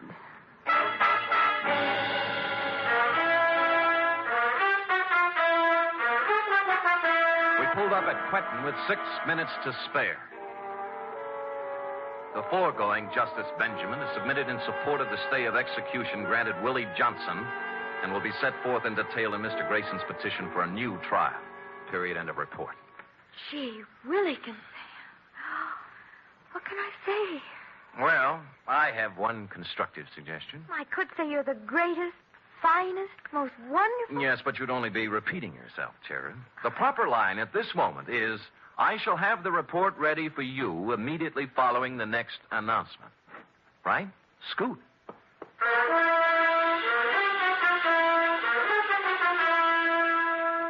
Three chimes mean good times on NBC. Listen to the stars on this Sunday's big show. Jimmy Durante, Ethel Merman, Milton Berle, and Gordon McRae, plus Meredith Wilson and his orchestra. Your MC on the big show, of course, is the glamorous Tallulah. You're invited. Here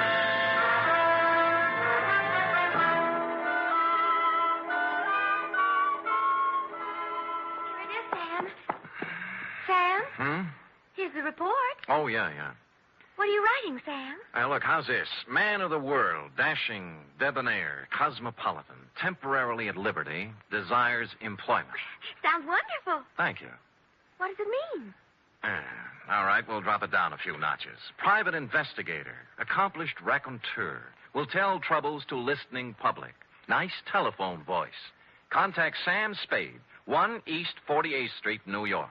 1 East 48th Street? Yeah, my address during the summer months, Cherub. You got it? 1 East 48th Street, Mm-hmm. New York City.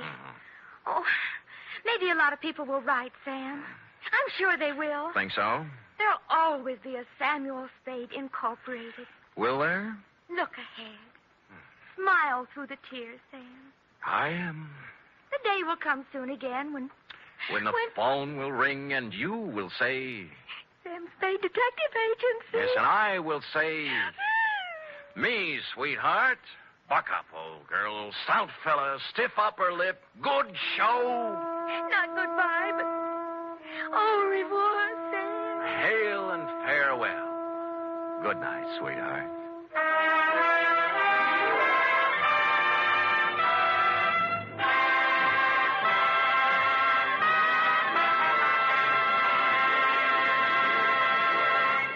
Tonight's transcribed adventure of Sam Spade was produced, edited, and directed by William Spear. Sam Spade was played by Stephen Dunn, Lorene Tuttle as Effie. Also in the cast were Junius Matthews, Olin Soule, Wally Mayer, Sidney Miller, Kathy Lewis, Paul Frees, Ed Max, and Lou Merrill. Script for tonight's adventure by Harold Swanton. Musical scoring by Lud Gluskin, conducted by Robert Armbruster.